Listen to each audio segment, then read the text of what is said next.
After Shifeng clicked Use, the mastery book transformed into a silver light and vanished. A half-transparent prize will then appeared before him. A bronze mastery book offered a player anywhere from 5 to 25 free mastery points. A player's luck attribute had no effect whatsoever on this type of prize wheel. The needle of the prize wheel would only stop spinning when the player shouted stop. However, the prize wheel was not divided into equal sections. The higher the number of free mastery points a section provided, the smaller its area was on the wheel. For example, the 5-point section occupied 25% of the wheel. It was easy to land on. Meanwhile, the 25-point section occupied less than 1% of the wheel. As for relying on one's eyesight for a better outcome, it was simply impossible. The naked eye could not keep up with the spinning needle. There was no way to determine when one should stop the needle. After Shifeng yelled, "Stop!" the needle slowed. The needle stopped at the 6-point section. Sure enough, it won't be easy to land on a high-point section. Fortunately, I have 35 mastery books with me. I should gain enough points to become an advanced swordmaster. Shifeng could not help but laugh bitterly as he looked at the number he had obtained. He needed 200 mastery points to reach the intermediate swordmaster standard, and 300 points to reach the advanced swordmaster standard. Currently, he had 177 mastery points. With the addition of the 6 points he had just obtained, he would have 183 points in total.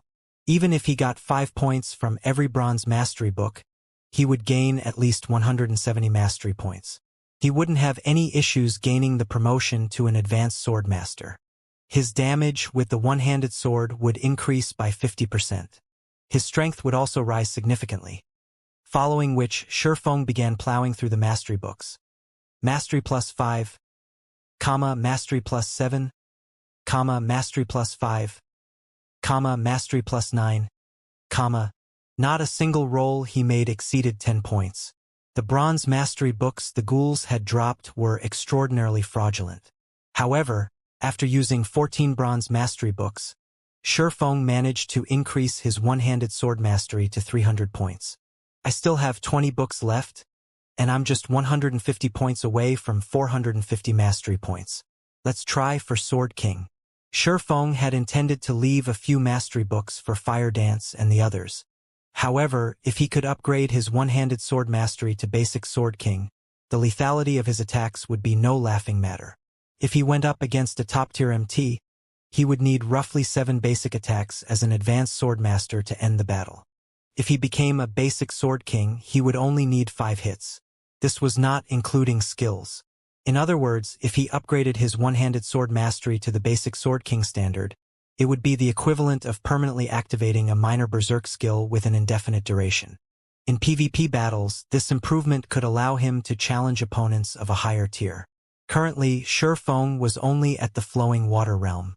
The equipment of top-tier experts in God's domain continuously improved. On the other hand, his equipment had long since reached the peak. It would be extremely difficult to improve his equipment for a while. Hence, his advantage of attributes decreased as time went on. In a battle of basic attacks, Shifeng estimated himself to be only slightly stronger than a Void Realm expert wearing top-tier equipment and at his level. If he wanted to kill a Void Realm expert, it would take him a relatively long time. Against so many experts from the Flower of Seven Sins in a group battle, the longer the Void Realm expert pinned him down, the greater the danger he would be in. However, if he could become a basic Sword King, killing a Void Realm expert would become much easier. Hence, it was imperative for Shifeng to become a basic Sword King. Shifeng then continued using the bronze mastery books. 1 book, 2 books, 3 books. 1 bronze mastery book after another vanished from Shifeng's hands. Mastery plus 6, mastery plus 8, mastery plus 5, mastery plus 9, 8 more points. Shifeng looked at the indicator displayed beside his one-handed sword mastery. Picking up the last mastery book, he clicked Use. As the needle began spinning, Shifeng inhaled deeply before shouting, "Stop!" If he could not obtain 8 points, then he needed to go elsewhere to search for more ghouls. The trade area housed the highest ghoul population.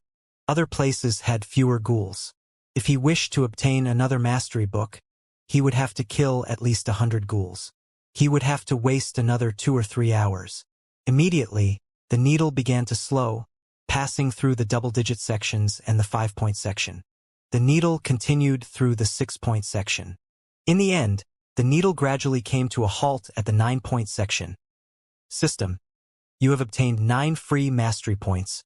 Without hesitation, Shifeng placed all 9 points into his one-handed sword mastery, boosting the mastery to 451 points.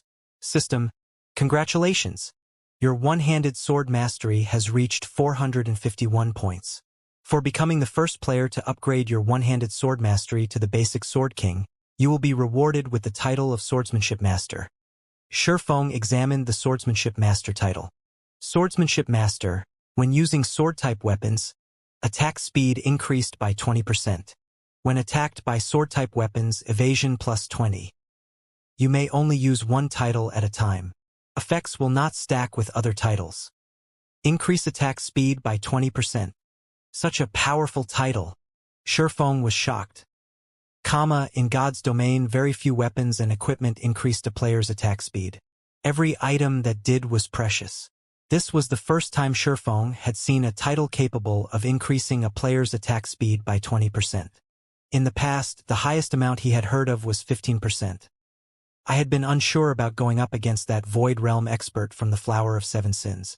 Now that I have my one-handed sword mastery at the basic Sword King level and the Swordsmanship Master title, I should be able to end the battle quickly. Shifeng could not suppress his grin as he looked at the Swordsmanship Master title. Shifeng wished he could return to White River City immediately. However, he was only halfway done with his quest. It's about time I pay the palace a visit. Shifeng immediately switched his title to Thunder Beast Marquis. He then activated Wind Rider and flew towards the palace. With his rank as a Marquis, none of the Thunder Beast guards on either side of the palace's main gate moved to stop Shifeng. The Grand Lords simply allowed Shifeng to enter the palace. However, the guards instantly killed the Tier 3 demon Shifeng had summoned. It frustrated Shifeng slightly. As soon as he passed through the palace gates, Shifeng was greeted by the sight of numerous mechanical guards patrolling the spacious hall. Thunder Beast Patrol, Great Lord, Level 200, HP Unknown, /Unknown. Although these Thunder Beast Patrols were not as strong as the Thunder Beast Guards, they were far more of them. Each squad had 20 Thunder Beast Patrols. Against such a force, even a Level 200 Tier 4 player would have to tuck tail and run. If I had really tried to barge my way in, this would have been my grave. As Shifeng watched the Thunder Beast Patrols, he recalled the rumors of so many Tier 4 players dying here. These Thunder Beast Patrols merely glanced at Shifeng before continuing with their duties. Shifeng moved through the palace unhindered. Due to the Thunder Beast Patrols, not a single monster was present in the palace.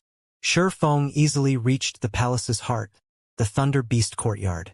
The map indicated that the Thunder Beast Courtyard was where Thunder Emperor Kaiser lived.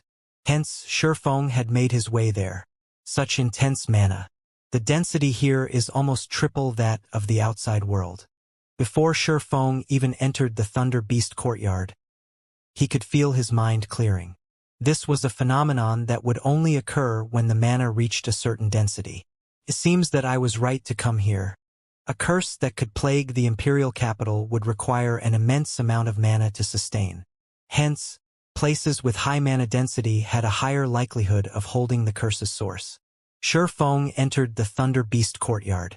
At this point, the once splendid courtyard had become a dilapidated ruin. Meanwhile, a five-fold magic array enveloped something in the courtyard's center.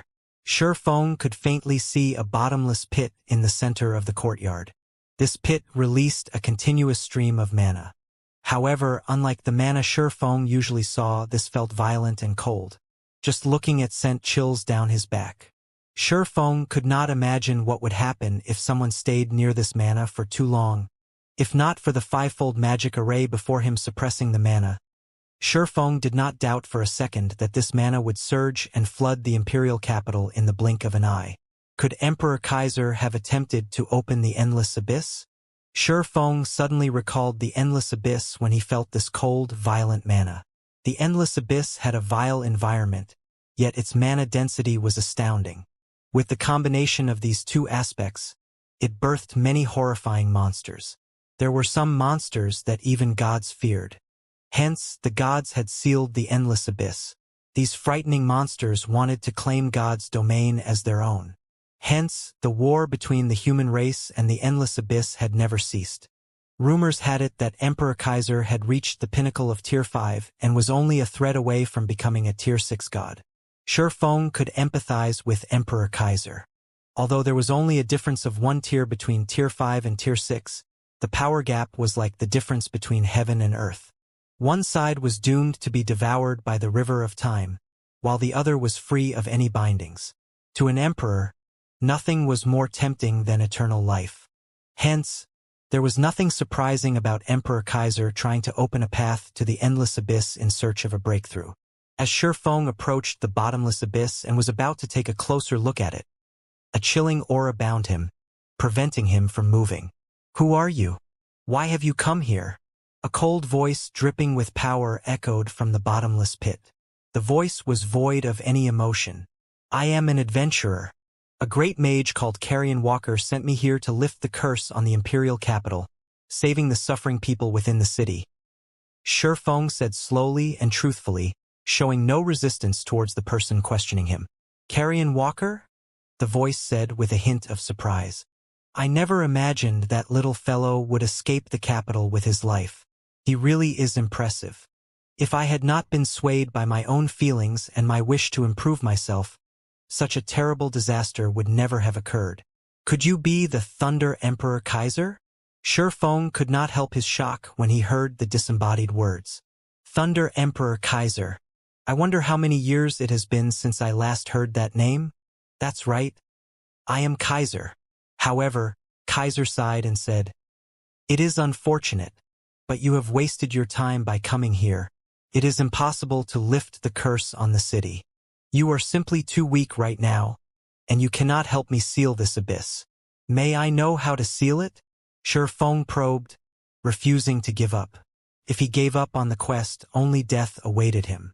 To seal this abyss, someone needs to suppress the mana temporarily. That way, I can form a new magic array to close off the endless abyss. Although Shifeng knew that he was not nearly strong enough, he gritted his teeth and asked, "May I know how powerful I need to be to suppress this mana temporarily?" "You must be a demigod," Kaiser said straightforwardly. When Shifeng heard the word demigod, he was confused. In God's domain, Tier 5 classes were considered saints, whereas Tier 6 classes were considered gods. What was a demigod? This was the first time Shifeng had heard this term in God's domain.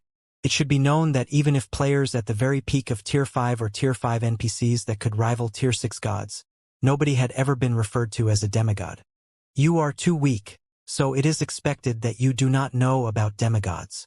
As if he understood Shifeng's doubts, Kaiser began explaining, "The difficulty of crossing the threshold of Tier 5 and becoming a Tier 6 god is much greater than you imagine. Not only must you undergo a transition in your life orders, but you must also possess the immortal brilliance.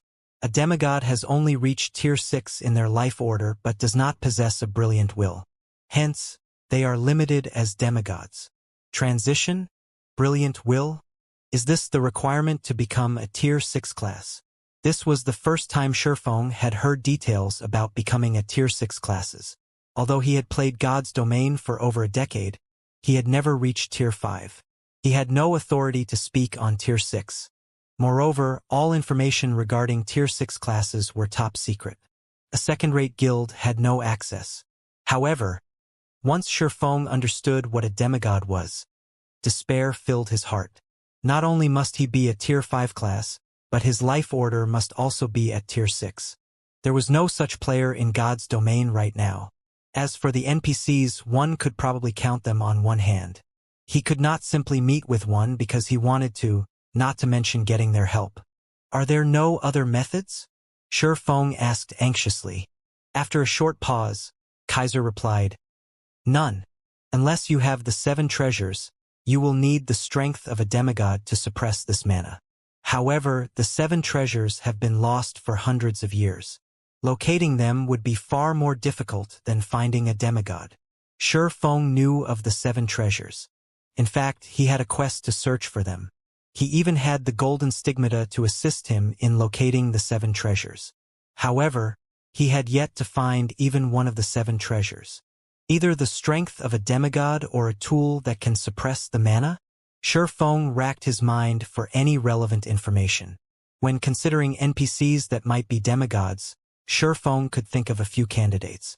One of which was Faust, whom he had met in Star River Valley. Faust had once managed to seal a Tier 5 Great Demon King. He had also survived an exchange with a god. He was a mythical character who had lived for over 300 years. Another candidate would be the City Lord of Blackwing City.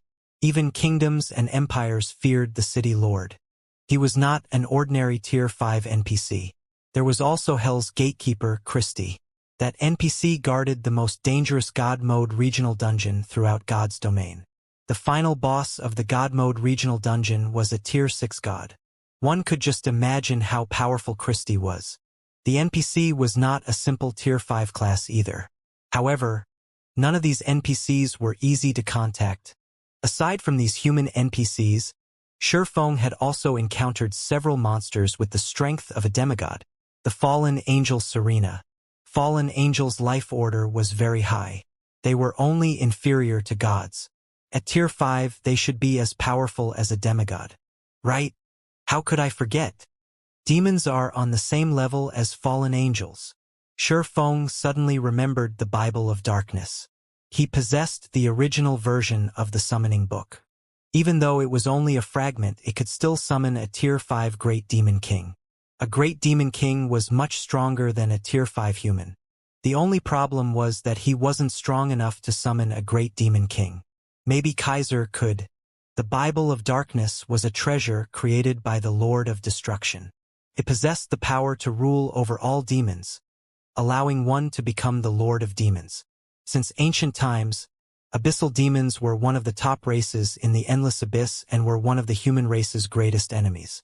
Even Tier 6 demons wandered in the Endless Abyss, not to mention Tier 5 demons. Through the power of spacetime, the Bible of Darkness could summon a demon from the Endless Abyss. However, the Bible of Darkness had already been destroyed, so it could not exert its true power. Summoning a Tier 5 Great Demon King was its limit. Your Imperial Majesty, may I know if this will be of some help?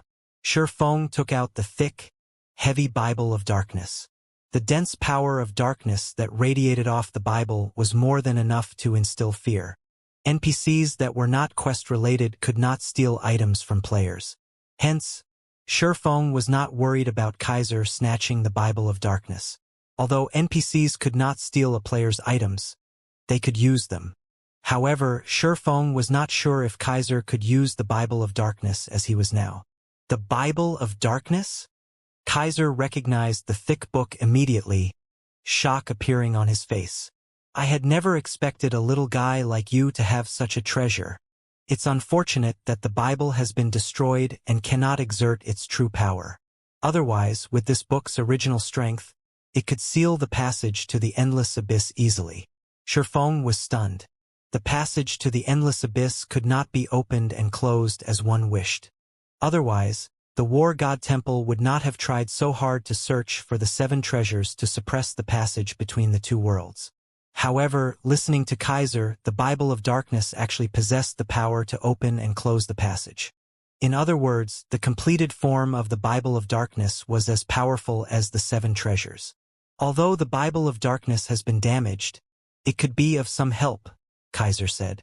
In the next moment, the Bible of Darkness flew out of Shi Feng's hand and fell into the bottomless pit. Little guy, back away. At Kaiser's warning, Shi Feng did not dare remain where he stood. Immediately, he turned and ran out of the Thunder Beast courtyard. The pressure exuded by a demigod-level existence was no laughing matter. Previously, Kaiser had used his aura to bind and render Shi Feng immobile. If a demigod like Kaiser flicked his finger, Shi Feng would likely turn to dust. After Shi Feng fled the Thunder Beast courtyard, the mana density began to rise rapidly. In the next moment, A massive pair of gates made of bone appeared above the courtyard. Compared to the demon gates that appeared when Shifeng summoned Tier 3 demons, this demon gate was colossal. The demon gate loomed like a mountain, and the pressure it radiated warped the courtyard's atmosphere. This is the demon gate a demigod can summon? Shifeng finally realized how terrifyingly powerful the Bible of Darkness was after seeing the towering demon gate. It was no wonder why so many NPCs in God's domain were so keen to obtain it. The power he could currently exert with the Bible was just the tip of the iceberg. If the wielder could summon an army of demons during battle, who could stand against them? It was uncertain whether a Tier 5 player could even defeat a Tier 5 Great Demon King, not to mention a group of them. Moreover, said player would also have to face the summoner, who was also a Tier 5 class. This alone allowed the Bible's wielder to defeat Tier 5 classes. If the Bible were complete, even at Tier 5, one could challenge Tier 6 God-ranked players and Tier 6 gods. As the gates slowly opened, a one-horned demon that was over 30 meters tall emerged. The demon's body was pitch black, and it wielded a sword covered in emerald fire. Shifeng felt his breath catch in his throat as the demon's dark eyes swept over him. Shifeng tried to appraise this one-horned demon's statistics. However, all he found was unknown. Since the demon's information was hidden from normal observation, he would have to move closer to use omniscient eyes. Despicable human! You have the gall to summon me, the great demon king Andos. Prepare to die, Andrus bellowed, glaring at the bottomless pit. The fire devouring his massive sword suddenly blossomed into a raging inferno. One swing was all it would take to destroy the Thunder Beast courtyard. So powerful. This is definitely the most powerful Tier 5 monster I have ever seen. Shifeng was shocked as he watched the great Demon King. Despite standing so far away from the Demon King, its aura left him unable to move. This strength was so close to that of a true god. Of course, it was also possible that Serena, the Tier 5 fallen angel he had encountered before, had not displayed her true strength. Just as the emerald fire was about to descend, countless blue chains suddenly shot out of the bottomless pit, binding Andrus and his emerald fire. Andrus, don't try to resist. I have the Bible of Darkness. Even if you are as strong as I am, under the power of the Bible you cannot strike against me. The Thunder Emperor threatened the demon in a low growl. Andrus moaned painfully. You demons are born with a higher life order than humans. However, there are also constraints on your power. If you submit now, I can allow you to retain your will. Otherwise, I will turn you into a puppet. Submit. In the end, the great demon king Andrus agreed reluctantly. Demons originated from the Bible of Darkness. They were born without the ability to resist the Bible. Although the Bible had been damaged, it contained enough power to compel a great demon king. Currently, only Tier 6 demon gods had the power to resist the Bible's restrictions.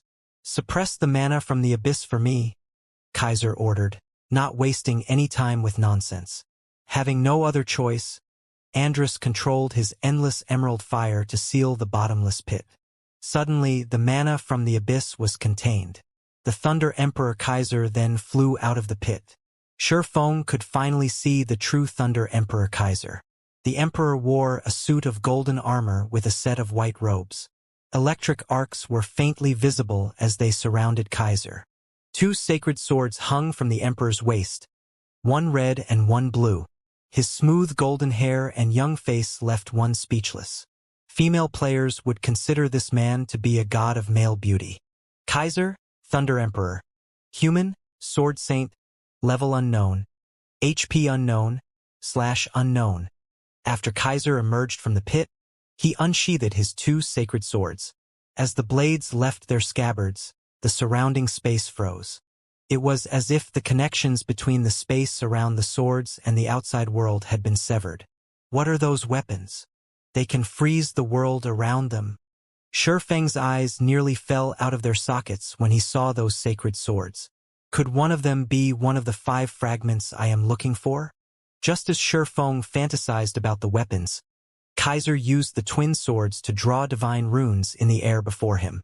Divine runes of the highest quality formed, line after line. A short moment later, the Emperor had drawn over 100 lines of runes. The spell Kaiser was casting was far more complex than any Tier 5 spell Shurfeng had seen before. Seal. God banishing domain. With a shout, Kaiser brandished his two swords. A golden, six-fold magic array appeared above the palace. This magic array wrapped around the palace, sucking in the mana of the abyss like a hungry beast. This was the first time in his life Shurfeng had seen anything so magnificent. The god-banishing domain very quickly spread beyond the palace.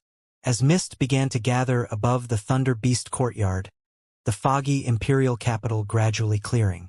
After a dozen or so minutes, the mist covering the Thunder Beast imperial capital had disappeared. As the fog faded, the power of the curse that plagued the imperial capital began to weaken.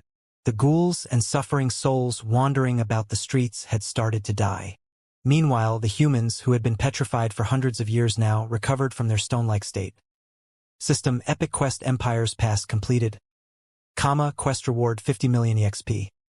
To ordinary players, 50 million EXP might be a lot, but to Shurfeng, who needed double the EXP to level up, he needed several hundreds of millions of EXP to reach the next level. Hence, the effect 50 million EXP had was limited. I finally finished this quest. Shurfeng sighed in relief when he heard the system notification. All he had left was collecting his reward from Carrion Walker. Epic quests not only offered bountiful rewards, but they also had severe penalties for failing. Although Shurfeng did not know how the petrification curse would affect him, in the event that he failed the epic quest, there was no escaping the loss of some levels and attributes. After Kaiser finished sealing the passage to the Endless Abyss, he sent the great demon king Andrus back as well. Meanwhile, Kaiser stood quietly alone beside the bottomless pit. Adventurer, here is your Bible of Darkness. In the blink of an eye, Kaiser appeared before Shurfeng and passed the Bible of Darkness back to him carefully. Thank you for helping me. Without your help, the curse would still have its grip on the capital's citizens. I don't have much to give you as thanks, so here, I will give you this sword that I had used during my younger days. Saying so, Kaiser took out an immaculate long sword and handed it to Shurfeng. Initially, Shurfeng had dreamed of receiving one of the sacred swords that hung from Kaiser's waist. This was the first time Shurfeng had ever seen a weapon that could freeze the space around it. However, the long sword the Thunder Emperor offered him was also extraordinary. The hilt was snow-white, while the blade was an emerald green. Divine, golden runes were etched on the emerald blade. Overall, the sword looked as if it were made of clear gemstone. One could also see blue arcs of electricity appear around the sword. When Shurfeng placed his hand around the hilt, a cold sensation seeped into him from the sword. Suddenly, he felt his mind clear. When he moved the sword, he could feel space flow away from the blade. With a gentle swing, the emerald longsword transformed into a streak of lightning, moving instantly from one side to the other. Isn't this sword a little too impressive? Shurfeng stared at the emerald longsword in disbelief. He could feel a higher compatibility rate with this sword than what he had with the abyssal blade. His speed with the sword, however, was what shocked him the most. Even when he achieved maximum speed with the abyssal blade, the magic weapon was still significantly slower than this sword. It was as if the sword could enhance his speed. I happened to come across this sacred sword while exploring an ancient ruin. The sword's name is Killing Ray. I ask that you cherish it, Kaiser said. The Thunder Emperor could not help but reminisce about his youth when he looked at the emerald longsword. His Thunder Emperor title was largely due to this sacred sword, Killing Ray. When Shurfeng heard of the sword's name, he immediately grew ecstatic. Killing Ray was one of the 36 famed swords in God's domain, and it was one of the fragments of Solomon's sword that he was searching for. Killing Ray was different from the abyssal blade. The abyssal blade was a magic weapon, but Killing Ray was not. No matter how often he used it, he would never have to fear a curse or backlash. Immediately, Shurfeng called up the attribute panel for the sacred sword, Killing Ray. Killing Ray, one-handed sword, sacred sword, epic rank, level 30, level 120. Equipment requirement, strength 700. Attributes adjust to user's level. Attack power plus 760, level 30, comma, strength plus 70, agility plus 64, endurance plus 55, strength increased by 10%, comma, agility increased by 10%, comma, attack speed plus 20, attack speed increased by 10%, comma, ignore 20% of the target's defense. Comma, all sword skills plus 2 levels, ignore levels plus 20, all item level requirements reduced by 5 levels. Attacks have a 40% chance to trigger lightning, setting the initial attack speed as 50% of total attack speed and increasing damage by 240%. Additional skill 1 dash, summon lightning. Summons lightning to deal 400% lightning damage to enemies within a range of 15 yards and inflict the numb effect for 5 seconds. Afterward, attack range increased by 20 yards for 30 seconds. Comma, cooldown. 5 minutes, additional skill 2 dash, Thunder God's Descent. Become immune to all control skills, movement speed and attack speed increased by 150%, damage increased by 50%, and all damage received decreased by 50% for 30 seconds.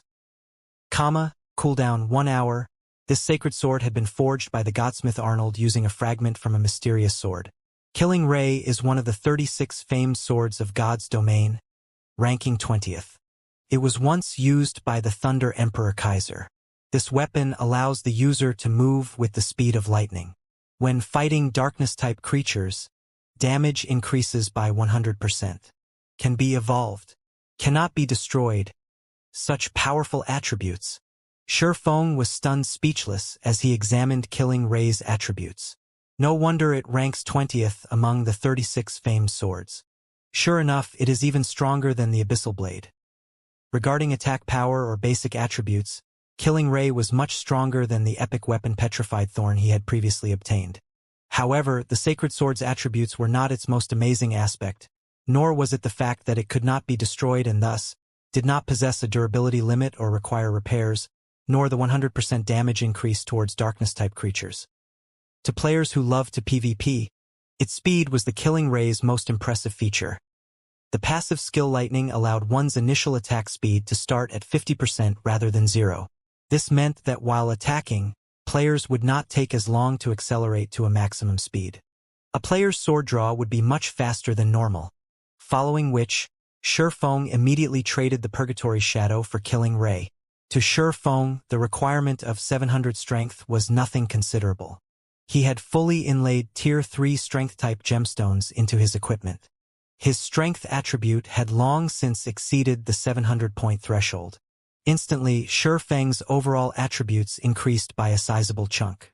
Feng was currently level 38. Hence, the level of Killing Ray adjusted to match his level. The level 30 Killing Ray had offered 760 attack power. Now, that jumped to 1002. This allowed Feng's basic attack power to rise by several hundred points. Before equipping Killing Ray with Feng's one-handed sword mastery at the basic Sword King standard, he would have needed 5 normal attacks to defeat an MT of the same level. Now, he would only need 4 hits. If he triggered consecutive critical hits, he could end the battle in 2 hits. So much strength. Feng could not suppress his shock after wrapping his hand around Killing Ray's hilt. With this strength, he was even more peerless. With the magic weapon Abyssal Blade in one hand and the sacred sword Killing Ray in the other, Feng felt like he could even rival a strength-type chieftain of the same level. He also had a passive skill like Lightning.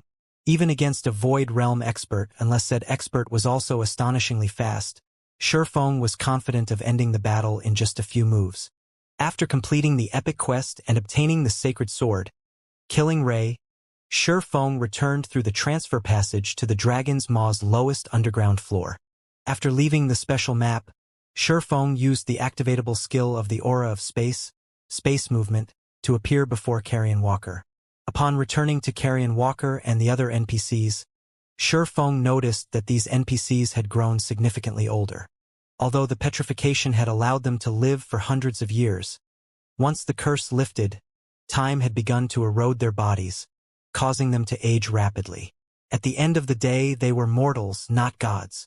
They could never break free from the shackles of time. If Feng had not hurried back so quickly, Carrion Walker and the others would have passed away. Young adventurer, thank you. I can already feel the curse in my body vanishing. With this, we can leave this world without regret. Carrion Walker looked at Shi Feng and bowed deeply.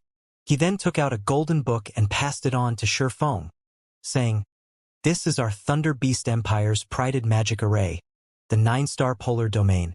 Hopefully, it will be of help to you someday." Shi Feng accepted the immensely heavy magic array illustration, excitement appearing on his face. Magic array illustrations were extremely rare in God's domain. The various kingdoms and empires were extremely secretive about magic arrays, each conducting their own research in the field. Naturally, any results were kept secret. Normally, when ordinary people used magic arrays, they relied on magic scrolls. The same was true for players. Meanwhile, these magic scrolls that were created from magic array illustrations. There were various types of magic arrays such as enhancement, suppression, and binding. Regardless of the type of magic array, they were all exceedingly rare. Normally, players could only obtain magic array scrolls through quests or treasure chests. Although the Stoneclaw Mountains had introduced players to the barrier crystal balls, they were not very convenient. They took a long time to activate. Moreover, the barrier crystal balls were not nearly as strong as the magic scrolls.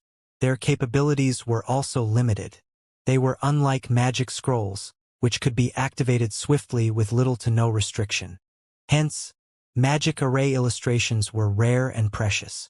If players wanted to research their own magic arrays, they would require a massive amount of time, energy, and resources.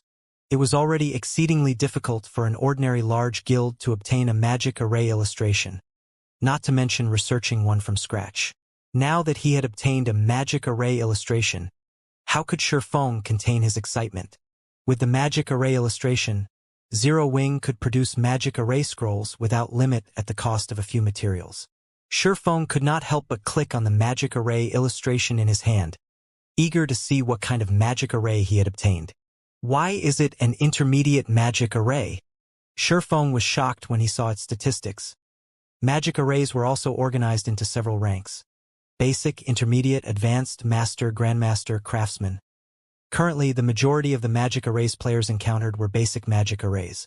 However, even basic magic arrays could be immensely helpful in various ways, such as suppressing monsters that were of Grand Lord rank or below. Magic arrays above basic rank were extremely rare. This was because intermediate magic arrays were capable of suppressing monsters of mythic rank and below. The final bosses of the current 100-man Hell Mode team dungeons were merely Grand Lords. With an intermediate magic array, players could easily suppress such a boss, reducing the dungeon's difficulty tremendously. However, what excited Shi Feng the most was that the intermediate magic array Carrion Walker had given him was a top-tier suppression-type magic array. 9-star polar domain, intermediate magic array, suppress all enemies within an area of 100 by 100 yards. Requires 9 people to cast. Only usable by magical classes. Required materials: 3 magic crystals, 1 intermediate scroll, 9 starlight stones, and 1 bottle of elemental water. Such a wide area magic array requires only 9 magic classes to cast. Moreover, there aren't any specific classes required. It's no wonder why Carrion Walker said that it is the Thunder Beast Empire's prided magic array. After Shi Feng carefully looked through the illustration, he finally understood just how beautiful of a reward this quest had given him. The mastery books and killing ray he had obtained were already impressive. Yet, this 9-star polar domain was far more astonishing.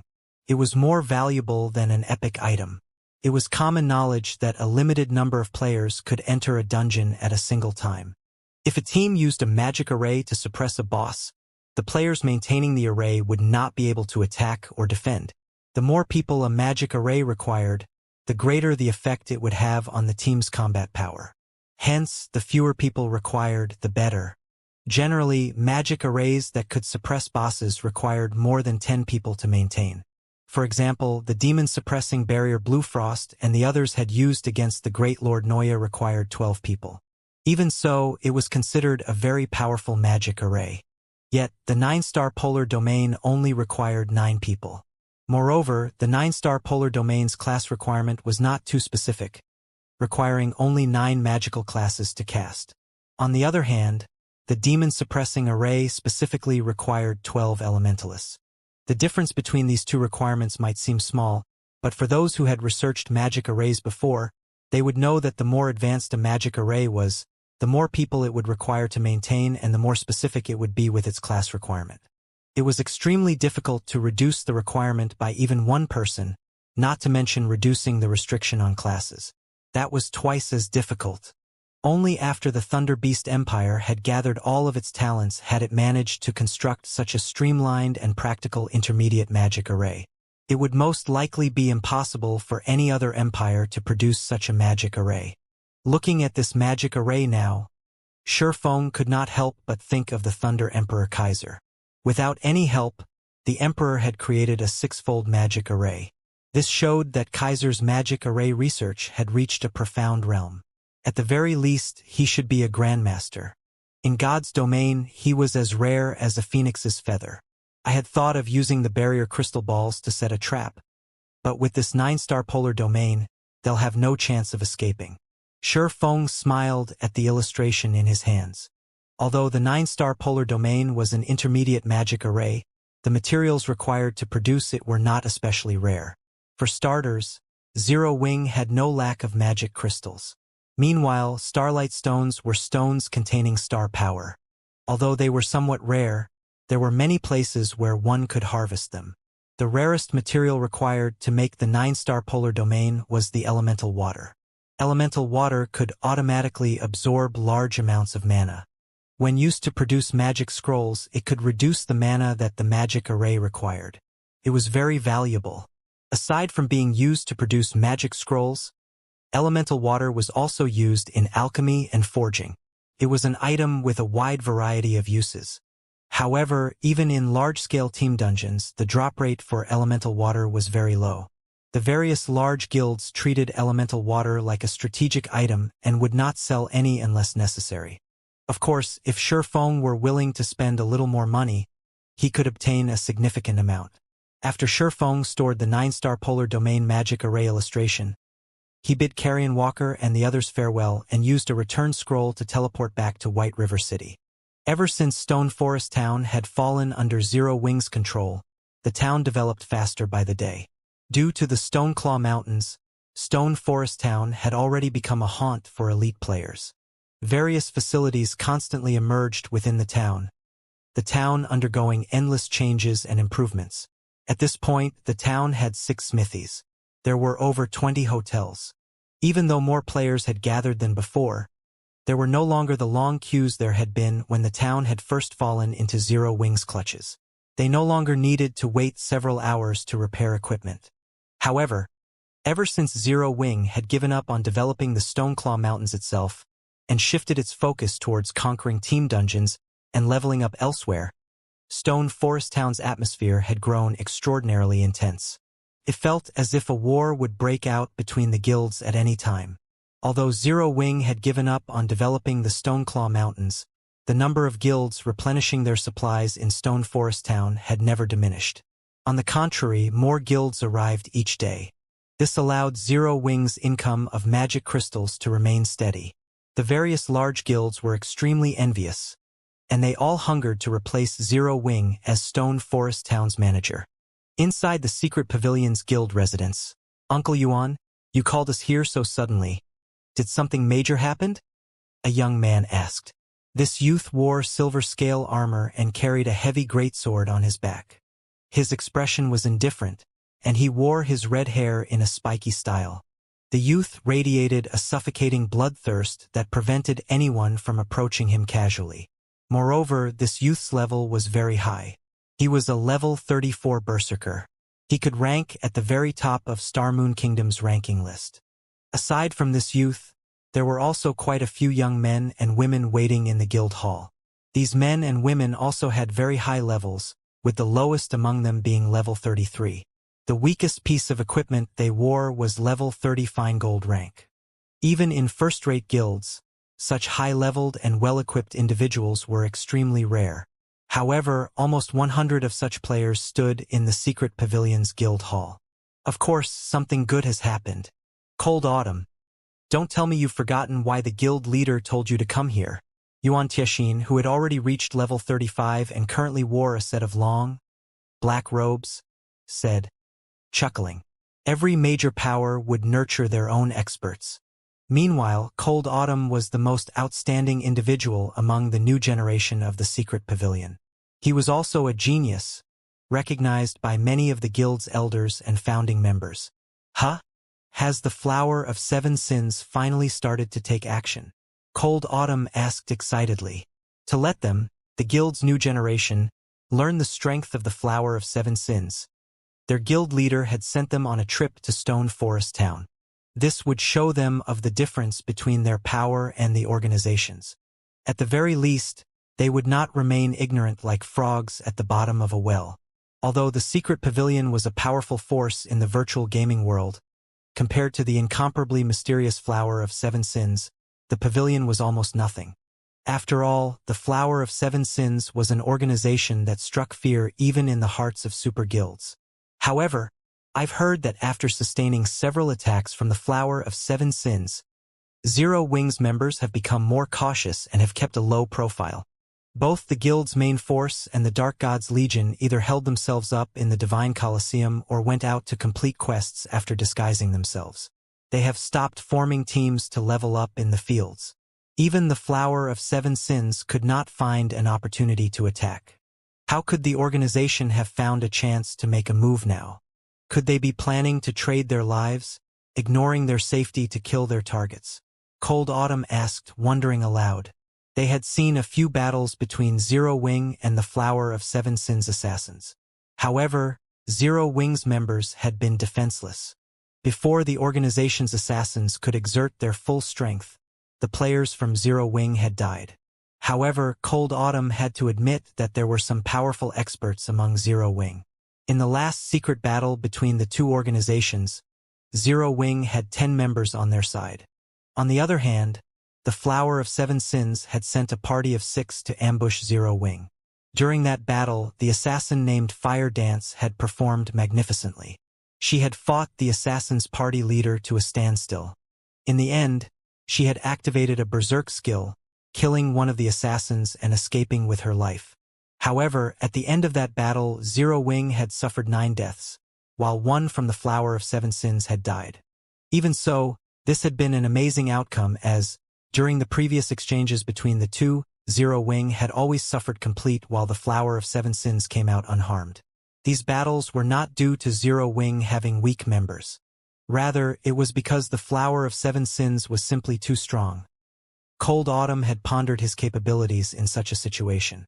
At best, he was confident in fighting toe-to-toe with an ordinary member from the Flower of Seven Sins.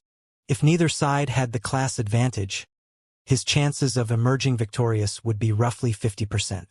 As for facing a party leader, the difference in strength was too vast. He would not even have the chance to survive or flee. This time, the Flower of Seven Sins had dispatched less than 50 members. Meanwhile, those capable of becoming a party leader in the organization would be, at least, a flowing water realm expert. Cold Autumn himself was merely a half-step refinement realm expert. Without much of a difference in terms of basic attributes, he had 0 chances of winning against a flowing water realm expert. Not to mention, his equipment was inferior to the Flower of Seven Sins party leaders. Not only could their equipment rank at the very top of God's domain, but the party leaders had also learned many rare skills. Every one of them possessed powerful berserk skills and were all inhumanely strong. Hence, Cold Autumn admired Fire Dance. The fact that Fire Dance could contend with a party leader and had even killed a party member before escaping showed that she was far stronger than he was. However, part of the reason that Fire Dance could achieve this feat was due to her attributes surpassing the Flower of Seven Sins party leader. She even had a berserk skill with a lengthy duration of 10 minutes. Without these advantages, she, too, would have shared the same fate as her team members. It's not the Flower of Seven Sins. It is the Star Alliance, Yuan Tiexin said, shaking his head. Hasn't the Star Alliance been focusing on developing the Stoneclaw Mountains? Why would they suddenly want to conquer Stone Forest Town? Cold Autumn did not believe that any power in God's domain was capable of occupying Stone Forest Town. Against current players, level 150 NPC guards only needed one hit to finish the fight.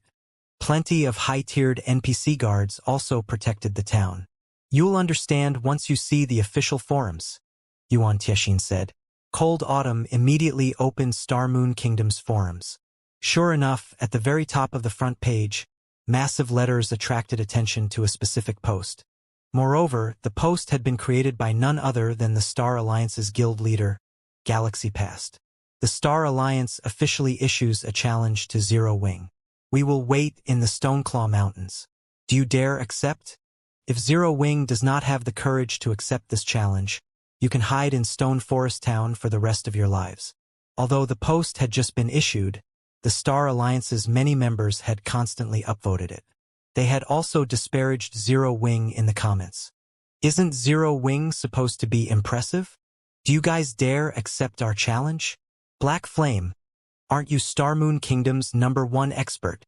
If you're strong enough, stop hiding and fight me. Let's show the world how I beat you up into a pulp. Sure enough, Zero Wing's members are all cowards. The only thing they know how to do is to hide in the safe zone. So, this is the case. Cold Autumn immediately understood what was going on. It seems that the Star Alliance is not doing too well right now either. Without the supplies that Stone Forest Town offers, even with funding, the Star Alliance's development in the Stoneclaw Mountains has lagged behind the other guilds. Naturally, the guild cannot allow this to continue. Now that the Flower of Seven Sins is dealing with Zero Wing's experts, it is the perfect chance for the Alliance to deal a massive blow to the guild. If the Alliance succeeds, once Stone Forest Town's protection period has ended, it will be a lot easier for the Alliance to take over, Yuan Tiexin explained. Hence, I have called you all here to prepare. I understand. I'll have everyone get ready. Hopefully, Zero Wing won't try to dodge this battle. Cold Autumn felt that Zero Wing's guild leader, Black Flame, was not so foolish as to get taken in by such a pitiful provocation. However, it was a different matter when it came to the guild. If Zero Wing wanted to retain its reputation, it would have no choice but to accept the Star Alliance's challenge. White River City, Zero Wing's guild residence. Due to the Star Alliance's sudden provocation, Zero Wing was in disarray. Previously, the guild's lack of response towards the Dark God's Legion's annihilation had caused many members within the guild to feel dejected. If not for Aqua Rose holding everyone back, many members would have rushed to the Stoneclaw Mountains to seek revenge. Now that the Star Alliance had launched such a challenge as well, how could they contain their anger? As it was difficult to locate a small number of independent players, they could have ignored the previous assault. However, it was a different story with the Star Alliance. Their enemy had even prepared a battlefield. Even if the Star Alliance was a first-rate guild and had set up a trap, they needed to show everyone that Zero Wing was not a guild to provoke. At worst, they'd just have to die once. Vice Leader Aqua, everyone in the guild is ready to fight. If you give the word, we'll leave immediately and annihilate the Star Alliance. Many core members stepped forward and declared. Zero Wing was no longer the weak upstart guild it had been before. Now it was White River City's overlord. The guild already had over 100,000 members. They even had close to 20,000 elite members. Although the others were not elites, they were not far from it, either. They could definitely put up a fight against the Star Alliance. You guys are taking this situation too lightly. Since the Star Alliance has dared to provoke us openly, they are confident in defeating us. Moreover, the Star Alliance is not our only enemy, Aqua Rose said, shaking her head. After seeing that forum post, it would be a lie if she said she wasn't enraged. If she were an ordinary guild member, she would have torn apart the Star Alliance's members on the battlefield by now. However, she was not an ordinary member of the guild, so she could not do so. She had to consider the guild as a whole. As long as it was not one of the guild's important figures, even if they died tens of times, it would not impact the guild. However, if every elite member died even once, the guild would be wounded. If that happened, the best-case scenario would be the guild's development slowing down and losing its previous advantages. In a more severe case, the guild's development would stagnate, and from then on, the guild would no longer be able to contest for supremacy over God's domain. all of their time and efforts would be for naught. Such a situation had occurred many times throughout the virtual gaming world's history.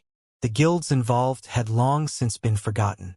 Hence, a guild had to be extremely cautious with each step it advanced. Passion was not enough for a guild to become an overlord in God's domain. Otherwise, there would not be so few first-rate guilds. Yet, if Zero Wing, the overlord of White River City, did not respond to the Star Alliance's provocation properly, then any prestige the guild had gained would vanish like smoke. Who would join such a guild in the future? The Star Alliance has stooped low this time. They are actually using such a despicable tactic, Fire Dance said, frowning. However, if we accept their challenge, the Flower of Seven Sins will assist them from the sidelines, targeting our guild's experts. The other guilds might even try to take advantage of the situation and strike as well. The Star Alliance will devour us. Fire, you fought a party leader from the Flower of Seven Sins before. Do our main force and the Dark God's Legion really stand no chance against them? Aqua Rose asked as she gave Fire Dance a concerned look. The Flower of Seven Sins have equipment that is in no way inferior to our main forces. Only those of us wearing Tier 1 set equipment are slightly stronger than them. However, they are experts who have the experience of many years of trials and tribulations. Even the organization's most ordinary member is only slightly weaker than I am in terms of combat techniques. The majority of their members are a lot stronger than me. If not for my weapons and equipment, as well as magic scrolls and the power of darkness, I wouldn't have lasted against that party leader for long. When I faced that party leader, his defense was impeccable. He was able to see through all of my attacks easily and prepare. It felt as if I were fighting our guild leader. Hearing Fire Dance's experience, everyone sucked in a breath of cold air, their previous passion vanishing completely. Everyone finally understood just how frightening the Flower of Seven Sins was. Fire Dance's combat techniques ranked third within Zero Wing, and only Surefong could win against her with absolute certainty. Yet, just an ordinary member from the Flower of Seven Sins possessed combat techniques that were nearly equal to Fire Dance's. Meanwhile, there were as many as 50 assassins. Fighting them would be like facing 50 Fire Dances. Moreover, among these 50 people, there were monsters that could rival Black Flame. Obtaining victory would be impossible. A monster like Black Flame could play an unimaginably massive role in a war against tens of thousands of players. Meanwhile, they had to take down at least 6 such monsters. In truth, when Black Flame had seen the list of assassins, even he had been surprised. Vice Leader Aqua, what are we supposed to do? Blackie had begun to panic a little. Neither fighting nor hiding is an option. I can't make that decision. Let's contact our guild leader first. In truth, Aqua Rose had an idea. Send a portion of the guild's members into battle while leaving behind the guild's core strength. That way, even if they suffered defeat at the Star Alliance's hands, they would retain the guild's core combat power. They would still be able to contend for supremacy over God's domain. However, only Black Flame could make that final decision. Everyone nodded in agreement. When Aqua Rose mentioned their guild leader, a sense of reverence and confidence blossomed in everyone's hearts. So long as their guild leader gave the command, even if they had to fight to the very last man and repeatedly die until they were level 0, they would do so willingly. At most, they would just start all over again with their guild leader. Suddenly, the conference hall doors swung open. A familiar figure appeared before Aqua Rose and the others. Guild leader, you're back. Immediately, everyone in the conference hall stood up. Sit. I already know what's going on. Surefong could not help his happy smile when he saw everyone in the room. They had all done very well by holding themselves back, giving the Flower of Seven Sins little to no chance to attack. Now it was time for their guild leader to take the stage. Blackie, what's the status on my previous request? Surefong asked. We bought everything we could get our hands on. Melancholic has even gone to other kingdoms and empires to purchase them. We should have enough for our needs, Blackie said confidently. Good. Collect these materials for me. Don't worry about the price. As long as it doesn't exceed twice the original price, buy everything, Surefong said, nodding. He then handed a list of materials required to manufacture the 9-star polar domain to Blackie. Turning to look at Aqua Rose, he said, "Since the Star Alliance wants a war, then war is what we'll give them. Aqua, pick 10,000 elite members from the guild and have them prepare to head to the Stoneclaw Mountains. All members of the main force and the Dark God's Legion should also head out and replenish their supplies. Everyone, let's destroy the Star Alliance." When Shifeng finished speaking, his guild members were dumbfounded. None of them had imagined that Shifeng would be so decisive. In the blink of an eye, however, pride rose in everyone's hearts. Their guild leader was way too cool. Today, even if they suffered total annihilation, they would show that Zero Wing was not easily bullied. After Shifeng finished delegating tasks, he headed to one of the special forging rooms in the candlelight trading firm.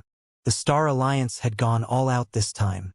Naturally, the guild would dispatch a large number of its elite members. Based on the information Aqua Rose had obtained, the Star Alliance had dispatched more than 80,000 elite members. The Alliance had sent more than 4 times what Zero Wing possessed. Moreover, that was not the end of it. Aside from the Star Alliance, the other large guilds had secretly dispatched a large number of players to help the Star Alliance. Over 120,000 elites had gathered.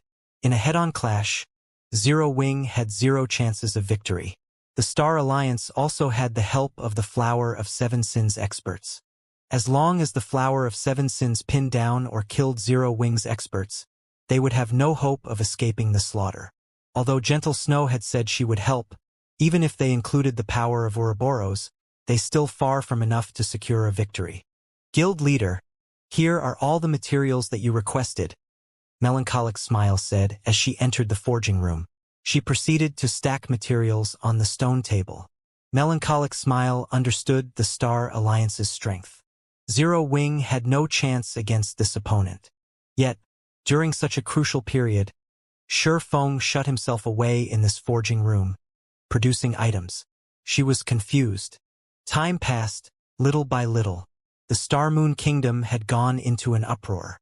The Star Alliance, a first-rate guild, was going to face off against Zero Wing in the Stoneclaw Mountains. How could anyone not be excited? Everyone was eager to see who would emerge victorious. On one side, the Star Alliance was a first-rate guild with a powerful background and countless members. Meanwhile, although Zero Wing did not have as many members, it had an army of experts. The guild even had a monstrous character like Black Flame. In the Stoneclaw Mountains outer region, ever since the Star Alliance had declared war on Zero Wing, a large area in the outer region had been cleared out to act as the upcoming battle's battlefield. The Star Alliance quietly waited for Zero Wing to arrive. Guild Leader Galaxy, as we predicted, Zero Wing has begun to gather their members. It seems they plan to fight to the bitter end. Twilight Echo's Guild Leader, Glorious Echo, said, laughing. Guild Leader Echo, rest assured, we won't disappoint Miss Willow. As long as Zero Wing shows their faces, we will show them complete and utter annihilation.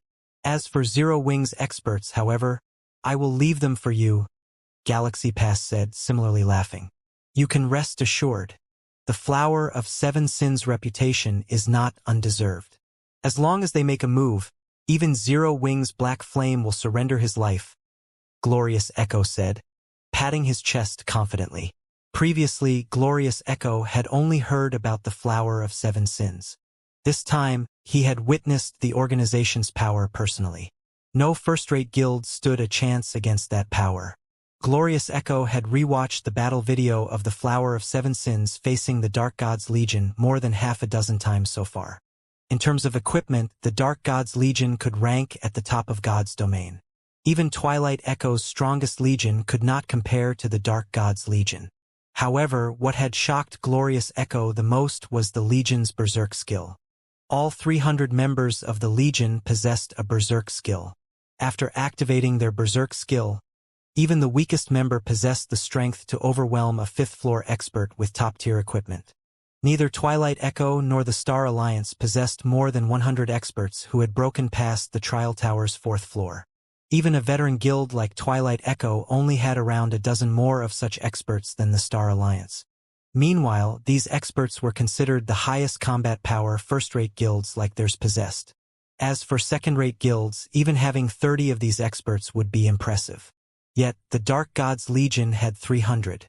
After watching the Dark Gods Legion, Glorious Echo finally realized why Black Flame had been so confident and had been able to look down at Twilight Echo, going so far as to pick a fight with Open Source Corporation. Even so, the Flower of Seven Sins 50 players had wiped out the Dark Gods Legion's 300.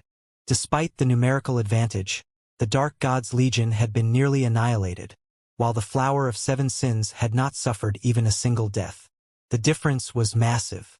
"I'll have to thank you for that, then," Galaxy Past laughed. In truth, even without the Flower of Seven Sins, Galaxy Past was confident in defeating Zero Wing. The Star Alliance and Overwhelming Smile had secretly joined forces, and Overwhelming Smile had sent a large group of experts to support the Star Alliance. Among the experts, there were a few that could even threaten Galaxy Past. The captain of these experts, War Wolf, was even someone that Galaxy Past wisely feared. Aside from Overwhelming Smile, the Star Alliance had also formed a secret agreement with the other large guilds, and these large guilds had sent plenty of experts to support the alliance as well. Based on Zero Wing's latest statistics, the guild had over 200 members who had pushed past the Trial Tower's 4th floor. There was not a single guild within Starmoon Kingdom capable of coming close to this number.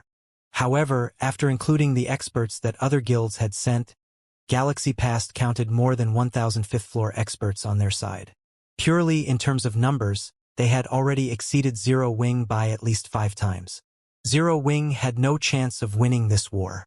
Yet, unless they no longer cared for their reputation, Zero Wing could not back down. Otherwise, Zero Wing would become a laughingstock. They would lose any prestige they had earned. Moreover, Zero Wing would not be as lucky as it had been during the war for Stone Forest Town.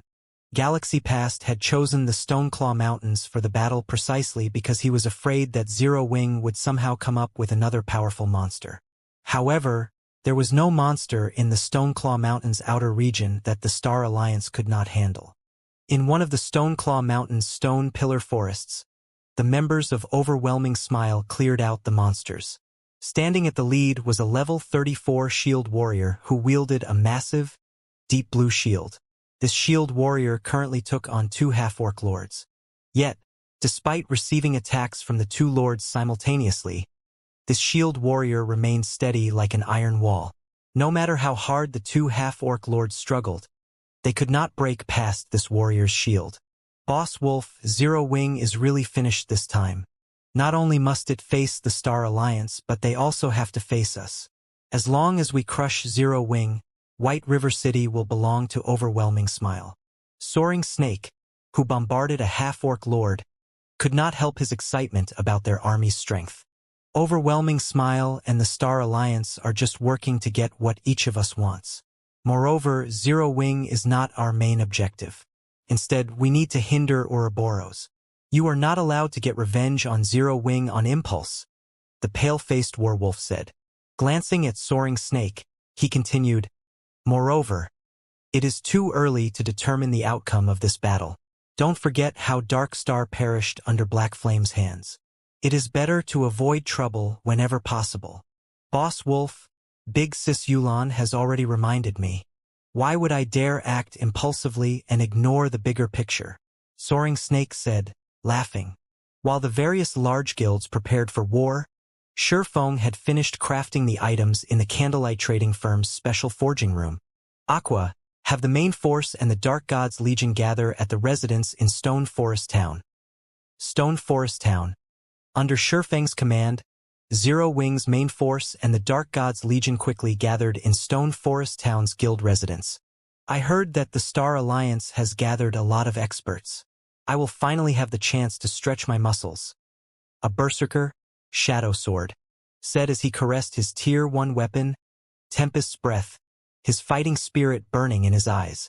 Standing beside Shadow Sword, Kola, Yi Wumian, Rampant Blade, Flying Shadow, Minor Wind, Turtle Dove, and the other members of Zero Wing's main force nodded in agreement. Ever since the Flower of Seven Sins had targeted Zero Wing's main force, Feng had ordered them to stay inside the city and train in the Divine Colosseum. Although their EXP bars had barely moved over these past few days, their combat techniques had improved significantly. Everyone's skill completion rates, in particular, had improved by leaps and bounds with the help of the 100-berry wine. Previously, only Fire Dance, Violet Cloud, and Aqua Rose could maintain their skill completion rates at 85% and above. Now, however, they could do so as well. Although their techniques were still weaker than Fire Dance and the other two women, with their top-tier equipment and Tier 3 gemstones, the Flower of Seven Sins assassins should not mistake them for easy targets. After a short wait in the guild hall, Feng appeared in the residence's hall after using a guild transfer scroll. The Zero Wing members immediately saluted out of respect. Aqua, have you finished organizing the magical class teams? Feng asked as he turned to Aqua Rose. He had obtained plenty of information regarding the Star Alliance from Gentle Snow. With just 10,000 elite members, they had no chance against an army of more than 100,000 elite players. If they wished to challenge such a large army, they would have to rely on the 9-star polar domain. Meanwhile, it was safest for the players maintaining the intermediate magic array to have as much mana as possible. Hence, Feng had asked Aqua Rose to choose magical class players who had focused their free attribute points on intelligence. Everything has been arranged. Following your instructions, I have formed 20 groups of 9 players. Every player has been supplied with plenty of isolation scrolls and invisibility potions. Aqua Rose reported. All right, give these to them. Each person will only get 1 scroll, no more. Feng revealed the newly produced 9-star polar domain magic scrolls. If one entered combat, one would lose the effects of both the isolation scrolls and the invisibility potions. However, they were very useful to an ambush. Suddenly, Melancholic Smile burst into the guild hall. Panting, she said, "Guild leader, I've brought what you've requested. Good. Distribute them to the main force and the Dark Gods Legion. Each person will get 10 advanced frost grenades and 100 intermediate frost grenades. Additionally, members of the main force will get 2 glare bombs. Lastly, elite members participating in the war will each get 10 intermediate frost grenades." Feng instructed.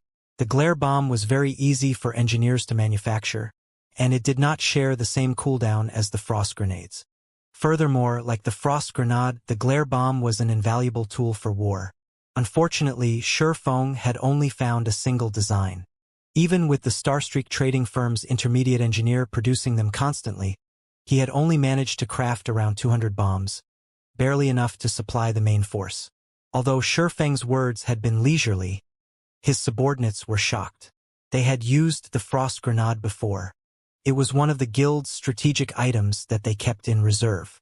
However, though they knew that the items sold only in Blackwing City, none of them knew exactly where they could buy them. Currently, Feng had only revealed the location to Aqua Rose and Melancholic Smile. Intermediate frost grenade effective against monsters and players below level 70. Deals 800 frost damage to a radius of 12 yards, freezing targets for 5 seconds, then reducing movement speed by 60% for a duration of 12 seconds. Price, 10 silvers. Advanced frost grenade effective against monsters and players below level 120. Deals 2000 frost damage to a radius of 15 yards, freezing targets for 5 seconds, then reducing movement speed by 60% for a duration of 12 seconds. Price, 70 silvers. Although these tools would only be half as effective against players, it would still leave an impact. Only, these items were incredibly expensive. Yet, for this battle, Feng had prepared so many. The guild had spent 6,800 gold on the main force and the Dark Gods Legion. After including the allocation for 10,000 elite members, the guild spent a total of 16,800 gold. Even the Star Alliance, which received financial support from Open Source Corporation, could never spend that many coins in a single breath. The Alliance would never willingly part with such a sum of money. Yet, Feng did not hesitate at all. Even to Zero Wing, 16,800 gold was not pocket change. This was the money that Zero Wing had amassed after many difficulties. However, Feng did not particularly mind the expenditure. He had not only requested Melancholic Smile to purchase the frost grenades. he had requested something even more powerful as well. That item was more expensive than all the frost grenades they had purchased combined. To others, it might not be easy to deal with an army of more than 100,000 elite players. To Shifeng, who had coins to spend, it was not difficult at all. Even top-tier players would be limited under the iron hoof of an elite army. To increase their chances of overcoming the Star Alliance, Shifeng needed to increase the guild's overall strength. The best method to do so was to arm every elite member with intermediate frost grenades. Shifeng had played God's Domain for more than 10 years now. He had lost count of the number of guild wars he had participated in. Hence, he was extremely familiar with how guild wars worked. To secure victory in a guild war, relying on elite and expert players was far from enough to emerge victorious. In God's Domain's battles, magical tools were crucial as well. Take the twin snake ring, which had once been famous throughout the continent, for example. It was a kind of strategic weapon that, even in the hands of an ordinary player, could send hundreds of thousands of elite and expert players running with their tails tucked between their legs. It was a weapon that could cause the various kingdoms and empires to tremble in fear. In the end, after the various kingdoms and empires had paid an unimaginable price, they managed to destroy the twin snake ring. Thus, in the past, the various large guilds had invested money desperately to research these items. Only current players had yet to realize just how powerful magical tools could be. Hence, they felt that they could rely on numbers and experts to secure victory in battle. Even though the frost grenades' effects were halved against players, they were more than enough to give the Star Alliance's elites a run for their money. If used properly, the frost grenades could even teach the Star Alliance an important lesson. Battles in God's Domain could not necessarily be won with a larger army. One could also drown their opponents to death with money. After everyone from Zero Wing was equipped with the necessary supplies, under Shifeng's lead, they boldly made their way towards the Stoneclaw Mountains. Quick, look, they are from Zero Wing. Wow, they're really going to fight. They must have lost their minds. What do they intend to do with so few people? Are they trying to get themselves killed? Many independent players watched Zero Wing's army, which consisted of just slightly more than 10,000 players, with disdain. It should be known that the Star Alliance had more than 100,000 elite players on their side. What is Black Flame trying to do? Why did he send so few people? Waiting at the Stoneclaw Mountains dungeon entrance, Gentle Snow frowned when she saw Zero Wing's army approach. Could he have given up? Outside of the Stoneclaw Mountains transfer gate, Ouroboros's elite army waited for their allies. A battle involving hundreds of thousands of players was different from battles involving only hundreds or thousands of players. There were not many locations that could house a battle of that scale. It was even less likely to find a proper area inside of a dungeon. Before the war began, one had to organize their troops first. Charging into battle recklessly would only lead to one's doom. Hence, Gentle Snow held Ouroboros back from entering the Stoneclaw Mountains. Instead, she chose to wait for Zero Wing's arrival. Ouroboros was a first-rate guild.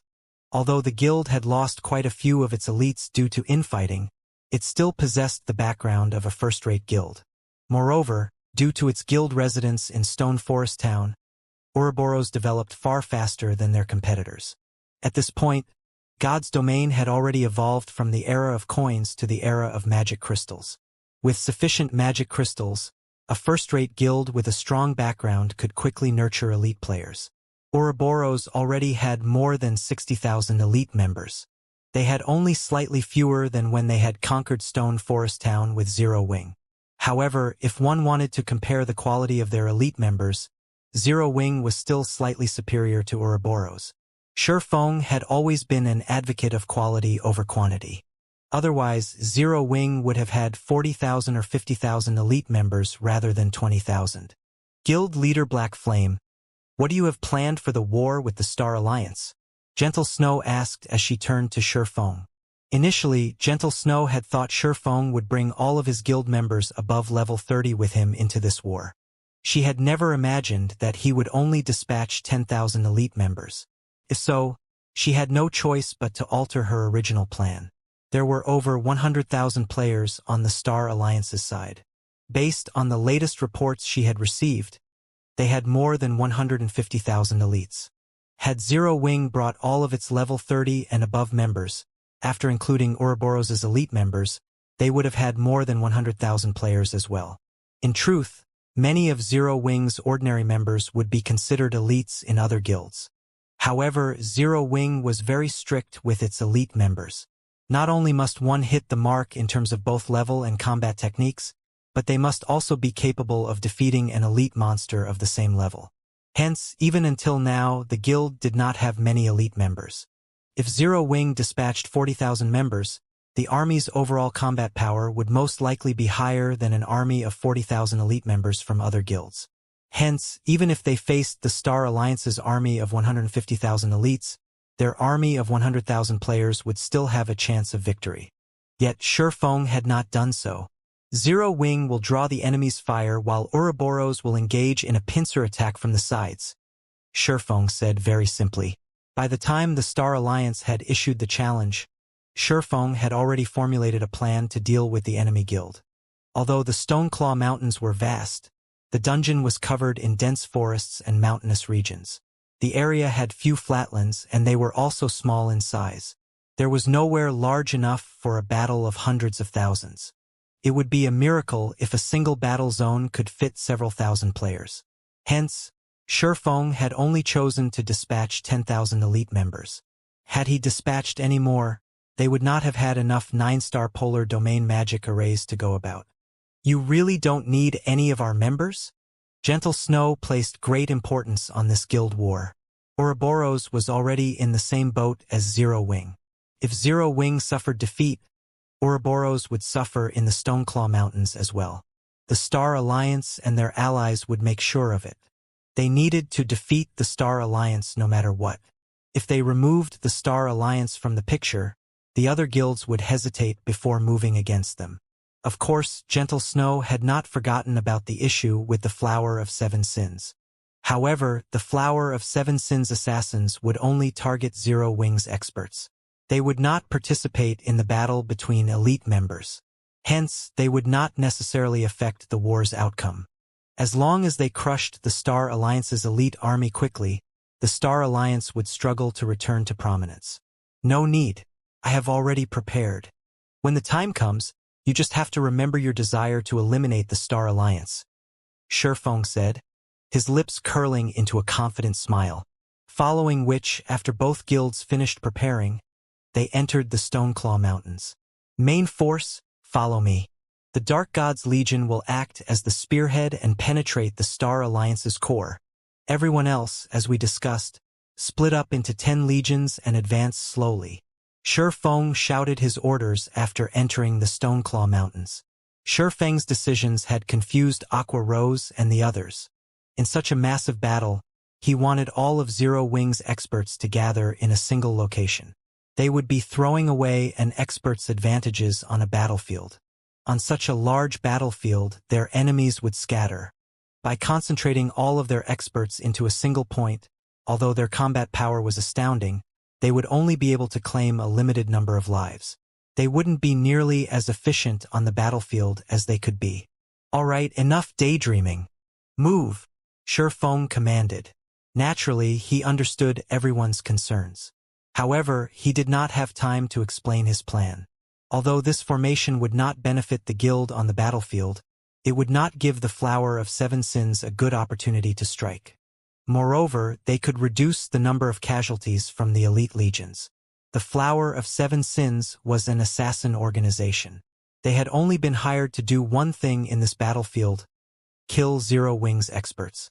Shifeng had confirmed this with the secret pavilion. As long as there were no experts in the elite legions, the Flower of Seven Sins would not bother helping the Star Alliance by killing Zero Wing's elite members. However, if an expert appeared in the midst of the elite legions, even if the assassins were reluctant, they would have no choice but to clear out the elite members blocking their path. This would deal a fatal blow. Shifeng was a flowing water realm expert, so he understood how beneficial such narrow terrain was to experts in the realms of refinement. He also knew how effective such experts were in a battle involving thousands of players. Hence, Zero Wing's experts needed to cluster. That was his first reason. His second reason was to drive the assassins to a single location. That way, he would not have to waste time searching for them. He could set a trap to catch them at once. Under Shifeng's command, everyone immediately began to move. Shifeng directly led the 100 main force members in a charge towards the tallest peak in the Stoneclaw Mountains outer region. That area was a favored location for a large-scale battle. From there, he could see the overall situation and direct his army. Ouroboros had also circled to the edge of the Stoneclaw Mountains. Meanwhile, on top of a hill in the Stoneclaw Mountains outer region, Guild Leader Galaxy, Zero Wing has entered the Stoneclaw Mountains. However, Zero Wing has only brought 10,000 elite members. It seems that the Star Alliance will not get to see much action. If you don't move quickly, the other guilds might decimate Zero Wing before you get to see any action. Glorious Echo warned the other guild leader cheekily. He could not help but laugh when he received the report on Zero Wing's arrival. You might not even get a share of the equipment they drop. Hearing this, Galaxy Past shook his head and laughed, saying, "In the end, it seems that Black Flame is not brave enough to make a last stand. He has actually dispatched so few people. Purple, issue my commands. Have Red Feather lead 30,000 elite troops into battle immediately. We can't let the other guilds steal the bounty." Understood. Purple I contacted Red Feather. After the large guilds received the reports that Zero Wing had dispatched 10,000 elite members to the Stoneclaw Mountains, they began to mobilize their troops. Although the various large guilds had only dispatched a small number of elites and experts, there were over a dozen large guilds aiding the Star Alliance. In fact, the total number of elites and experts the various large guilds had sent was only slightly lower than the Star Alliance's army. Overall, they had more than 70,000 players. If the various guilds went all out, they could gather more elite players than the Star Alliance and Ouroboros combined. 10,000 elites won't even be enough to fill the gaps between our teeth. Sure enough, Zero Wing is only here to make an appearance. They don't have the courage to face us all out. We're currently the closest to the dungeon's entrance, so Zero Wing's equipment will be ours for the taking. In Starmoon Kingdom, Zero Wing was famous for having top-tier equipment. Despite being level 31 or 32, the elite members of ordinary guilds generally wore level 25 Mysterious Iron and Secret Silver equipment, and very few had level 30 Mysterious Iron equipment. As for level 25 Fine Gold weapons and equipment, only an extremely small number of elite players had the privilege of owning any. Meanwhile, level 30 Secret Silver equipment was considered a luxury. As for level 30 Fine Gold items, they were considered top-tier equipment, and only a guild's core members were fortunate enough to wear such equipment. After all, Fine Gold equipment only had a slightly higher drop rate in large-scale team dungeons. However, teams that could raid level 30 large-scale hard-mode team dungeons were rare. Even first-rate guilds only had several hundred teams capable of raiding such dungeons. Hence, level 30 Fine Gold equipment was incredibly rare. However, what about Zero Wing's elite members? The most inferior equipment they wore was level 25 Secret Silver equipment. Many among them even had 1 or 2 pieces of level 25 Fine Gold equipment, and some even had level 30 Secret Silver equipment. There was no need to mention Zero Wing's core members and main force members. The harvest they could gain from killing 2 or 3 Zero Wing elite members would be like killing a level 30 or above chieftain. However, how rare and difficult was it to deal with chieftain-ranked monsters? Even with a team of 20 elite players, sacrifices were necessary to kill a level 30-plus chieftain. There was even the risk of a team wipe. However, it was a different story if their opponents were elite players. Field chieftains would grow stronger depending on the number of players raiding them. Elite players would not, making them much easier to deal with. As the various large guilds quietly approached the dungeon's entrance, many players who were tasked to defend strategic locations began to complain. Say, why is our luck so bad? What's the point of having us stay in this godforsaken place? The others will probably annihilate Zero Wing before they get anywhere near us. While everyone else gets to take a bite out of the pie, we won't even get a taste of the crumbs. I know, right? The higher-ups have even said that we get to keep half of the spoils we get from the enemies we kill. Last time, we only got to keep a quarter of the spoils. Even now, I still haven't obtained any level 30 fine gold equipment. Those bastards that went ahead lucked out this time. If I had known something like this would happen, I wouldn't have volunteered to defend this area. I could have been killing a few of Zero Wings members and upgrading my gear. The 2,000-man elite legion standing on top of a mountain whined as they enviously watched the fires of battle some distance away, nearly drooling. Meanwhile, under Shurfeng's lead, Zero Wings' main force arrived at the foot of this mountain undetected with the help of isolation scrolls and invisibility potions. With these two items, even a ranger's eagle eyes would not detect them. It was very easy for the group to circle the army of the various large guilds. Guild leader, I've investigated the situation using eagle eyes. There should be around 2,000 players on top of the mountain. Among them, over 20 have excellent equipment. They should be experts. Minor Wind reported in the team chat. 20+ experts? Shurfeng could not help but laugh. These people are taking this mountaintop too lightly. Fire, lead your group. Get rid of their healers first. Everyone else, focus on your positions. Herd them together as much as possible before using AoE skills. Shurfeng did not take the 2,000 elite players seriously at all. The equipment worn by Zero Wings' main force was considered among the best throughout God's domain. They had at least double the attributes of their enemies. Even the Dark God's Legion could defeat 2,000 elite players easily.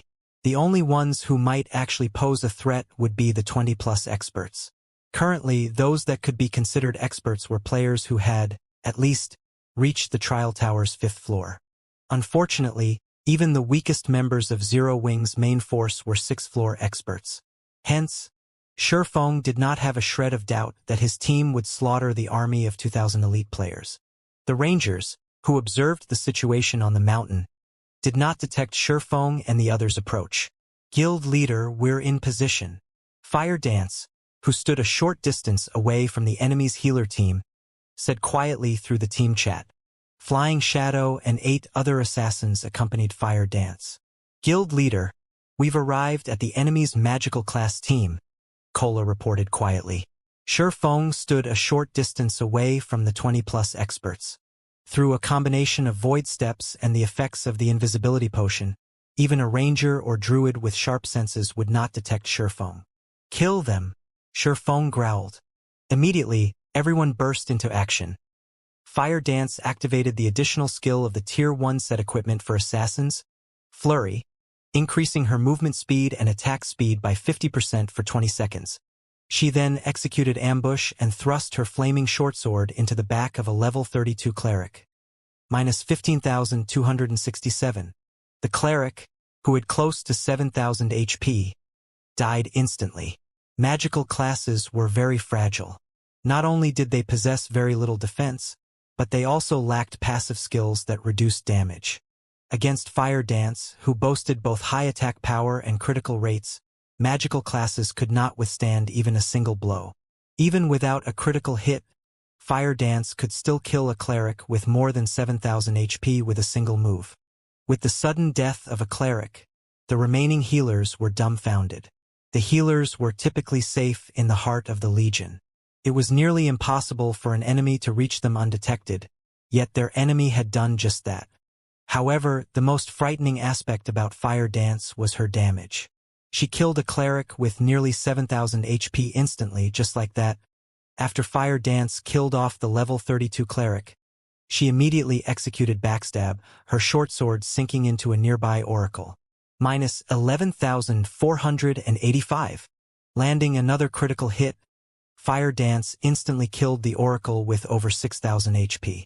At the same time, Flying Shadow and the others began their own killing sprees.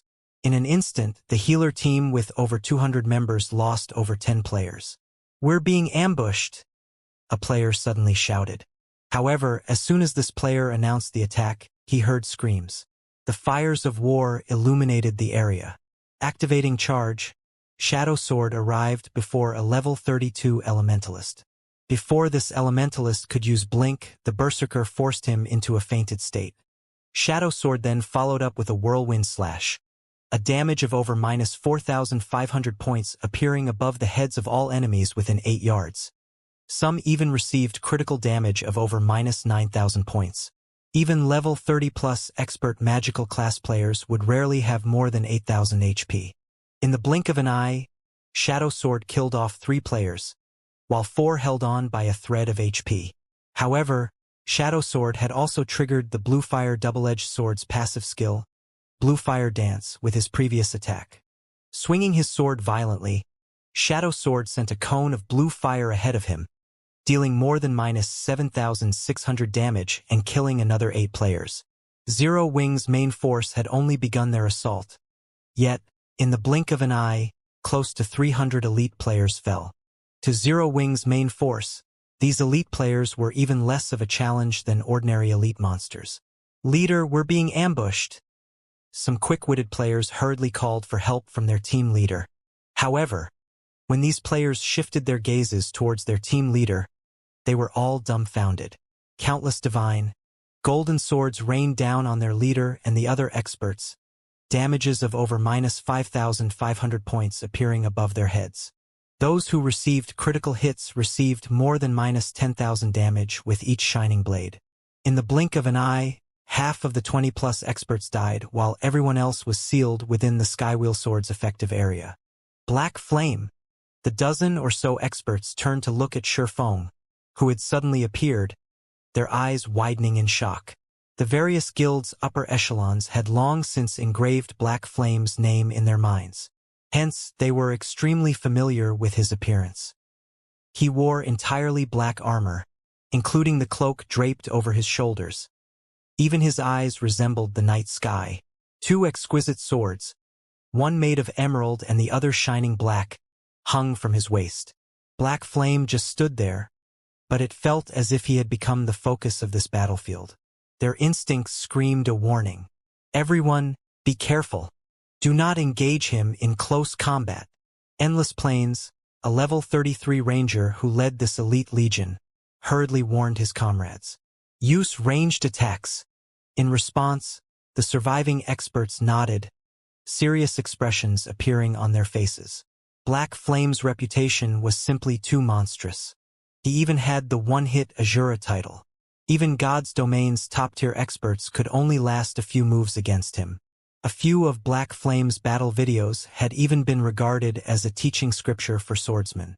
Black Flame's grasp of timing and skill usage completely surpassed other expert swordsmen by several levels.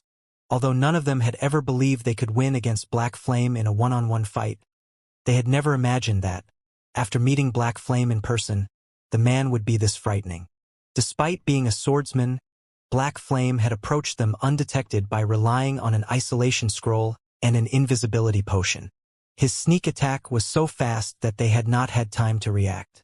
Moreover, not only did Black Flame's attack catch them, but that single attack had devoured close to half their numbers. Even the high defense and HP Guardian Knights and Shield Warriors had lost close to 4,000 HP. To make matters worse, that was only a control-type skill. Logically, such skills usually dealt low damage. Yet, the skill had stolen 1/3 of the Guardian Knights and Shield Warriors' HPs.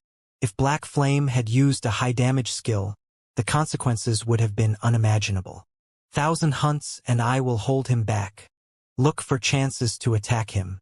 Don't worry about hitting us," a level 34 Shield Warrior named World Defender said as he lifted his barbed, diamond-shaped shield and dashed forward.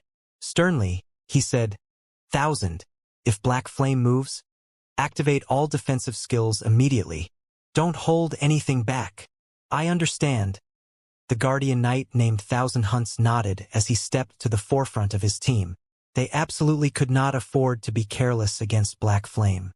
He understood that, if they did not start the fight with everything they had, it was likely that this swordsman would claim their lives instantly. "Good luck."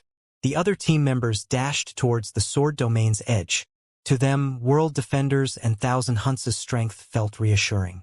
These two were well-known experts in the virtual gaming world.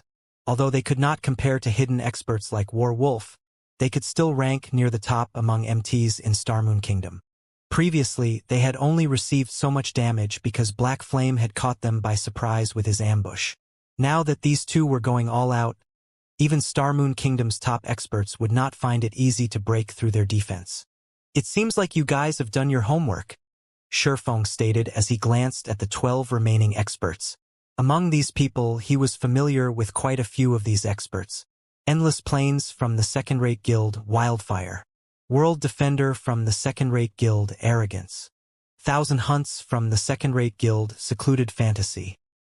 In the past, he had looked up to these experts. He had never dreamed that he would face off against them. He had not expected the shift in their positions, either. In the past, even if he had gone all out and pushed his senses to their limits, he would barely be able to contend with any of these experts. Yet now, these experts had to work together and fight with everything they had just to have any chance of survival against him. Although these people worked together for the first time, they fell into a defensive formation seamlessly despite the previous sneak attack. They calmly considered and executed the best strategy to deal with him. The extent of their combat experience was obvious. This was precisely what Fire Dance and the others lacked the most. Although Shifeng had charged at his enemy after using Skywheel Sword, Endless Plains had fired a storm of arrows the moment he set foot into the sword domain. Not only were the ranger's attacks extremely fast, but they limited Shifeng's range of movement, forcing him to confront the two oncoming MTs. Black Flame, show me just how good you are. The tall and robust World Defender stood proudly before Shifeng as he activated a series of life-saving skills in quick succession. Bloodthirsty Rage, Tier 1 skill. Recovers 3% HP every second for 10 seconds. Shield Wall, Tier 1 skill. Decreases all damage by 60% for 18 seconds. Last Stand, Tier 1 skill. Increases maximum HP by 30% for 30 seconds. Suddenly, World Defender's HP rose from close to 12,000 to nearly 15,600. He also recovered to more than 10,000 HP. Standing a short distance away, Thousand Hunts similarly activated his life-saving skills. He also used a Tier 1 Holy Shield protection, which could absorb over 2,000 points of damage on himself. When the shield broke, it would heal the player for over 1,000 HP. Following which, Thousand Hunts activated Justice Roar. Enemies, players, or monsters affected by the skill would have to attack him. If they didn't, he would receive a boost to his speed and damage. Feeling the effects of Thousand Hunts' Justice Roar, Shifeng could not ignore the Guardian Knight. Dashing up to Thousand Hunts, the Abyssal Blade transformed into numerous black streaks of light that descended on the Guardian Knight's body. So fast. Thousand Hunts was shocked. He had never imagined that Shifeng's attack speed would be so fast. He could not even see the afterimages of Shifeng's attacks. Fortunately, he wielded a shield. Compared to players without shields, he had an easier time defending against attacks. As long as he moved the shield slightly, he could block close to half of his body, making it very difficult to strike him. Thousand Hunts moved his shield quickly, blocking the Abyssal Blade. However, Shifeng did not bother changing the Abyssal Blade's trajectory. Instead, he continued swinging the magic weapon at Thousand Hunts. Illusory Shadow. The Abyssal Blade passed through the Guardian Knight's shield, the 6 black streaks of light penetrating the Holy Shield protection before biting into Thousand Hunts. Minus 1,274. Minus 2,604. Minus 1,295. Minus 2,582. Minus 3,829. Minus 1,285. 6 consecutive damages appeared above Thousand Hunts' head. His HP, which had been over 9,000, plummeted to 0. How could this be possible? Thousand Hunts could not believe what he was seeing. Despite Protection Blessing, reducing the damage he received by 60%, Black Flame had killed him without breaking a sweat. The other experts were similarly dumbfounded. A Guardian Knight with more than 9,000 HP remaining and Protection Blessing had died instantly. Just how high is his attack power? World Defender no longer dared to waste time with attacks. Instead, he used charge at the Swordsman. Turning, Shifeng used Silent Steps, appearing behind World Defender and brandishing Killing Ray. His witnesses only saw a flash of emerald. Thundering Flash, like a roaring dragon. 3 blue streaks of lightning instantly devoured World Defender. Minus 2,746. Minus 7,087. minus 4,424. World Defender's HP, which had been over 10,000, vanished instantly, his body falling slowly to the ground. How could this be? Shock shook Endless Plains' heart when he saw World Defender and Thousand Hunts' lifeless bodies on the ground. He could no longer maintain his previous calm. Both of these MTs had activated all of their life-saving skills, yet each of them had only lasted one move against Black Flame. They lost their lives before they could work with anyone else on the team to deal with Black Flame. Is he really a player? They could not help but remember Black Flame's title of One-Hit Azura. However, everyone finally understood something. Against Black Flame's attacks, the only thing they could do was dodge. That's two. World Defender's quick death had not particularly surprised Shifeng. After all, not only had his one-handed sword mastery reached the basic Sword King standard, but the aura of fire also increased his damage by another 50%. Even an MT with all of their life-saving skills active would be paper in front of his swords. Shifeng then shifted his gaze towards the nearest assassin. Wind Blade. Suddenly, Shifeng left behind an afterimage as he appeared before the level 33 assassin, his killing ray slicing through the air. Don't think that I'm that easy to kill. The assassin abruptly retreated as Shifeng appeared before him and tried to activate Vanish. When activate, Vanish would provide him with nearly of invulnerability. Within this second, all attacks against him would be useless. However, Killing Ray's lightning effect triggered. The instant Shifeng swung Killing Ray, he gained a 50% boost to his attack speed. Like a flash of light, Killing Ray danced across the assassin's body. Minus 13,548. It was another instant kill. As if that had been a cue, the rest of the team bombarded Shifeng with attacks. Numerous arrows and spells flew at Shifeng. Sidestepping, Shifeng jumped into the air, avoiding the oncoming attacks, following which he turned and retrieved the blazing meteor. With a flick of his wrist, a meteor suddenly flew from Shifeng's hand. Flame God's Fury.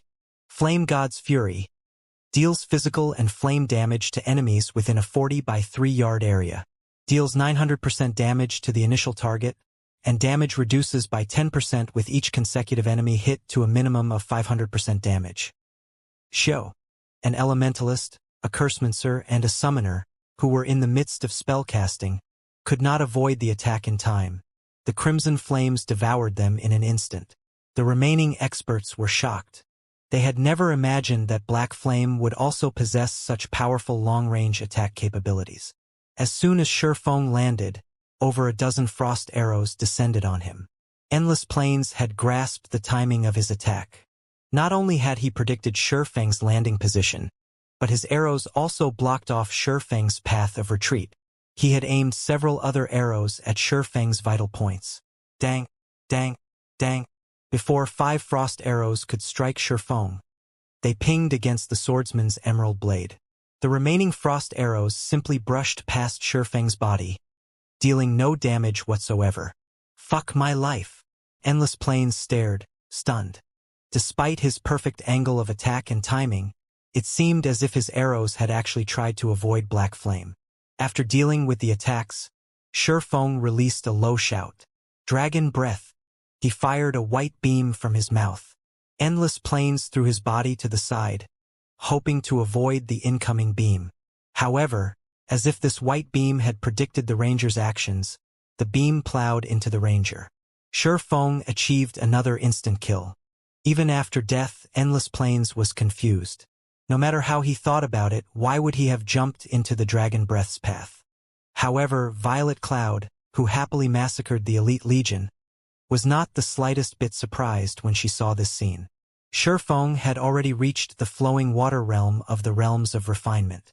He could easily predict a player's movements by observing their body. Hence, after seeing Endless Plains' intention, he had adjusted Dragon Breath's trajectory before firing the skill. Although nearly 20 yards stood between them, Endless Plains had yet to set foot into the realms of refinement. He lacked sufficient physical control. In such high-speed battles, he could not respond quickly enough to evade the Dragon Breath. Violet Cloud sighed. This was the watershed of top-tier experts. Although the difference seemed insignificant, its impact on the battle's outcome would be astounding. Extremely few ordinary players in God's domain could exert their virtual bodies to their very limits. On the other hand, thanks to their refined control over their own bodies, expert players could sometimes push their virtual bodies to their limits. Naturally, if both sides possessed equal levels and attributes, expert players were far more powerful. However, even top-tier experts would find it extremely difficult to adjust their movement in such a superhuman high-speed battle. It was like a sprinter's difficulty to stop after running at full speed. In a battle this fast, one could just stop without effort. However, experts who had reached the realms of refinement were capable of exactly that. Although it did not appear impressive, having the ability to accelerate and stop suddenly meant that a player could change their attack trajectories abruptly, confusing the enemy. Violet Cloud had already reached the half-step refinement realm. However, even now, she could not break through that final barrier. Hence, Violet Cloud observed Shurfeng's battle carefully while fighting her own, hoping to gain some insight. The elite players who had intended to help were stupefied. In just 2 seconds, Shurfeng had killed 7 of their experts. None of them had been able to withstand even one of his attacks. If even experts had no defense against him, what could elite players like themselves hope to accomplish? Those who had intended to rush over and assist lost all their courage instantly. Screams echoed from all across the mountaintop. Even for elite players, it was extremely difficult to exert their bodies to their limits. Not to mention, the members of Zero Wing's main force all had very high attributes. Their limits were much higher than elite players. This was no longer a battle. This was a massacre. Weaving through the crowd, Fire Dance moved faster than any of these elite players could follow. And as she moved, Fire Dance plunged the true fire blades into every player she passed, taking their lives with just a few hits. After just a brief moment, corpses littered the field. Dashing into the crowd, Shadow Sword brandished his blue fire double-edged sword madly. He sent the several shield warriors who had charged at him flying. The Berserker then followed up with a flame flash, blue fire devouring these shield warriors instantly. He used Whirlwind Slash to finish them off. Standing on a natural rise, Minor Wind launched a continuous stream of powerful arrows with his Wind Chaser. The power within a single arrow was enough to push back a Berserker, a class known for its strength. Even though many elite players tried to approach the Ranger, against the dozens of arrows, these elite players became no more than lifeless pincushions. Aqua Rose, Blackie, and the other magical classes released one AoE spell after another, killing dozens of players with every attack. In just a few minutes, the 2,000-strong Elite Legion had less than 1,000 players remaining. In contrast, Zero Wing's main force had not suffered a single casualty yet. Why are they so strong? Are they really human? I don't want to fight anymore. I want to go home. This situation was nothing like the videos they had watched of experts exchanging moves.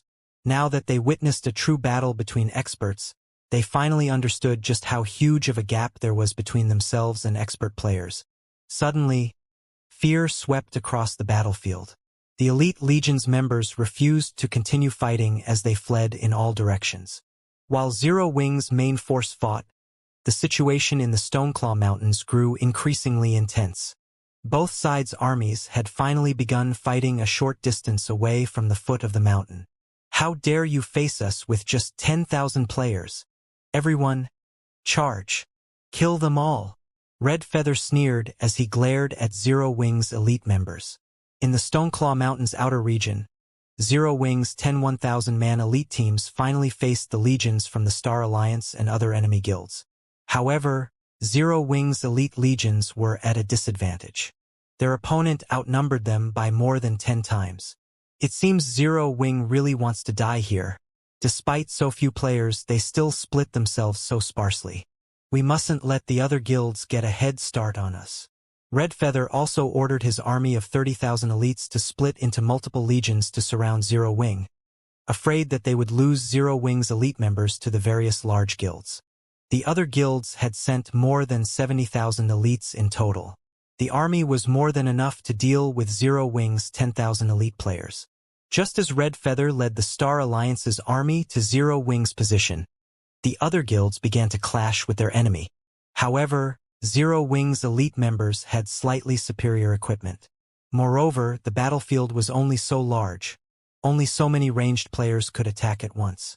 Hence, when it came to ranged firepower, Zero Wing had a slight advantage. After several exchanges, Zero Wing's foe had already suffered over 100 casualties. On the other hand, Zero Wing had only lost a dozen or so members. Other than the difference in damage, Zero Wing's elite members were far more adept at dodging attacks. In addition, their HPs and healing prowess were much higher. Zero Wing's ranged players only needed 3 to 4 hits to kill an enemy elite. However, if the various guilds' elites wished to finish off one of Zero Wing's, they needed to land roughly 6 attacks. Yet, against Zero Wing, the guild's elites could only dodge 3 or 4 out of 10 attacks. On the other hand, Zero Wing's elites could dodge at least 5 attacks. The difference in equipment, attributes, and combat techniques, though small, was clear for all to see. In the end, this minor difference impacted the results significantly. Damn it! All MTs. Advance. Ranged players. Cover them. Healers. Follow. Assassins. Circle and deal with their healers. Don't be afraid. We outnumber Zero Wing. When we reach them, victory will be ours. The upper echelons quickly issued the orders to charge ahead when they noticed Zero Wing's strategy of attack and retreat. Immediately, a collection of shield warriors and guardian knights emerged from the guild's elite army, everyone activating their life-saving skills as they charged madly at Zero Wing's members. The healers supplied these MTs with endless streams of recovery spells from a safe distance. However, no matter how hard these shield warriors and guardian knights tried to dodge, no matter how much healing they received, or how they lifted their shields as they forged ahead, they died helplessly as Zero Wing's hundreds of ranged players blotted out the sky with a rain of fireballs, frost arrows, and normal arrows. If one watched from afar, they would see row after row of shield warriors and guardian knights tumble to the ground. How is Zero Wing's firepower so powerful? Only 40 yards stretched between the two armies. Yet, to shorten the gap by 20 yards, the various guilds had lost over 300 melee players. Even the upper echelons flinched at this spectacle's brutality. They had never imagined that Zero Wing's ranged attacks would be so powerful. Before they could even reach Zero Wing's elites, their legion, which began with more than 4,000 players, had lost close to 500 members. Originally, the various large guilds had thought that this would be an easy battle. After all, they had a massive numerical advantage. However, after seeing Zero Wing's combat method, they realized one thing. Indeed, they did have the advantage in numbers, but unfortunately, the Stoneclaw Mountains terrain prevented them from using that advantage. However, the various large guilds couldn't care less anymore. They all gritted their teeth as they charged forward. If they did not get rid of Zero Wing's elite army today, they would never recover. Moreover, the shield warriors, guardian knights, berserkers, swordsmen, and assassins of the various guilds were close enough that they could use their skills effectively. If they did not fight now, then when? Kill them. We'll earn everything back once we plunder Zero Wing's equipment. Suddenly, the guild's melee classes advanced, an intense bloodthirst shining in their eyes. However, just as the various melee players activated their skills, each Zero Wing elite retrieved an intermediate frost grenade, pelting their approaching enemy. Bang, bang, bang. Suddenly, hundreds of intermediate frost grenades bombarded the advancing crowd, transforming the vibrant forest into a world of ice, snow, and death. As for the melee elites from the various large guilds, they froze into ice sculptures. When a gentle breeze blew past, every one of these elite ice sculptures shattered, decorating the battlefield with equipment.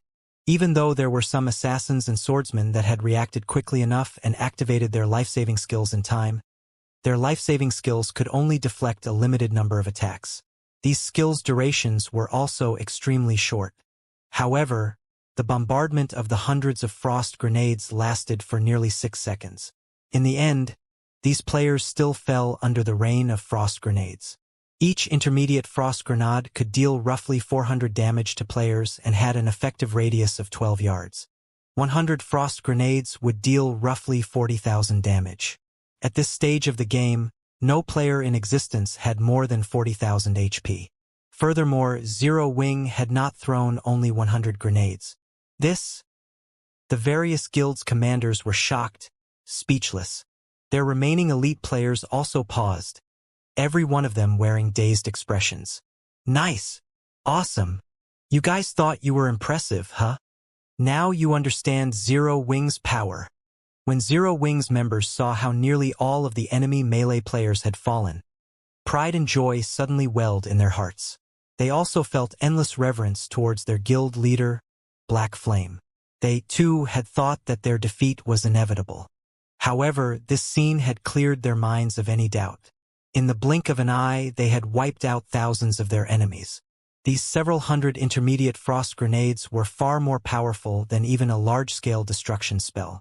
If they could fight here, in the Stoneclaw Mountains' narrow valley, they would not even fear twice this many opponents. The various battles that raged elsewhere met similar situations. The large guild's elite legions suffered tremendous losses under the intermediate frost grenade bombardment. Their death toll already exceeded 10,000, whereas Zero Wing had only lost around 100 members so far. The large guilds were forced to reassess the combat power of Zero Wing's elite army. Meanwhile, at the highest peak in the Stoneclaw Mountains outer region, roughly 10 minutes after the battle had begun, the elite legion of 2,000 players had lost over 80% of its members. The few survivors had scattered and escaped, just as Fire Dance and the others were about to give chase. Feng stopped them. "All right, that's enough. Ignore them. We don't need to waste our time hunting them down. We have more important things to do," Feng said in the team chat. His main goal was to occupy this strategic location with good view over the battlefield, not to kill these elite players. Moreover, even if they allowed these several hundred elite players to escape, it would not impact the war's outcome. "Guild leader, what are we going to do next?" Aqua Rose asked curiously. The other team members were just as eager to learn their next step. Feng had led them through the Star Alliance's encirclement and occupied this highland. What exactly was his goal? "We're going to wait for them here," Feng said, laughing. "However, we can't idle either. Aqua and Blackie, follow me. Fire, your group will clear the battlefield. Everyone else, pay attention to your surroundings. Be wary of any ambushes from the Star Alliance." Aqua Rose and Blackie nodded sharply. They followed Feng and climbed to an even higher overlook. Fire Dance then arranged her team to guard their surroundings. The news of the various large guilds inside the Stoneclaw Mountains suffering heavy damage spread like wildfire. Players throughout the entire Starmoon Kingdom were paying very close attention to this guild war. Hence, the moment this news appeared on the official forums, it instantly exploded, shocking many players throughout the entire kingdom. The uploaded battle videos of the war staggered them even further. Hundreds of intermediate frost grenades exploded continuously, filling the land with ice flowers and dyeing the land in snow-white color. Several thousand elite players were suddenly nothing more than lifeless ice sculptures doomed to shatter and scatter with the wind. Just seeing this scene alone could give one the shivers. What elite players! What Zerg tactics! Under the bombardment of the frost grenades, everything was insignificant. Without using any words, Zero Wing had proven to everyone that its strength was no trifling matter. Even when going up against over 100,000 elite players, Zero Wing was not afraid. With just the sacrifice of a dozen or so players, Zero Wing had managed to slaughter thousands of elite players. Zero Wing is simply too powerful. They are actually able to obtain so many AoE attack tools. The effects of this item are so good, so it should be very rare and expensive, right? That's an engineering tool. I've bought engineering tools before, so I know how insanely expensive those things are. Since that item they used is practically an instrument of war, it's definitely much more expensive. Despite that, Zero Wing is actually able to casually toss out so many as if they were just toys. Zero Wing is simply too rich. Many players on the official forums began a heated discussion over Zero Wing's financial strength. Although everyone was unclear about the exact price of the intermediate frost grenades, they could still estimate the price range of the frost grenade based on its effects. After making a rough estimate, they then calculated the number of frost grenades Zero Wing had used. Suddenly, everyone was shocked. Just the first wave of frost grenades Zero Wing had thrown in one battlefield cost dozens of gold. Since there was a total of 10 battlefields, that meant Zero Wing had spent several hundred gold just on the first wave of frost grenades. In God's domain, the liquid funds of many guilds did not even amount to several hundred gold. Yet Zero Wing had just casually tossed out that sum, using up an entire guild's liquid funds in the blink of an eye. Zero Wing was no longer fighting using players. The guild was practically drowning its enemies with money. However, no one could criticize the effects of this strategy. Based on initial estimates, the number of deaths the various guilds had suffered already exceeded 10,000. After looking at this scene, one could not help but admit that this money was well spent. If Zero Wing were to rely on its guild members to claim that number of kills, the total cost of the equipment lost and compensation given out would indeed be a lot more. Due to Zero Wing's frightening performance, the guild's prestige, which had been on a constant decline before, suddenly began rising rapidly. Many players who had initially belittled its chances in this war also started anticipating the final outcome. Meanwhile, the ones that this sudden turn of events affected the most emotionally would be none other than the guilds that were watching from the sidelines. At this moment, they were all inwardly celebrating the fact that they had not rushed to join the Star Alliance's coalition.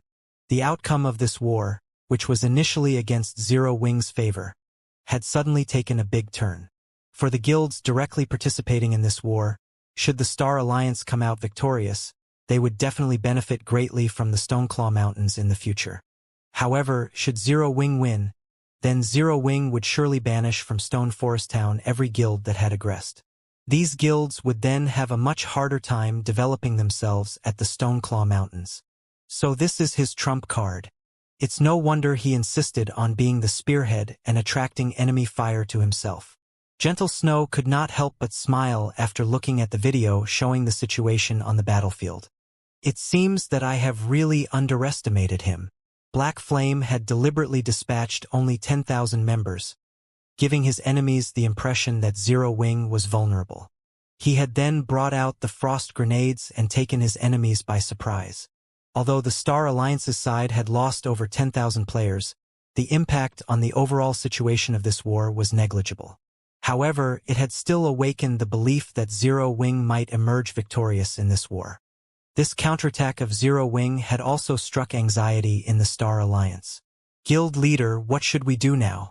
If Zero Wing possesses such an instrument of war, we will only be going to our deaths if we charge forward, yet we are no match for Zero Wing in a ranged battle.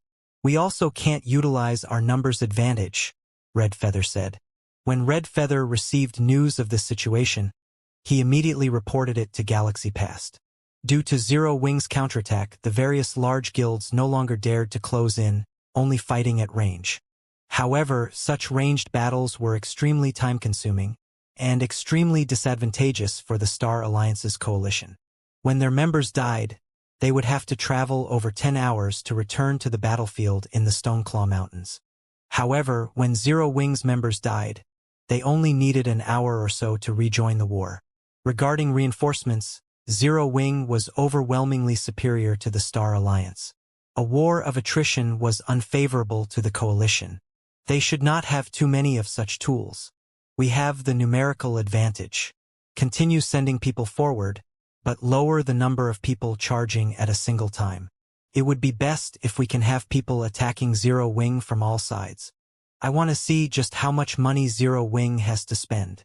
Galaxy Past was aware of the severity of the situation this time. Hence, he decisively made such a costly decision. I understand. When Red Feather heard this, he immediately realized the limitations of the Frost Grenade. The Frost Grenade was not a skill with indefinite use. Moreover, the grenade should not be cheap. With their numbers, they could simply use a small fraction to bait Zero Wing to use the frost grenades. Once Zero Wing depleted its supply, its elite army would merely be sheep for the slaughter. As long as they defeated Zero Wing and obtained Stone Forest Town, all the losses they suffered now would be negligible.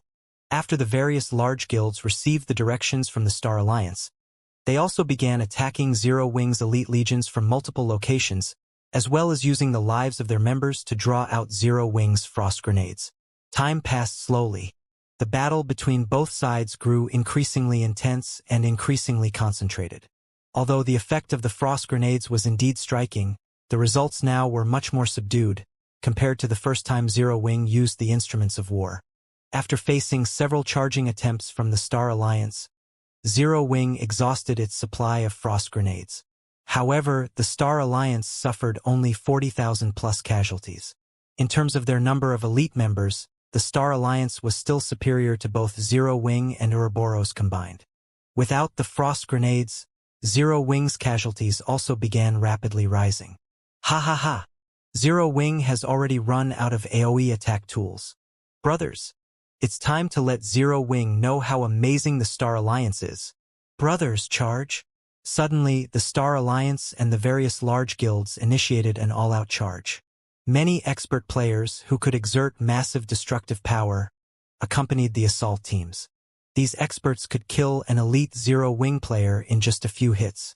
However, nobody was capable of stopping these experts. Guild leader, if this continues, our people won't be able to last long.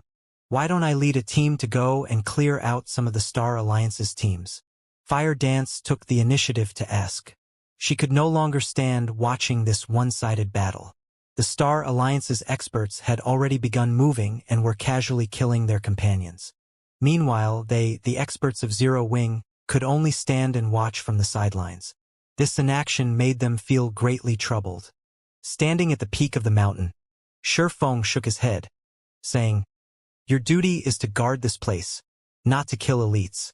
Since stamina was a limiting factor in God's domain, even an expert like himself would still slowly drown to death in the flood of players. Hence, exchanging the stamina of experts for the lives of the enemy's elite members was unjustifiable. It would be a different story if they had a large number of expert players. However, Zero Wing had far fewer experts than their opponents. But Fire Dance truly could not understand why Shifeng wanted them to guard this location. Relax. When going up against elite players, we naturally have to use a method for dealing with elite players. Shifeng laughed. He then spoke through the team chat, saying, "Aqua, are you guys ready on your side yet?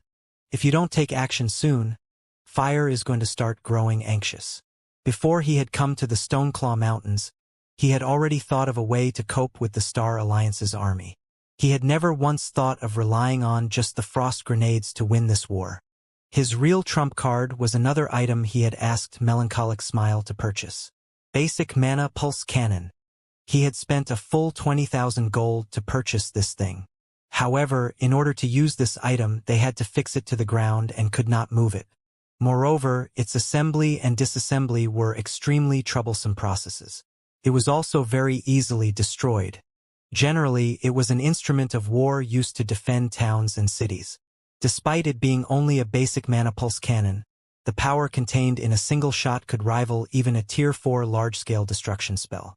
The cannon had a shooting range of 15,000 yards, and it was a tool often seen in wars that occurred during the later stages of God's domain. "Guild leader, it's ready. We're just waiting for your orders now." Aqua Rose replied through the team chat, smiling.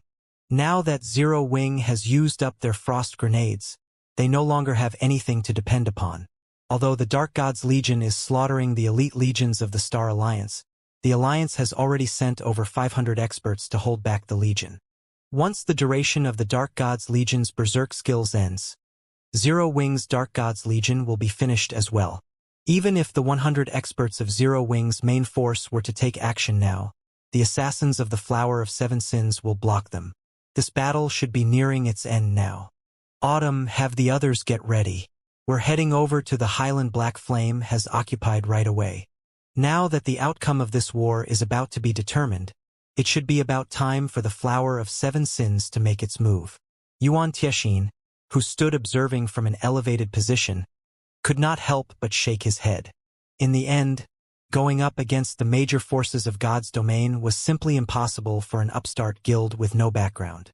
However, even if Zero Wing was defeated, The fact that the guild was able to survive up to this point was already a matter to be proud of. Uncle Yuan, isn't there still Ouroboros' elite army of 60,000? Cold Autumn had previously read the report on Ouroboros. The army led by the snow goddess Gentle Snow was not something to discount. Moreover, there were also several noteworthy experts on Ouroboros' side. Currently, the difference in the number of elites between both sides was no longer as large as when the war began. It was still too early to establish the outcome of this war. If the Star Alliance and Overwhelming Smile did not possess that trump card, the outcome of this war would indeed be undetermined, Yuan Tiexin said, smiling as he shook his head. The Star Alliance's trump card? Cold Autumn looked at Yuan Tiexin very curiously. A war involving over 100,000 elite players was not something that could be decided with just any ordinary trump card. However, judging from how assured Yuan Tiexin was, the trump card was precisely that powerful. I have also only heard this piece of information from the guild leader. Just the other day, the Star Alliance and Overwhelming Smile both spent an extremely massive sum to purchase 2 Tier 3 summoning scrolls from a super guild, Yuan Tiexin said. Enviously, he added, Tier 3 summoning scrolls are exceedingly rare in God's domain. They can be of great help in capturing towns or when used in guild wars. Even the secret pavilion has only managed to gather a few pieces after going through many difficulties. Every piece is a treasure that cannot be bought even with thousands of gold coins. A place with narrow terrain like this is indeed unsuitable for large-scale battles. However, it is the best environment for a Tier 3 creature to exert its advantages. A Tier 3 creature can serve as the best shield and sword in this war. With the assistance of a large group of elite players, a Tier 3 creature can easily annihilate an army of several thousand elite players. What more with 2 Tier 3 creatures? Without sufficient experts to pin them down, these monsters will slaughter elite players. Zero Wing and Ouroboros will stand no chance against these monsters. When Cold Autumn and the others heard this, they shivered involuntarily.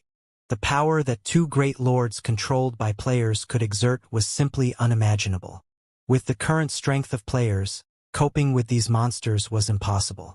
They could only rely on Zerg tactics to kill the great lords. However, the number of sacrifices required to do so would be horrific. To Zero Wing and Ouroboros with their smaller fighting force, this trump card of the Star Alliance would be a fatal one. Meanwhile, on the battlefield of Ouroboros and the Star Alliance, as both sides were almost evenly matched, the number of casualties on both sides was nearly equal.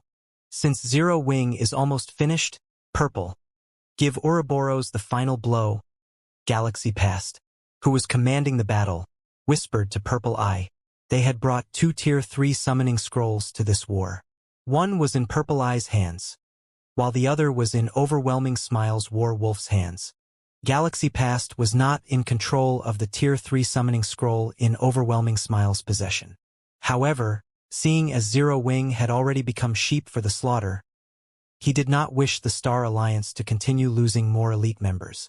I understand, Purple Eye, who was fighting at the front lines, replied, her lips curling up into a smile. She then excitedly retrieved the Tier 3 summoning scroll in her bag. Unfurling the scroll, she shouted lowly, I summon thee, Mountain Giant. Suddenly, in the heart of the intense battlefield, a massive magic array appeared in midair. In the next moment, a mountain giant with a body made entirely of rocks fell from the aquamarine magic array. The mountain giant was over 50 meters tall, and all players before its colossal body were no different from ants. Mountain Giant, Elemental Being, Great Lord, Level 54, HP 20, 000, 000/20,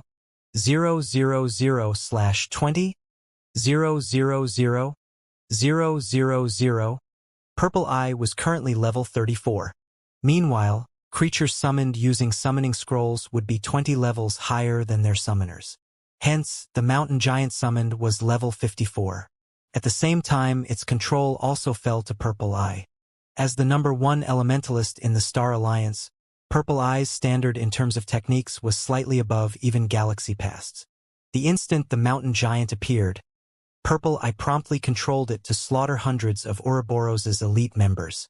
Immediately after, the mountain giant abruptly stomped on the ground, and the ground within 120 yards of the great lord's feet trembled. In the next moment, at the rear line of Ouroboros' legion, a rock spike with a radius of 20 yards shot up from the ground, instantly annihilating dozens of Ouroboros' healers and striking panic in the remaining healers. Previously, the battle between both sides remained at a stalemate. With the appearance of the mountain giant, however, it immediately became a one-sided struggle. When Ouroboros' attacks landed on the mountain giant, none of them dealt more than 100 damage due to the level and tier suppression. Even after adding up the efforts of several hundred players, the total was merely in the tens of thousands.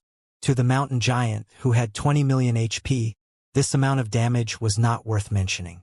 Just its battle recovery alone could maintain it at full HP. The mountain giant was essentially a strength-type Great Lord. With a single blow, it could instantly kill a full HP level 30 elite MT. Moreover, as all of the mountain giant's attacks were AoE attacks, when it came to a crowded battlefield, a single blow from it could kill anywhere from a few to more than a dozen players. The mountain giant completely dominated this entire battlefield with overwhelming force.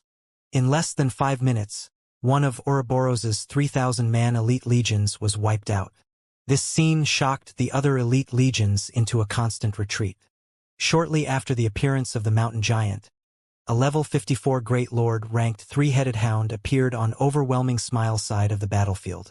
Cerberus, Dark Creature, Great Lord, level 54, HP 17, 500, 000/17, 500, 000. Although the Cerberus did not possess as much HP as the mountain giant, it was significantly superior to the mountain giant in terms of magic damage. Its movement speed and attack speed were also much faster. When it came to killing elite players on the battlefield, it was even more proficient than the mountain giant. After 2 level 54 Great Lords joined the battlefield, Ouroboros' members immediately fell into a panic. The 2 Great Lords both possessed quite a number of AoE attack skills. In a battle of thousands, they could easily reap the lives of hundreds of elite players every passing moment. Ouroboros could not offer any resistance whatsoever. "Snow, what should we do now?" Zhao Yueru felt her scalp tingling and her body shivering when she looked at the 2 Great Lords. If they could not deal with these 2 Great Lords, Ouroboros would have no chance of victory at all. "We don't have any other choice. Let's use our final card. Although it can't stop these 2 Great Lords, it will be able to trap them for a short time. This should give us enough time to escape their pursuit," Gentle Snow said, gritting her teeth. She inwardly felt great frustration. She had never imagined that they would lose this war just like this.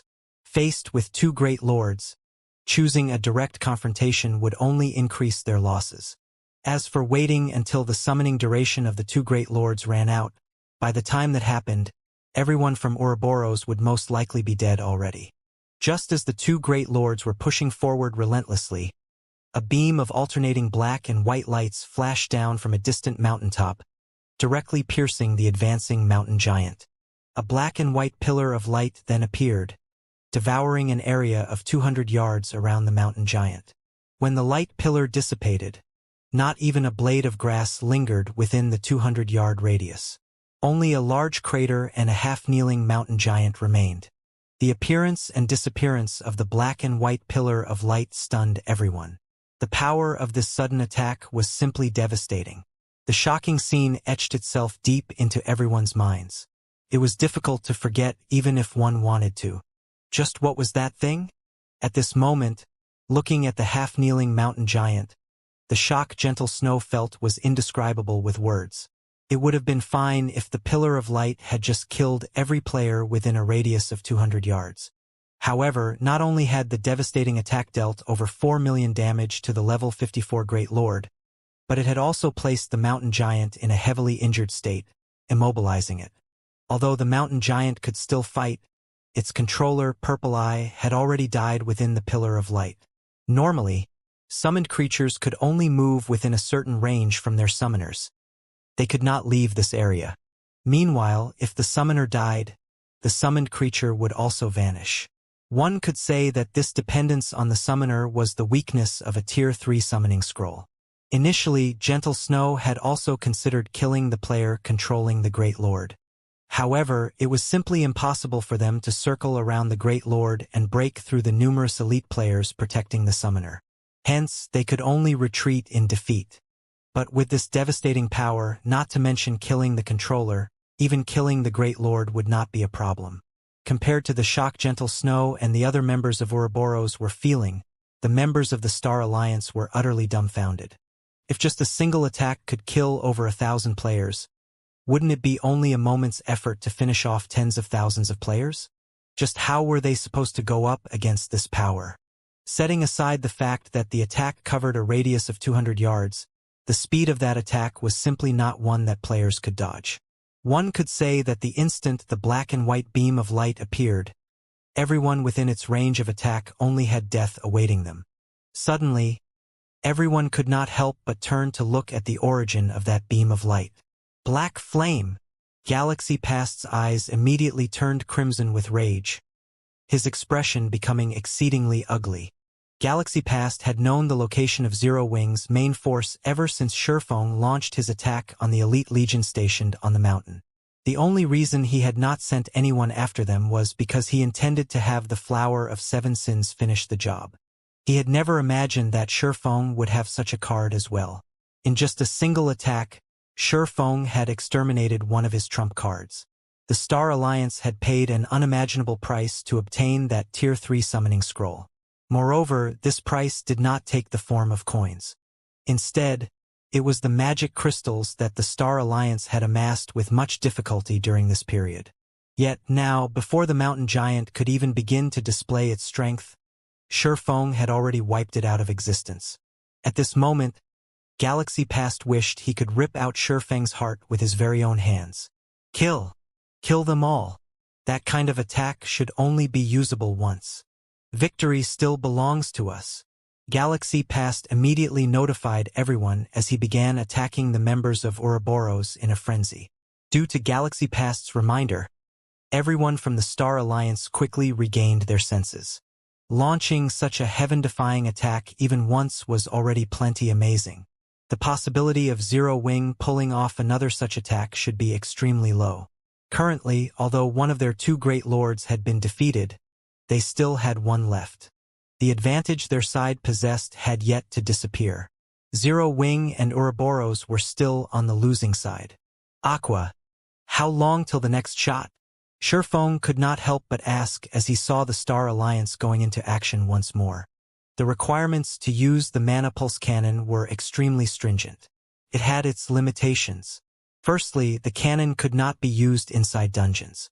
Otherwise, dealing with dungeon bosses would be a piece of cake. A few shots would be all it would take to clear the dungeon. Secondly, the cannon had a relatively long cooldown time after firing before it could fire again. Normally, this cooldown was roughly 3 to 4 minutes long. Thirdly, it was extremely costly to fire the cannon, with each shot costing 1,000 magic crystals. Even ordinary large guilds were unlikely to obtain 1,000 magic crystals in a day. Yet, the basic Mana Pulse Cannon only needed an instant to waste it all. In terms of coins, the cannon cost over 200 gold to fire each time.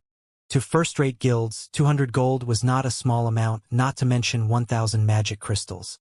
Even if first-rate guilds possessed a basic Mana Pulse Cannon, they would not be willing to use it unless absolutely necessary. There's still another 30 seconds.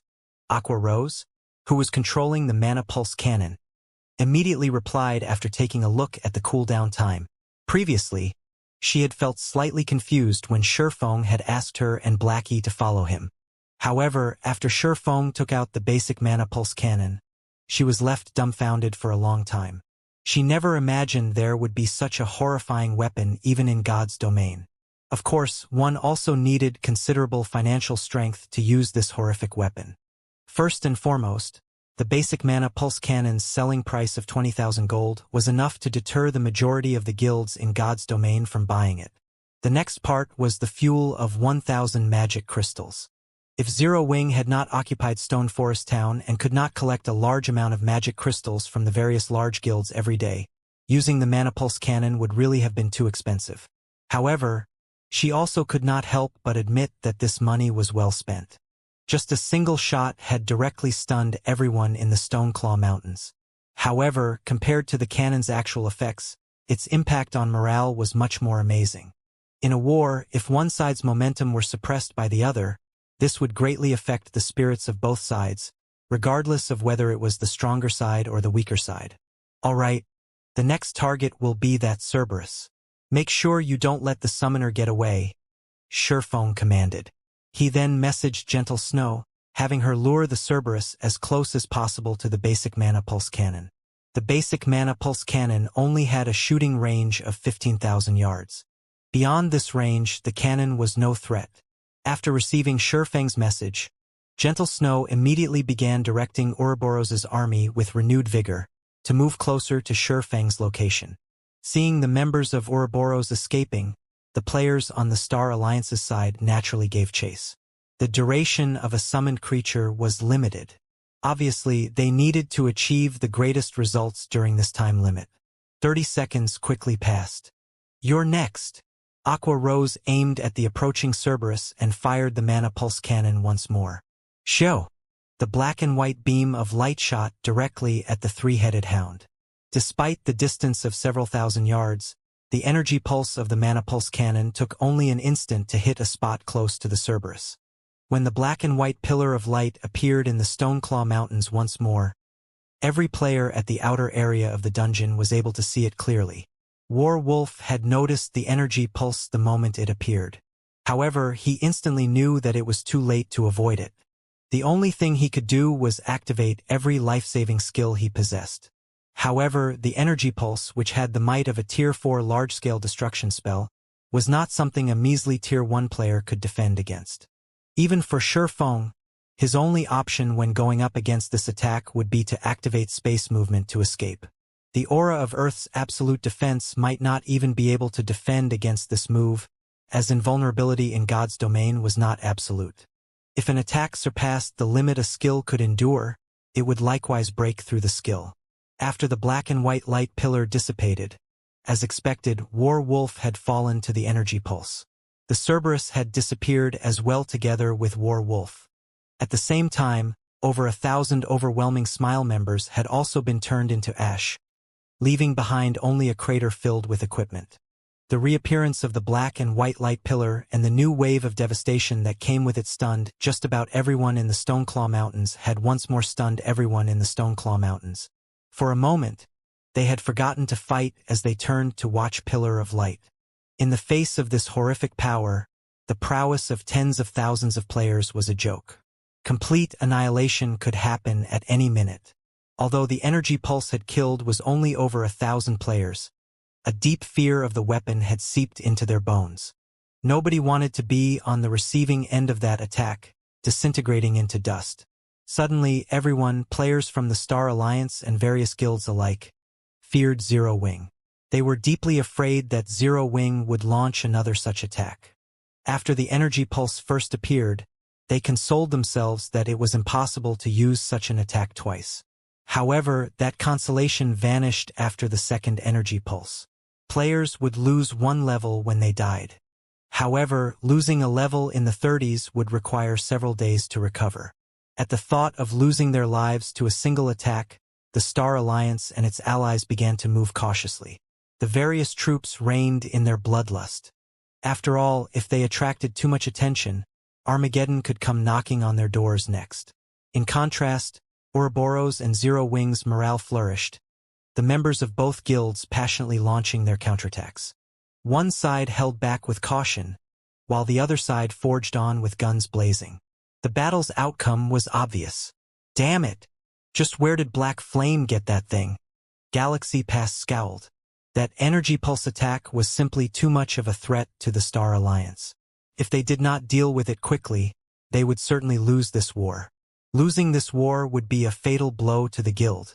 The loss of EXP and equipment was a secondary concern.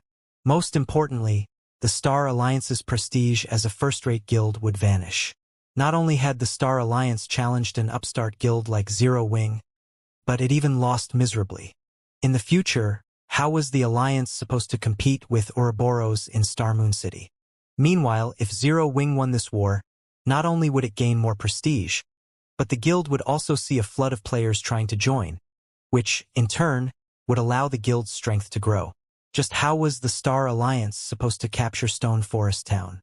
Red Feather, lead the main army and annihilate Black Flame. We cannot allow him to fire that thing again. After considering his options, Galaxy Pass did not believe that they could allow Zero Wing to occupy that mountain any longer. With the mountain's vantage point, Zero Wing could fire that energy pulse anywhere on the battlefield they wanted. If they could evict Zero Wing quickly, then the threat of mass destruction would lessen. Hence, it was imperative that they remove Zero Wing from the mountain. As for Zero Wing's elite army, it was no longer important. Rest assured, guild leader. I'll lead a unit to annihilate Black Flame. Red Feather understood the importance of his task. Moreover, this was the perfect chance to avenge the humiliation he had previously suffered. He had only sent his subordinates to deal with Black Flame during the battle in White River City, yet, in the end, not one of the 6 subordinates he sent had returned alive. This time, he intended to deal with Starmoon Kingdom's #1 expert personally. Brother Glorious, I'll have to trouble you to inform the Flower of 7 Sins. Hopefully, they can act as soon as possible. This way, we'll be able to end this battle a little sooner, rather than continuing to waste resources. As insurance, Galaxy Pass still decided to deploy the Flower of 7 Sins. Exemplary Willow had intended to force Black Flame to taste despair. Hence, she had ordered them to wipe out Zero Wing's elites before hunting Black Flame and Zero Wing's upper echelons. However, that plan was no longer viable. That energy pulse was simply too much of a threat. Meanwhile, Zero Wing's main force had occupied a location that was easy to hold but difficult to attack. With the combat power of Zero Wing's main force, although Red Feather led many elite members, they could not exert their maximum power. No one was certain that they could chase Black Flame and his team off that mountain. If the battle dragged on and Zero Wing was allowed to fire that energy pulse a few more times, it could turn the tide of this war. Hence, for safety's sake, it would be more efficient for the Flower of 7 Sins assassins to take action. If the Flower of 7 Sins could take down Zero Wing's upper echelons quickly, they could deal a massive blow to both Zero Wing and Ouroboros. The Star Alliance could regain its lost momentum in full. It would be much easier to annihilate the remaining elite members of the 2 guilds. I'll notify them right away, Glorious Echo replied. He, too, realized the severity of the situation. His previous carefree expression had vanished. The war that had clearly been in their favor had suddenly taken a 180-degree turn. If they idled, this war would lose all meaning, even if they killed Zero Wing's upper echelons. Exemplary Willow wanted an overwhelming victory in addition to Black Flame's despair. If he told Exemplary Willow that they had won a Pyrrhic victory, the woman might even skin him alive. Finally want us to join the fray? A silver-robed man asked. This middle-aged man carried a black spear on his back and chuckled when he received Glorious Echo's call. Yes, I hope you can finish the job as soon as possible. Glorious Echo nodded. Relax. As long as we make a move, Black Flame's time in this world will be limited. The silver-robed man laughed. He then disconnected the call and looked to the others, saying, Let's begin. Don't forget your targets. You are only allowed to attack someone else after your target is dead. Although they were all extremely powerful, top-tier experts, when dealing with this silver-robed man, they could not help but shiver as they nodded their heads respectfully. The Flower of 7 Sins was an organization where strength meant everything. The silver-robed man was stronger than every one of them. Hence, he had full command of this operation. Just as the Flower of 7 Sins assassins made their way towards Shurfeng's peak, the secret pavilion's members, who had watched from afar, began to move. I had not expected Zero Wing to obtain such a strategic tool. It's no wonder why it grew from an upstart guild to its present power. If not for the Flower of 7 Sins, Zero Wing might really win this war. Yuan Tianxin shuddered when he recalled the prior devastation. If Zero Wing could obtain several more tools, who could possibly stand up to it in the future? However, this event had reminded him of one thing. Wars in God's domain were not won just by relying on elite and expert players.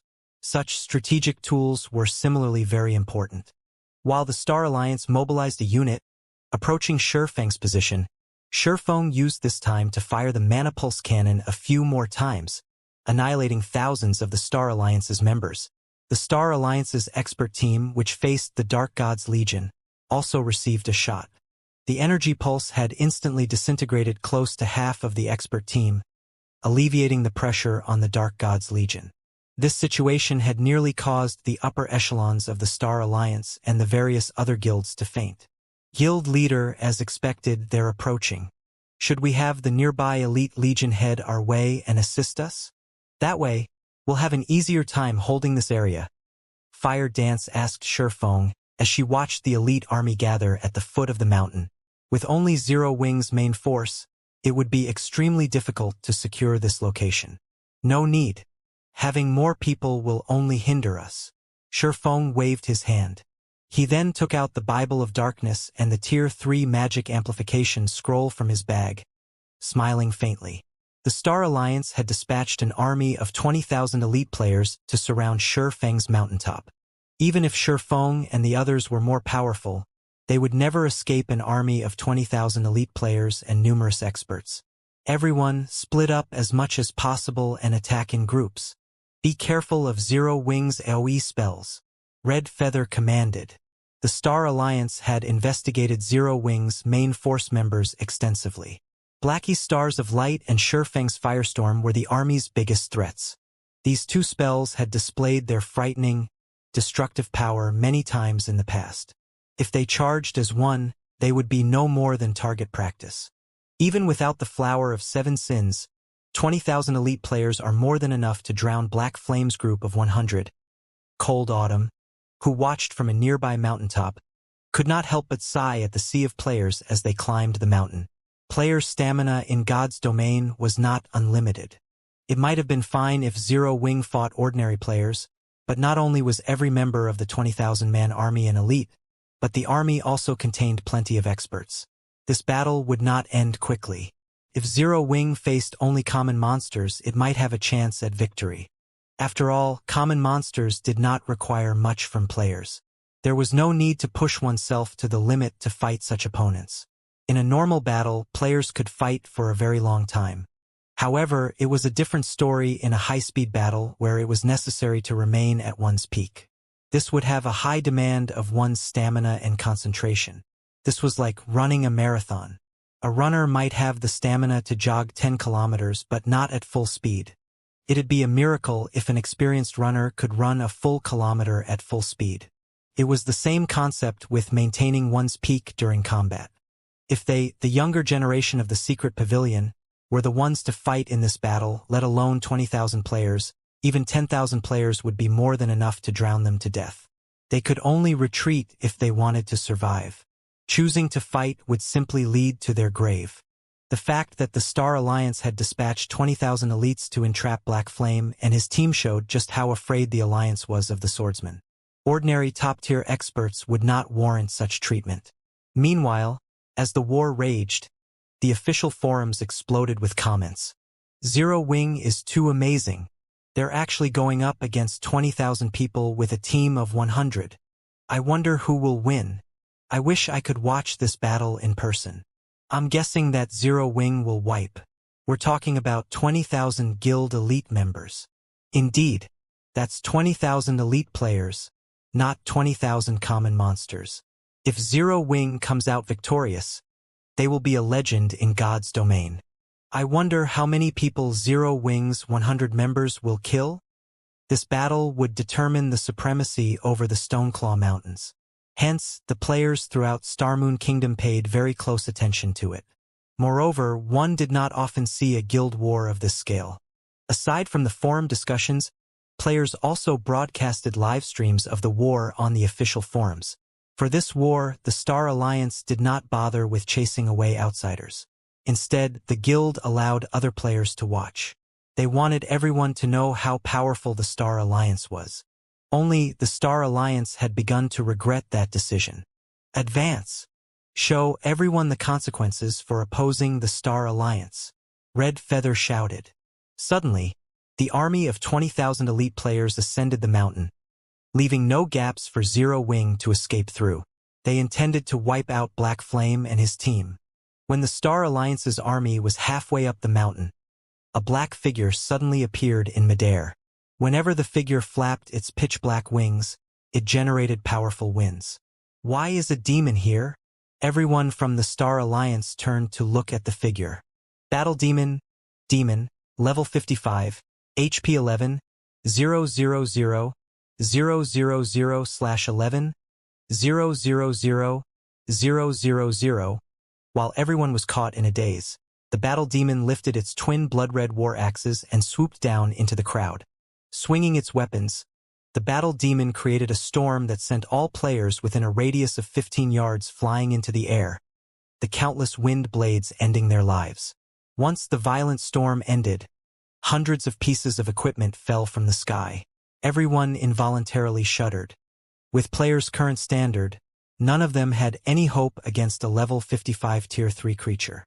No, this is Zero Wings Demon. All melee players scatter. Ranged players, distance yourselves from the demon and use barrier magic arrays to trap it. Red Feather immediately commanded. Although the demon's sudden appearance had surprised him, he remained relatively calm. Although barrier magic arrays were rare, a first-rate guild like the Star Alliance had quite a few in reserve. They might not be able to kill the tier 3 demon, but they could confine it for a while. However, Shurfeng had no intentions of giving the Star Alliance the opportunity to trap the demon. The demons he summoned with the Bible of Darkness were different from the creatures summoned with summoning scrolls. The demons could be controlled from a very long distance. Hence, Shurfeng directed the Battle Demon to fly into the air and attack other locations. Despite the constant attacks from the Star Alliance's players, due to the level and tier suppression, their damage was practically negligible. In such a way, the Battle Demon repeatedly struck and fled. Every time the players with the barrier scrolls reached the battle, the demon was out of reach. For a time, the Star Alliance's army plunged into chaos. Red Feather's eyes were bloodshot with fury as he roared deafeningly. Watching this madness repeat again and again, it was already difficult enough to deal with a tier 3 demon. Now, the demon ran about randomly, wreaking havoc wherever it went. To the Star Alliance, this demon was a nightmare. They were sheep to the slaughter. A casual assault could kill several hundred players. If this continued, it was only a matter of time before the demon annihilated their army of 20,000 elite players. Guild leader, you really are amazing. You can actually summon such a powerful tier 3 demon. With this, the Star Alliance will suffer. Blackie rejoiced as he watched the Battle Demon massacre the Star Alliance's elites. Previously, the two great lords the Star Alliance and Overwhelming Smile had summoned had dealt quite the blow.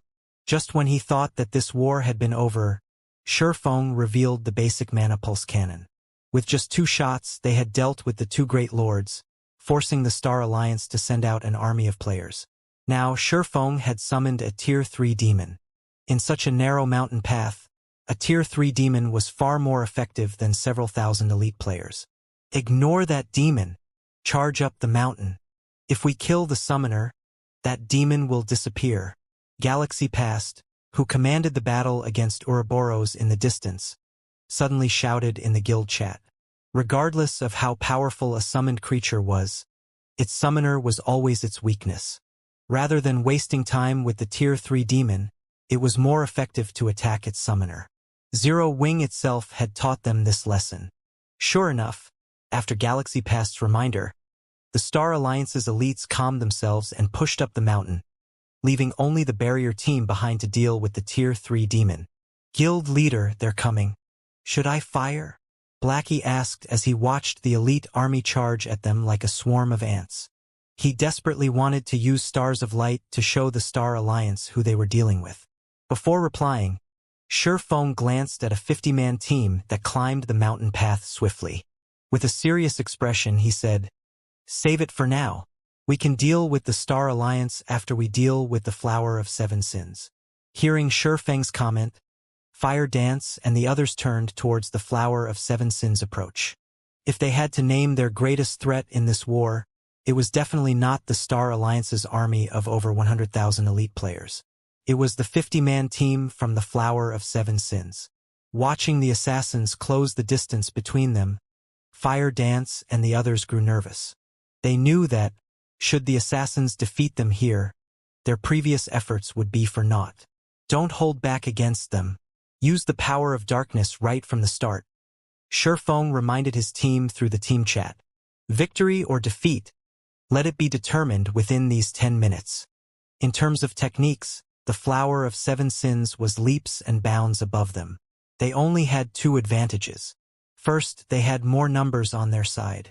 Second, they had the advantage of berserk skills.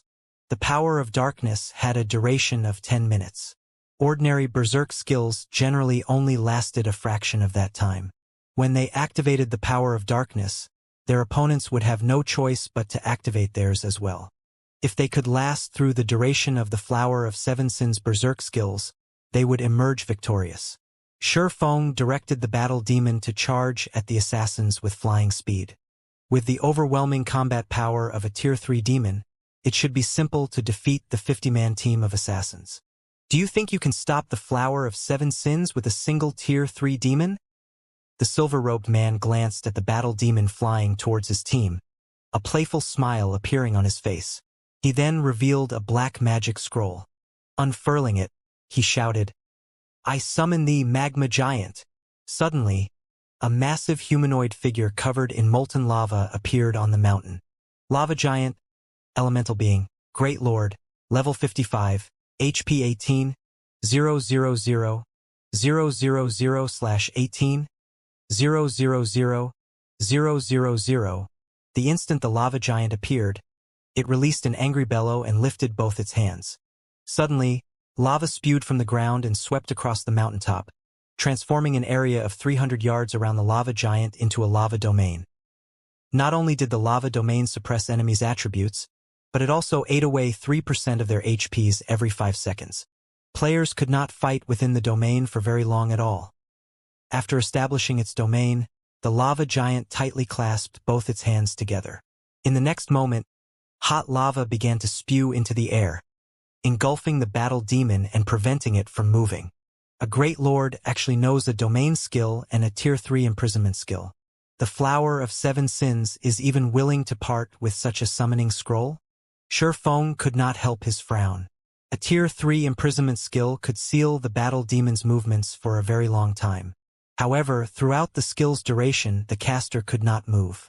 Both summoned creatures had been taken out of this fight. However, the Flower of Seven Sins had the aid of a domain skill, which was a significant disadvantage for Zero Wing. Give up.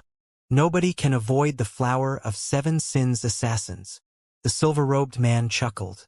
The lava domain had already enveloped the mountaintop.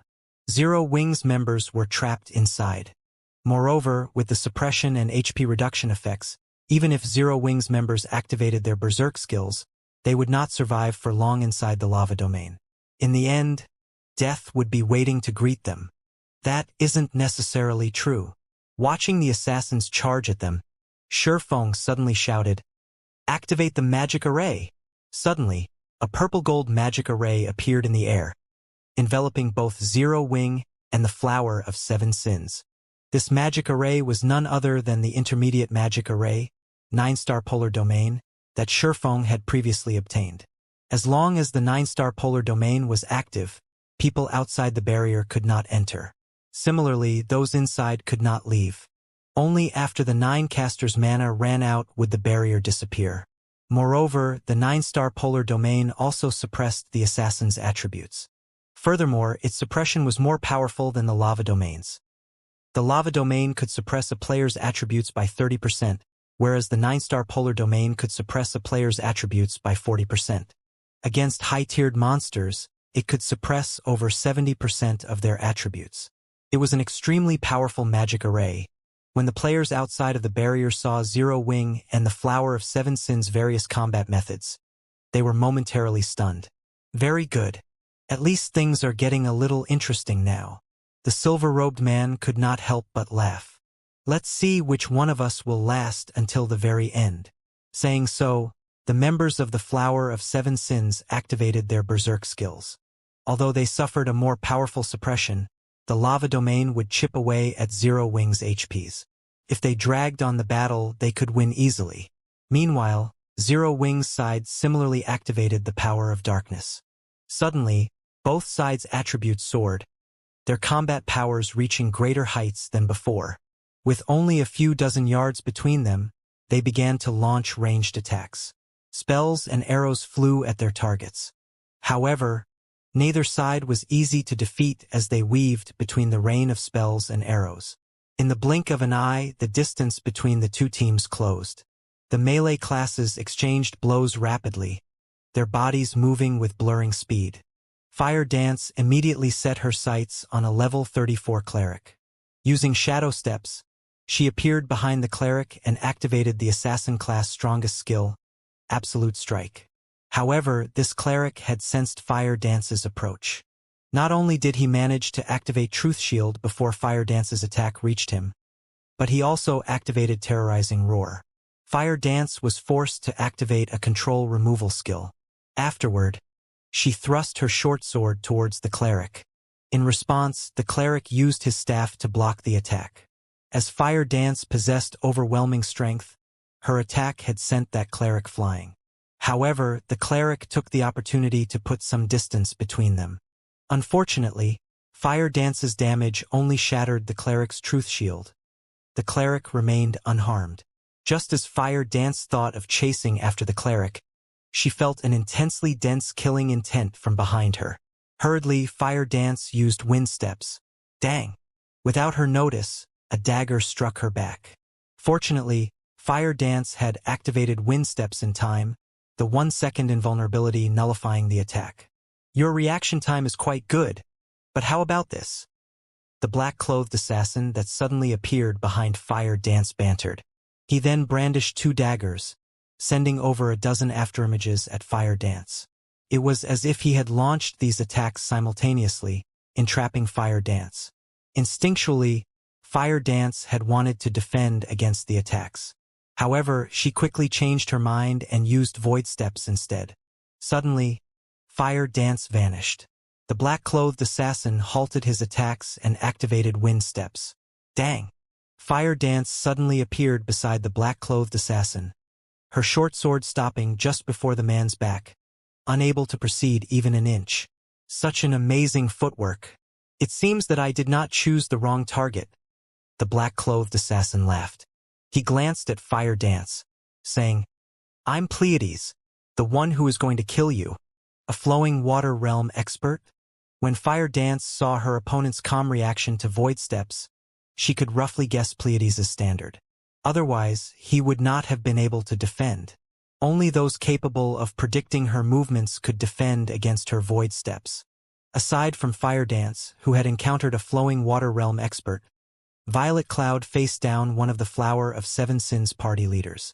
Although Zero Wings members had the advantage in attributes and could take the initiative in attacking, the assassins' techniques were far more refined. The assassins did not use strictly might to face their opponents. Instead, they defended and counterattacked. After all, with the presence of the lava domain, Zero Wings members would continuously lose HP over time. They just needed to wait until their opponents ran out of HP. Black Flame, show me your strength, the silver-robed middle-aged man demanded as he stood in Shurfeng's path. Sweeping his spear horizontally, the middle-aged man exuded an imposing aura. The members of Zero Wing and the Flower of Seven Sins had entered their own battles. Aside from Fire Dance, Violet Cloud, and Aqua Rose relying on the attribute advantage that their Tier 1 set equipment provided to suppress the assassins' party leaders, the others struggled against the remaining 4 party leaders. These party leaders' equipment was in no way inferior to the members of Zero Wing's main force. In addition, they wore almost a full set of Tier 3 gemstones, and their berserk skills were slightly more powerful than the power of darkness. Hence, they easily made up for the difference in attributes. With very little difference in basic attributes, even if 3 of Zero Wing's main force members ganged up on one of the Flower of Seven Sins party leaders, they were powerless. The enemy neutralized their attacks one after another. Meanwhile, if they were not careful and received an attack, they would instantly lose 1/3 of their HP. It was only a matter of time before they were defeated. Not to mention, the lava domain was also in effect, continuously reducing the HPs of Zero Wings players. Surprisingly, Shadow Sword, Minor Wind, Flying Shadow, Turtledove, Cola, and Yiwumian were able to exchange blow for blow with their assassin opponents, both their HPs and their enemies gradually decreasing. A small difference in HP might determine the outcome of their fights. Zero Wing is quite strong. Despite facing so many experts from the Flower of Seven Sins, they still fight so ferociously. If this were any other team, the Flower of Seven Sins would have defeated them by now. Yuan Tiexin, who watched the fight from afar, said in slight surprise. Unfortunately, Zero Wing will still go up in flames. Currently, aside from a few of Zero Wing's upper echelons holding their ground, it was only a matter of time before the others were defeated. If the battle dragged on, the ordinary main force members would fall. At that time, the assassins could corner Zero Wing's upper echelons. As they already had their hands full with their current opponents, facing more at once would be fatal. The other secret pavilion members nodded in agreement. However, they had to admit that Zero Wing's main force was indeed impressive. If they were in Zero Wing's place, the battle would end very quickly. Refinement Realm experts could alter their actions in such high-speed battles nimbly. However, ordinary experts could not. On the scorched battlefield, although the fights between Zero Wing's main force members and the Flower of Seven Sins assassins was exciting, the secret pavilion members focused on Shi Feng's battle. After all, the title of One-Hit Azura was not just for show. To have earned his current reputation, Shi Feng had killed many experts. However, in this war, Shi Feng's opponent was even more extraordinary than he was. He fought the assassin's leader. This was a rare sight indeed. The Flower of Seven Sins sent you to lead the mission this time? Shi Feng asked as he unsheathed his swords. He was utterly focused on the silver-robed man before him. Although the silver-robed man had not yet attacked, the cold killing intent he radiated caused Shi Feng to shudder involuntarily. Shi Feng felt as if his life were slipping away. It almost felt as if he were standing in the middle of a demonic beast's nest. Moreover, the silver-robed man's level and equipment quality were extremely high. Not only was the man a level 35 berserker, but his equipment was also the dark gold set equipment meant for berserkers, the Wind Frost set. The Wind Frost set focused on speed and strength. It was level 30 to level 40 equipment. It was a dark gold set that could improve as its wearer leveled. It was only second to a tier 1 set equipment. As for the snow-white spear in the man's hands, although Shi Feng had never seen it before, judging by the runes and weapon's elegance, it should be, at the very least, a top-tier dark gold weapon. That will depend on whether or not you qualify to know, the silver-robed man rebuked as he swung his spear. Suddenly, it seemed like his spear had transformed into 5 poisonous snakes that shot towards Shi Feng. 1 spear, 5 transformations. Although there were only 5 spear images, these images' attack trajectories were both complex and varied. Even the middle-aged man could not predict the attacks, not to mention the attack trajectories. Seeing this, Shi Feng abruptly retreated. Dang! Dang! Sparks scattered between the swordsman and the berserker. Such quick spearmanship. Shi Feng could not help his surprise. Despite retreating as soon as he had noticed the attacks, the 5 spear images had appeared before him instantly. By the time he had reacted, although he had deflected 2 of the spear images with his swords, it had been too late to block the other 3 spears. He had no choice but to activate Defensive Blade to block the spears. Otherwise, with his attributes after activating the Power of Darkness, although the remaining spear images would not kill him instantly, they would destroy 1/3 of his HP. Due to the previous clash, Shi Feng had gained a general understanding of just how powerful the silver-robed man was. Hence, he could predict the man's damage. You actually avoided my 1 spear, 5 transformations. You are worthy for me to take you seriously.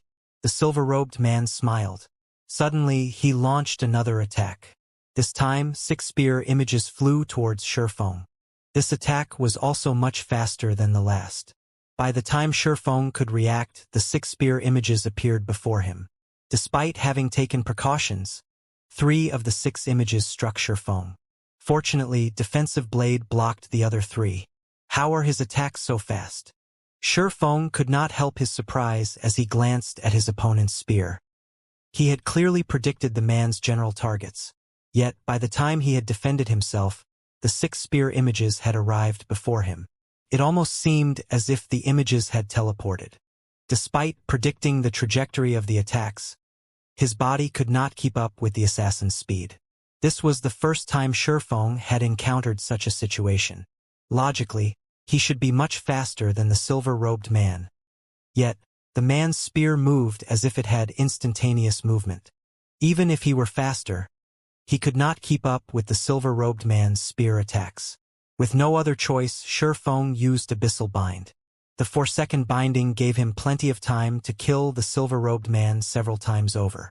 However, as soon as the pitch-black chains emerged from the ground, the silver-robed man activated Wargid's radiance, a dazzling light shining from his body as he became immune to all control effects.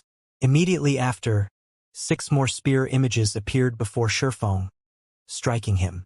This time, Defensive Blade's block count was exhausted. The secret pavilion members watching from afar were dumbfounded. The silver-robed man's spear strikes were simply too fast. The attacks had completely surpassed the speed defined by the system. How could anyone dodge such attacks? How are that man's attacks so fast? Despite being the top genius of the secret pavilion's new generation, Cold Autumn was shocked as he watched the fierce battle. If he had to block the silver-robed man's attacks, he, most likely, would have died immediately after the battle had begun. Only Black Flame, with his lightning-fast swordsmanship, was barely capable of defending against 2 or 3 of those spear strikes. Anyone else would have died multiple times by now. Autumn. Now you understand why I brought you all here to watch this battle, right? Yuan Tianxin asked, chuckling. The Apex experts you know of are only figureheads. This is a true Apex expert of the virtual gaming world. However, Black Flame's performance is just as impressive. 1 spear, 6 transformations is that man's specialty technique. Countless well-known experts have died against this move.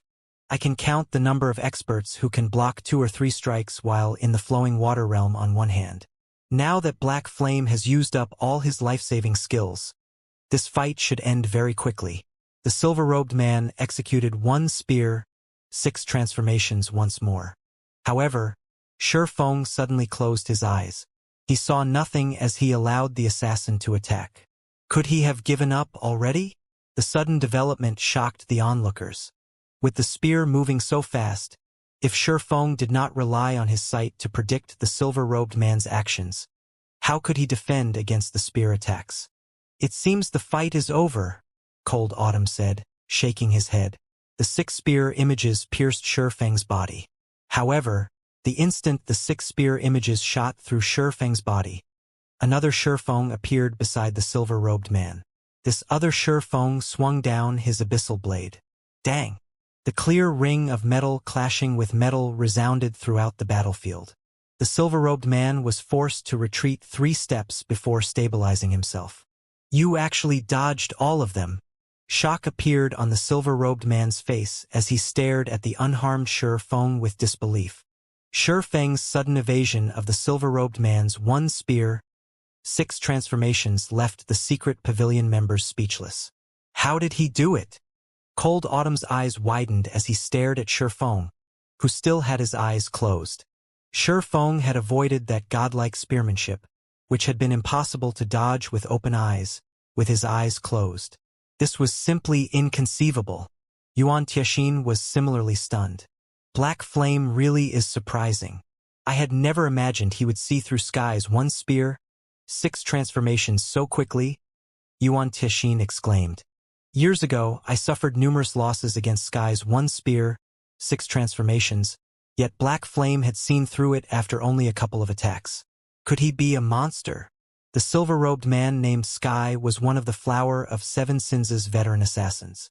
Many top-tier experts from super guilds had suffered immensely at Sky's hands.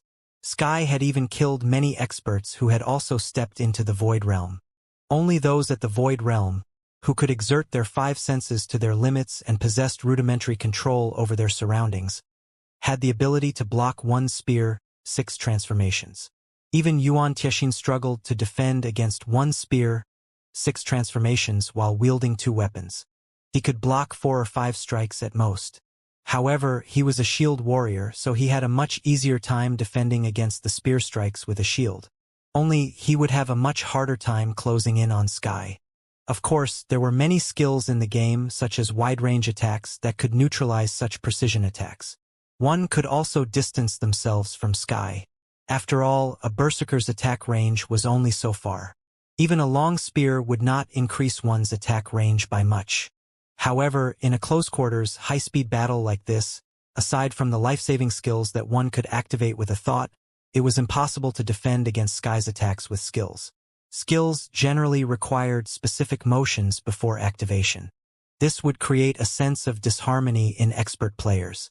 Their attacks using skills would not be as fast and natural as their normal attacks. Hence, this would reveal weak points that they did not normally possess. It was this reason precisely that experts in the refinement realm or above rarely used skills in close combat against other players, as it was highly possible that one weakness would spell their doom. Shi Feng had yet to reach the Void Realm.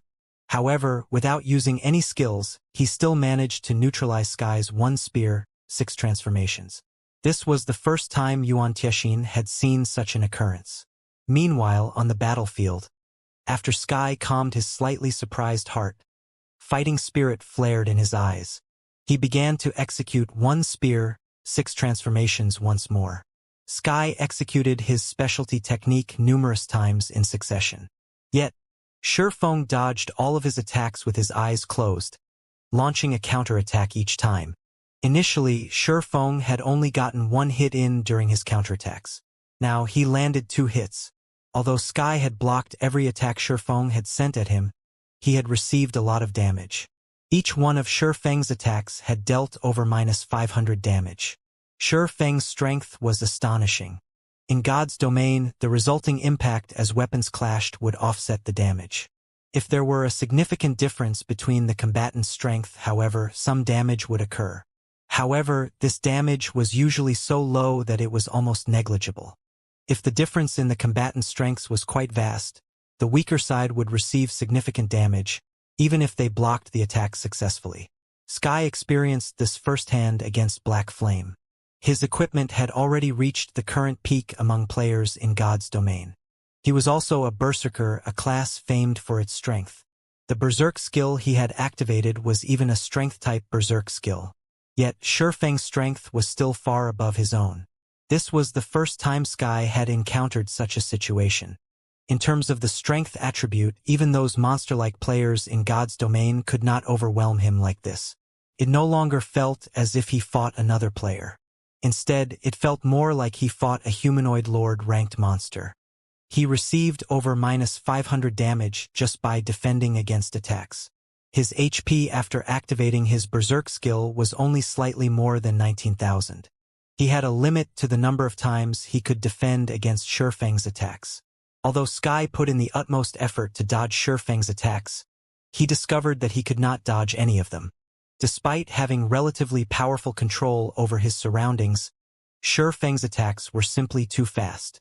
Even though he could predict Shi Feng's attack trajectories, he could barely defend himself. "You really are amazing. It's no wonder why even Silver has noticed you."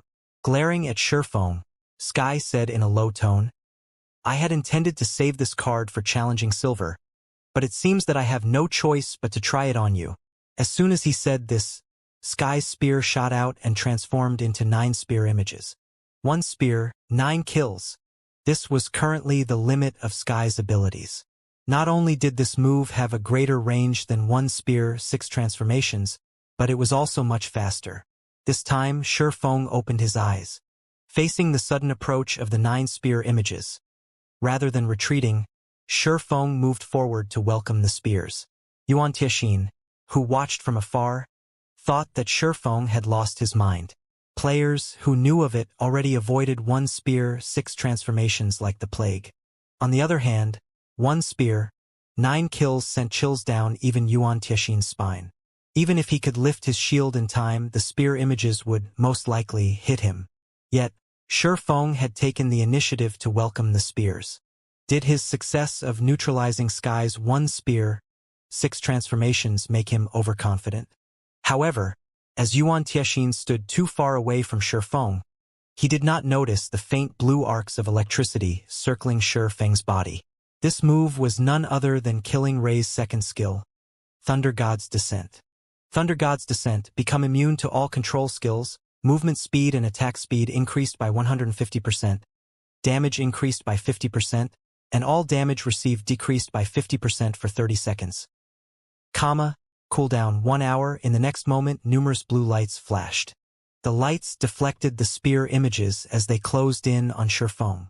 From an outsider's view, it looked as if the spear images had avoided Shi Feng. Like a strong gale, Shi Feng blasted through the 9 spear images and swept past Sky. Too fast for the naked eye to follow, Killing Rei penetrated Sky's body. This had all happened in an instant. Before Sky even realized what had just happened, fountains of blood spurted from his body. His HP plummeted rapidly. In the blink of an eye, his 19,000 plus HP fell to 0. Sky's body thudded as it hit the ground. This, Shi Feng's sudden attack had killed Sky, stunning everyone who watched. For a moment, only silence followed. What happened just now? How did he block the 9 spear images? Sky died. Questions filled the minds of the secret pavilion crowd. Despite their focus on Shi Feng all this time, they had only seen Shi Feng vanish and reappear. They had not noticed Shi Feng draw his sword before Sky fell to the ground. None of them knew exactly what had just happened. Shi Feng had clearly waged a bitter battle against Sky just moments ago. Yet, after a few exchanges, Shi Feng had seen through and neutralized Sky's specialty technique. He even claimed Sky's life with a single move. This change had happened too fast. It was unbelievable. Uncle Yuan, do you know what happened just now? What did Black Flame do? Cold Autumn asked, practically shouting his question with bloodshot eyes. However, standing beside him, Yuan Tiexin's were just as wide, containing his own confusion. In Yuan Tiexin's eyes, although Shi Feng was certainly strong, he was still no match for him. However, the swordsman's sudden performance had truly dumbfounded him. If Yuan Tiexin faced Sky's 1 spear, 6 transformations, he was only 50% certain of emerging victorious. However, against the 1 spear 9 kill Sky had just displayed, Yuan Tiexin did not think he had any chance of victory. Yet, even after using 1 spear 9 kills, Sky died after Shi Feng's single strike. From the moment Shi Feng moved to when he swung his sword, everything had happened all too quickly. Moreover, due to the distance between them, the battle had ended before Yuan Tiexin realized what had happened. Did any of you record this battle? Yuan Tiexin asked the several people behind him. They were staff from the secret pavilion's intelligence department. The magic mirror they held was a magical tool in God's domain that could record the scenes within a certain range. One could purchase a magic mirror from shops in the various major cities. However, they were extremely expensive. A basic magic mirror cost 3 gold. However, a basic magic mirror could record an area of 100 by 100 yards in a range of 4,000 yards for 2 hours. This item could easily allow the various large guilds to keep a record of certain battles. It was especially easy for players like them to get dragged into battles like this. Hence, they needed to maintain a certain distance from the battle. Although they could use binoculars to watch the fights, those items could not record the battles. Hence, magic mirrors were the best tools to gather information. After collecting the required data, one could research the information in detail. It was much easier than the system's recording function. We got everything. The intelligence agents nodded in reply. Good. Make a copy and send it to me later. Send a copy to the guild leader as well, Yuan Tiexin commanded seriously. For an expert like himself, nothing was more alluring than watching a battle between players of Shi Feng's and Sky's standards. Moreover, Shi Feng's performance was also mind-blowing. At this moment, Yuan Tiexin could not help but reconsider the relationship between the secret pavilion in Zero Wing. However, this decision would have to wait until after the war ended. Compared to the surprise the secret pavilion members had felt, the Flower of 7 Sins assassins were thunderstruck. Although Sky was not one of their upper echelons, his fame within the organization was resounding. Almost everyone had heard of him. Moreover, among the many Void Realm experts in the organization, Sky was the only expert capable of facing down Silver. Yet, Black Flame, someone who was only slightly famous, had killed Sky. This was like watching an ant defeat a lion. It was inconceivable. Guild leader. When Fire Dance saw the assassin Pleiades freeze, she followed the assassin's gaze. Immediately, she discovered that Shifeng had claimed the assassin's team leader, and unconsciously, power welled up in her. Fire Dance wasn't the only one to react this way. Everyone from Zero Wing's main force also felt power flow into their bodies when they saw the Berserker on the ground. Although Zero Wing's main force had lost over a dozen members, this one death had far more of an impact than killing 3 or 4 of the Flower of Seven Sins party leaders. Hadn't the Flower of Seven Sins never failed a job? In the end, hadn't their strongest team leader still died under their guild leader's sword? Sky's death also caused the lava giant to disappear. Without the lava giant, the lava domain vanished as well. In the blink of an eye, the suppression on everyone from Zero Wing lifted, their attributes abruptly soaring. On the other hand, the 9-star polar domain still suppressed the Flower of Seven Sins assassins. Damn it! Sky actually died so quickly. Pleiades frowned as he turned to Fire Dance, whose attributes had been restored. He lost his prior composure. Initially, Fire Dance already had higher attributes than he did. He had only kept up with Fire Dance's attacks by relying on his accurate judgment. Now that Fire Dance had recovered her attributes while he was still hampered, dodging and blocking the woman's attacks became far more difficult. Whether it was Pleiades or the other members of the Flower of Seven Sins, they all had grimaced as they fought. "Didn't you enjoy beating me up just now?" Shadow Sword, who had less than half of his HP remaining, said as he smirked at a Refinement Realm level 34 Guardian Knight. His lips curling into a smile, Shadow Sword said, "It's my turn now." Saying so, Shadow Sword swung the blue fire double-edged sword violently and executed Whirlwind Slash. He was not the slightest bit afraid of revealing any weak points. Against absolute strength and speed, despite the level 34 Guardian Knight using his shield to defend against Shadow Sword's Whirlwind Slash, the impact forced him to retreat 6 steps, a damage of over -800 points appearing above his head. For a second there, he had nearly lost his balance. Shadow Sword immediately followed up with a series of violent slashes. Facing Shadow Sword's rapid barrage, the Guardian Knight had no choice but to raise his shield and defend himself. However, every time Shadow Sword struck his shield, he received over -200 damage, his body forced to retreat one step after another. He had no chances to counterattack. On Violet Cloud's side, the Astromancer was finally able to apply leverage. Activating Star's guidance, she sent the level 34 Berserker party leader who chased after her, flying. Immediately after, she attacked with her mana balls. 30 mana balls appeared in the air around them. Although this attack was not as strong as the 36 mana balls she could summon after drinking the 100-berry wine, Violet Cloud was able to control the 30 mana balls with much greater precision. Moreover, due to her recovered attributes, the force her mana balls contained had also increased significantly. The Berserker party leader required his full might to block every mana ball. Otherwise, the balls would knock him back and reveal even more weak points. However, against the overwhelming power of the 30 mana balls, the Berserker party leader occasionally missed 2 or 3 mana balls, receiving around -500 to -600 damage. Without the suppression of Zero Wing's attributes, the battle immediately turned to Zero Wing's favor, whereas the Flower of Seven Sins were at a complete disadvantage. After killing Sky, Shifeng did not stop to pick up the loot the Berserker had dropped. Instead, he turned around and dashed for the Seven Sins party leader that posed the greatest threat to Zero Wing. These party leaders were all experts in the flowing water realm. Even if Zero Wing's main force members recovered their attributes, the party leaders were still a major threat. After Shifeng's attributes recovered, due to Thunder God's descent still being active, he became much faster. Although he was not as fast as when he had killed Sky, his speed was more than enough to deal with the Seven Sins party leaders. After appearing behind one of the party leaders, Shifeng executed Chop with his killing ray. A streak of blue light flashed. -15,485. A bloody mark appeared on the Shield Warrior party leader.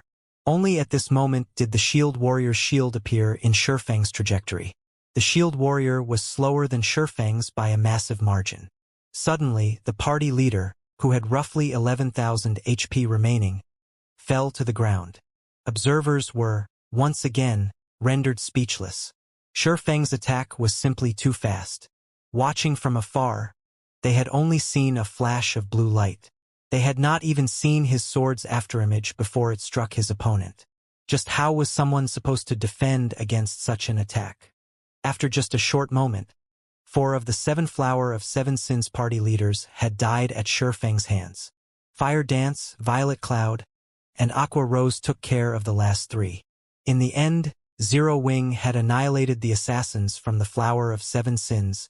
As the Flower of Seven Sins came to an end, everyone watching from afar was dumbfounded. It was especially true for the Star Alliance's upper echelons. People in their position were very aware of how terrifying the Flower of Seven Sins was. The Flower of Seven Sins was an organization that had killed the upper echelons of super guilds countless times, invoking the super guild's wrath. However, none of those guilds could do anything to the assassin organization. Until this day, the Flower of Seven Sins had never failed a job. Yet now this legend shattered. The most incredulous aspect was that it had been an upstart guild that broke the legend. How can this be? Red Feather's eyes widened, and he clenched his fists as he stared at the corpses of the 7 sins scattered across the ground. The Flower of Seven Sins had been their final trump card against Zero Wing. Now that the assassins had been wiped out, how were they supposed to deal with Zero Wing's upper echelons? Any expert could take advantage of the narrow terrain to exert their strength, not to mention Black Flame, who could instant-kill the Flower of Seven Sins team leader. With Black Flame's strength, he could slaughter elite players without wasting much stamina. He only needed 1 hit for each kill. If they relied on Zerg tactics to kill Black Flame, just how many elite players would they need to sacrifice? Not to mention, the Tier 3 demon was still alive and kicking. It was practically impossible to annihilate Zero Wing's main force here with just 20,000 elite players. Guild leader, the Flower of Seven Sins members have been wiped out. What should we do now? Unsure himself, Red Feather quickly decided to report to Galaxy Past. What? Galaxy Past was momentarily stunned when he received the news. For a second, he even thought Red Feather was joking. However, Red Feather would never joke so distastefully in such a dire situation like this. His expression turning serious, Galaxy Past asked, "How many people does Zero Wing have left? Is Black Flame dead?" The Flower of Seven Sins' strength was absolute. Even if Zero Wing's main force were impressive, they would not walk away unharmed. If Zero Wing's main force had suffered severe casualties, then they could rely on their elite army to swarm their remaining enemies. Without any commanders, Zero Wing's army would into disarray and morale would drop sharply. It would be significantly easier to take out Zero Wing's elite army without its leaders. They have 76 people remaining. Black Flame is still alive, Red Feather hurriedly reported after glancing at Zero Wing's members, who were still within the magic array. Galaxy Past's surprise escalated. Are you sure? Galaxy Past asked once more. The Flower of Seven Sins had dispatched 50 of its top-tier assassins. Every one of these assassins was an expert that struck fear into one's heart. Even Galaxy Past himself was not sure that he could escape should any one of these experts come for his life. How was it possible that this team of assassins had only claimed slightly over 20 Zero Wing lives? Galaxy Past had a very clear understanding of the strength of Zero Wing's main force. Aside from the few very strong upper echelons, most of them were subpar. Galaxy Past was even confident he could face several of them at once. Guild leader, how could I mistake something like this? For a time, even Red Feather was at a loss. Hurriedly, he said, all of Zero Wing's upper echelons are still alive. Only a few core members died. That Tier 3 demon has also broken out of its magical imprisonment and has begun to attack our people. When Galaxy Past heard this, his brain stopped functioning. Since when was Zero Wing so powerful? Against the Flower of Seven Sins' 50-man assassin team, Zero Wing had actually emerged victorious, losing only a few unimportant members. Guild leader, what should we do now? Do we fight or retreat? Red Feather asked anxiously as he watched the Tier 3 demon slaughter his elite members. Black Flame, we will retreat. Only after a long moment did Galaxy Past finally decide. When he uttered the word retreat, he sounded as if he had been sapped of all of his energy. How many years had it been? Galaxy Past had long since forgotten the feeling of defeat. However, today he had been reminded of the taste. This taste made him very uncomfortable. Ever since the Star Alliance had fallen into his control, the guild had only lost to super guilds and super first-rate guilds. The Star Alliance had never lost to anything less. Yet now, the Star Alliance he commanded had been beaten into submission by an upstart guild. This blow was many times more humiliating than suffering defeat at the hands of those super guilds. A Tier 3 demon was the equivalent of a great lord. Galaxy Past knew the strength of a great lord quite well. Otherwise, he would not have paid such a large price to purchase a Tier 3 summoning scroll from a super guild. At this stage of a game, having a great lord on one side could reduce one's losses significantly while dealing a devastating blow to the enemy. With 2 Tier 3 summoning scrolls, they thought they had this war in the bag. However, Galaxy Past had never imagined that an energy pulse attack would eliminate both of their great lords. They had no way to deal with a Tier 3 demon. If they did not retreat, they would only suffer more casualties. After Red Feather heard Galaxy Past's command, his downcast expression became even more gloomy. However, he still gave the order to retreat. Meanwhile, standing on a nearby mountaintop, the secret pavilion members were engaged in a heated discussion over this war between the Star Alliance and Zero Wing. Guild leader Black Flame is too powerful. The way he killed that team leader from the Flower of Seven Sins was just too cool. I wonder what sort of training Black Flame used to get to his level? Even after watching the battle so many times, I only caught a glimpse of Black Flame's figure. I couldn't even see the afterimage of his attack. Uncle Yuan would most likely last only a few moves against Black Flame. What do you even know? Uncle Yuan is powerful. Of course, he could block Black Flame's attack. But Black Flame's attack speed is so high. Who could possibly defend against his attack? Among the secret pavilion's trainees, many had renewed their impressions of Zero Wing. They were no longer arrogant when talking about Zero Wing.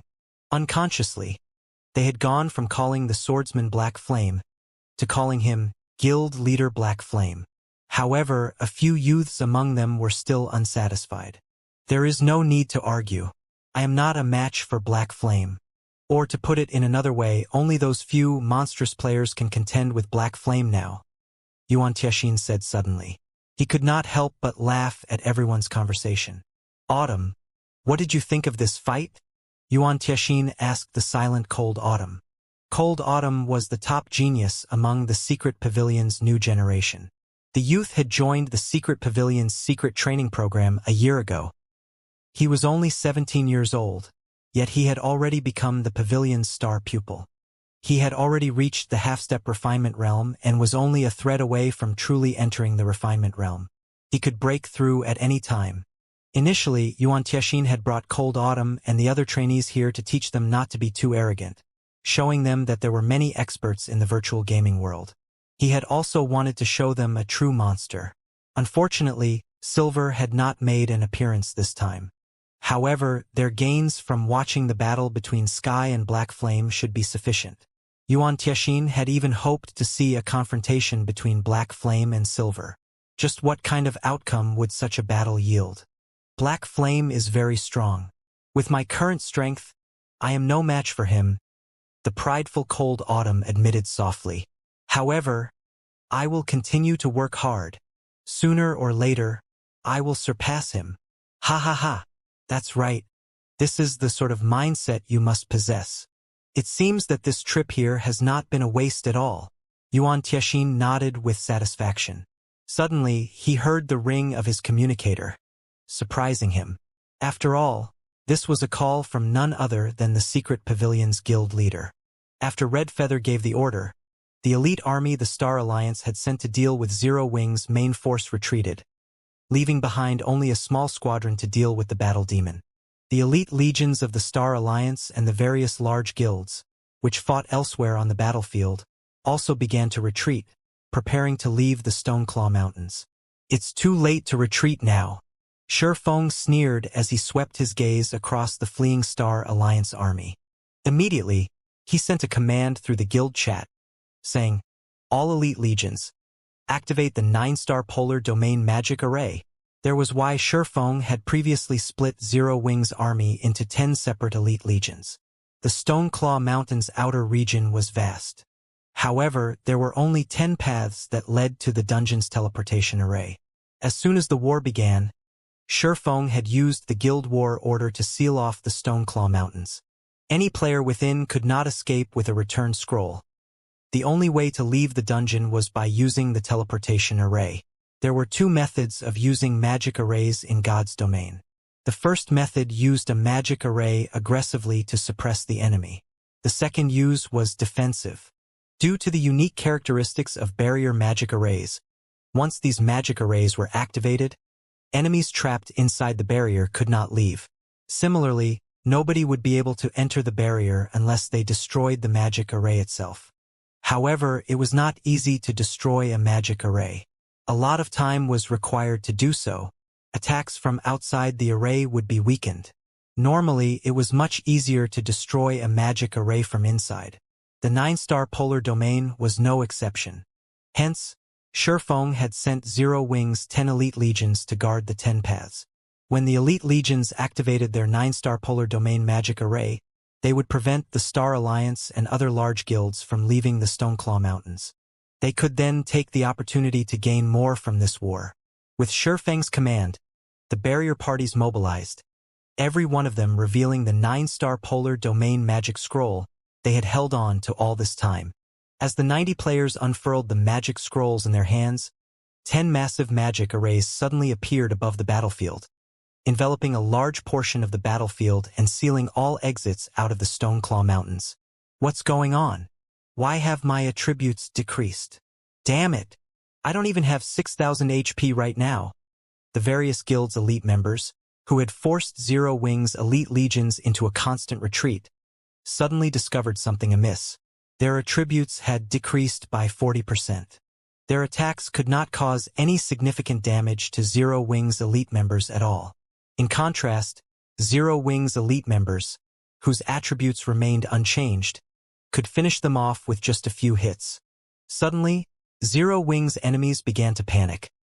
Although the players caught outside the magic array tried to help and constantly attacked the barrier with spells, the effect of their attacks were minimal. The magical class players maintaining the 9-star polar domain did not lose much mana from their attacks at all. "It's our turn now." Seeing the various guilds panicking elites, Zero Wing's elite members rushed forward to resolve the battle. Originally, they had needed roughly 4 or 5 attacks to defeat their enemies. Now, they only needed 2 or 3 hits to do so. On the other hand, their enemies now required roughly 8 or 9 hits to kill them. The battle was one-sided. Moreover, the 9-star polar domain magic array was like a knife at their throats. The magic arrays had cut off their retreat. Aqua used the mana pulse cannon to support the legions. Everyone else, guard the cannon and clean up the battlefield. After Shurfeng issued his commands, he activated Wind Rider and flew down the mountain. The 9-star polar domain would not hold the Star Alliance and its allies for long. The various large guilds would escape by the time the battle demon reached them. However, if he killed his enemy's commanders, the remaining elite players would run like a headless chicken. He would significantly reduce the elite army's momentum, earning more time for his army. "Someone's flying towards us!" The retreating Star Alliance members suddenly shouted as they glanced towards the sky. Everyone turned to see the flying figure. "Black Flame! It's Black Flame!" As the figure approached, the elites recognized Zero Wing's guild leader. "Charging at us alone? Do you really think the Star Alliance is that easy to bully?" Red Feather also noticed Shurfeng rapidly approach their army. He bellowed, "Ranged players, shoot him down. Anyone who kills Black Flame will be rewarded with a set of top-tier equipment, 500 gold, and a promotion to corps member." A first-rate guild had many members. However, only a few could become core members. Without extremely powerful combat skills, becoming one of the guild's elites was generally their limit. Meanwhile, there was a qualitative difference between the treatment an elite member received and what the core members enjoyed. Not only did core members have priority on good equipment, but they also received a bountiful salary each month. One could earn far more credits as a core member than they could as at an office job in a large corporation. One could say that core members were considered formal internal staff in a first-rate guild, while an elite was merely external staff. The benefits were on a completely different level. Black Flame Die! The Star Alliance's elites shouted excitedly. Thousands of ranged players began casting their spells and knocking their arrows as they awaited Shifeng's arrival. As Shifeng grew closer to the elite army, spells and arrows began to fly towards him. However, with Wind Rider's speed increase, Shifeng had little trouble evading the spells and arrows. Moreover, as these elite players launched their attacks based on their predictions of Shifeng's movement, he only needed to fly out of range to avoid the attacks. Like this, Shifeng advanced effortlessly, weaving his way through the rain of spells and arrows. From afar, it seemed as if Shifeng danced amidst the countless spells and arrows. As a result of his frightening speed, Shifeng left behind one afterimage after another, confusing the Star Alliance's elites. None of them could follow Shifeng's movements. Seeing Shifeng approach, instead of being affected by Shifeng's frightening momentum, Red Feather sneered as he took out a crimson Tier 2 magic scroll from his bag. Black Flame, you're the one who will die today. Red Feather acknowledged that none of his own spells would land on the fast-moving Shifeng. However, the Tier 2 magic scroll he held was a different story. Tier 2 spell, Holy Spears of Flame. Suddenly, 36 flame spears appeared around Red Feather, the scorching fire increasing the surrounding temperature. Black Flame, turn to ash. Red Feather waved his staff when he saw that there were only 30 yards left between him and Shifeng. The 36 flame spears transformed into streams of light as they shot towards Shifeng. The flame spears were much faster than Shifeng, taking only an instant to cross the 30 yards. The flame spears blocked any path of escape, giving Shifeng no room to dodge. Meanwhile, the Holy Spears of Flame was an unblockable sacred spell. Every spear rivaled a Lord-ranked monster's power. It was an extremely powerful spell. Just as the spears were about to strike Shifeng, he suddenly disappeared. None of the flame spears hit their mark. You! Before Red Feather could react, he discovered Shifeng in front of him. Blue arcs of electricity circled Shifeng's body, crackling as they sparked. Tier 2 taboo skill, Instant Strike. Shifeng's figure dashed past Red Feather, leaving behind a blue afterimage that remained for a relatively long time. Red Feather fell to the ground, his body lying motionless. His HP, which had been over 8,000, dropped to nothing. Meanwhile, Shifeng's figure had long since departed, leaving the Star Alliance elites in a daze. They would carry this scene forever in their minds. While thousands of players bombarded him with attacks, Shifeng had managed to kill Red Feather with one hit. All they could do was stare at Shifeng's back as he departed. The retreating elite members weren't the only ones who saw Shifeng kill Red Feather. The secret pavilion members, who had been preparing to depart from the battlefield, also saw the attack. With a flash of blue light, the battle had been over. No one from the secret pavilion understood what had just happened. Despite the thousands of elite players and Red Feather's Tier 2 magic scroll, Shifeng had killed Red Feather instantly and left without so much as a scratch. It was simply inconceivable. Shifeng's attack was even faster than the one he had used to kill Sky. Who could possibly contend with that kind of speed? Black Flame was still hiding his strength when he faced Sky? Yuan Tianxin was shocked. As for the secret pavilion's trainees, everyone was speechless, chills crawling down their spines. Ordinary elite members might not have caught the crucial moment of the fight, but they had seen it. Rather than his dodging capabilities, the speed of Black Flame's attack had been truly frightening. They had only seen Black Flame brush past Red Feather. None of them had seen Black Flame's sword leave its sheath. They stood too far away, so they had not been able to see the attack too clearly. However, Red Feather had taken the hit personally. He should have seen Black Flame's technique clearly. Moreover, due to God's domain, both ordinary players and experts' sharp intuition had improved significantly. In the moment of death, this wildlike intuition could allow them to evade attacks. Expert players, in particular, had an easier time and a higher chance to evade. Red Feather was an expert ranked on the God's Domain Experts list, which the Secret Pavilion published. His strength was extraordinary. Although he had yet to reach the half-step refinement realm, he possessed bountiful combat experience with very high basic attributes to back it up. His ability to respond to danger was first-class among experts. Even Cold Autumn, a genius proclaimed by the Secret Pavilion, might not be as good as Red Feather in this aspect. Yet, an expert with such fast reactions had not reacted in the least when Black Flame had attacked him. It was as if Red Feather's intuition had vanished during that moment. Only when he had died did he realize that he had been struck. This was the cause behind the Secret Pavilion members' shudders. Although the attack speed Black Flame displayed when he faced Sky had been astounding, their eyes had only failed to keep up with Black Flame's sword. Now, however, they had not even realized when Black Flame had attacked. They had only seen the streak of rapidly dissipating blue light. Meanwhile, Shifeng, who had already pulled away from the elite army, was not particularly satisfied with his performance. Sure enough, it won't be easy to replicate that sensation again. After killing Red Feather, Shifeng recalled the move he used to kill Sky. The principle behind one spear, 6 transformations was similar to his void steps. One spear, 6 transformations was a technique that used special attack methods to overload the opponent's brain with complex information, causing their brain to ignore this information, not allowing them to perceive the attack. Only when the spear truly threatened their life would their brain dispel this ignorance. However, at that point, the spears were already under their noses, and it was too late to react. Even with his advantage of attributes, Shifeng could barely block 2 or 3 spear images. It was practically impossible to block all 6. Shifeng was only able to employ such a technique with his body. However, Sky could employ the technique on his attacks. It was astounding. The body's movement speed was far inferior to its attack speed. Hence, it was exponentially more difficult to employ such a technique with one's attacks. Moreover, for this kind of technique, the faster it was, the more difficult the technique was to use. One was required to carry out a series of complex motions within an extremely short period to execute the technique.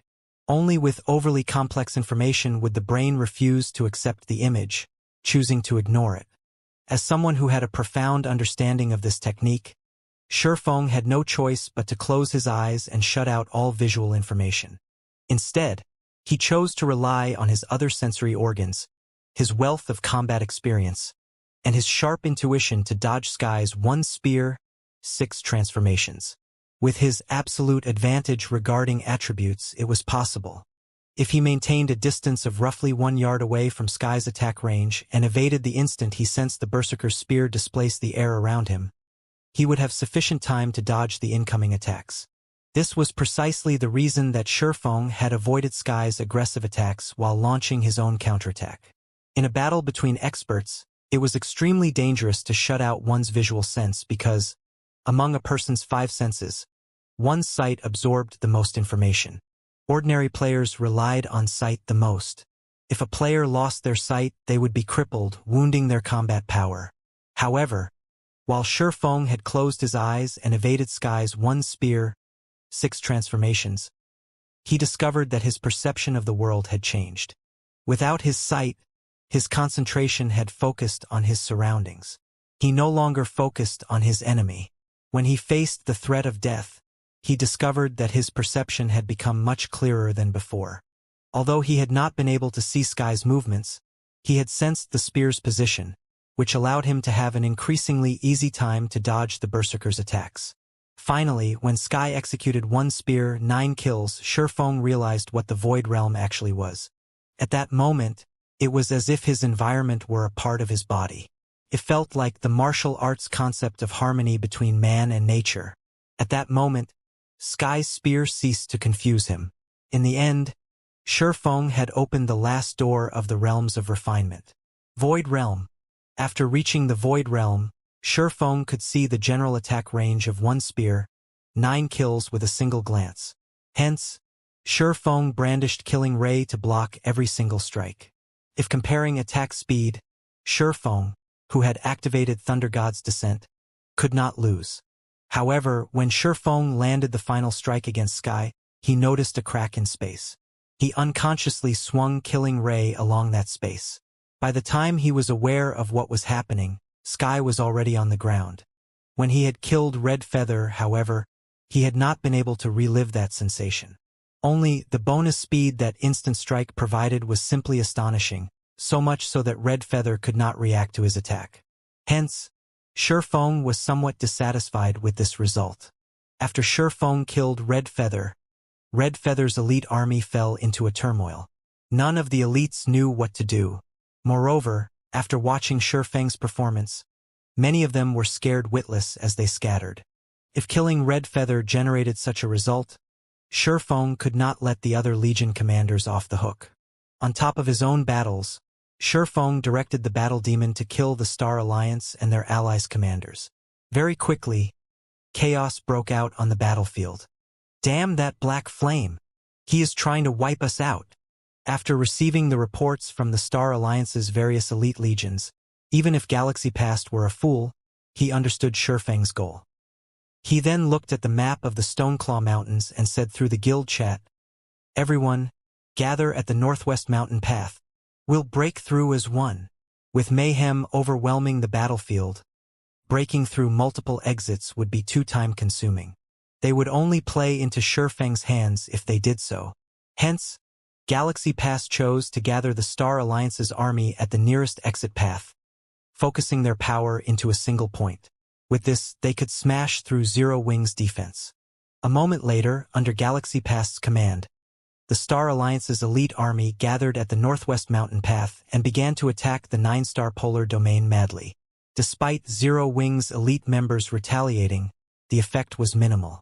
The 9 players maintaining the magic array lost their mana rapidly. After a few minutes, the 9-star polar domain shattered. The Star Alliance members rejoiced. Huh? Isn't that Black Flame? It's not just Black Flame. Isn't that Fire Dance and Aqua Rose beside him? When the magic array shattered, the players from the Star Alliance with sharp eyesight discovered Black Flame and Zero Wing's main force members in the middle of the mountain path. Their expressions sank instantly. Everyone had seen for themselves what kind of powerhouse Feng was. Despite watching from afar, they could not stop their shudder. The fact that Feng was able to kill Red Feather, while surrounded by thousands of elite players, and leave unharmed showed them that their lives were in Feng's hands. If Feng wanted to take any life here, nobody could stop him. It was precisely this reason that kept the various players from the Star Alliance from rejoicing when they shattered the 9-star polar domain. Right now, they only felt fear. Every one of them froze. None have dared to move forward by a single step.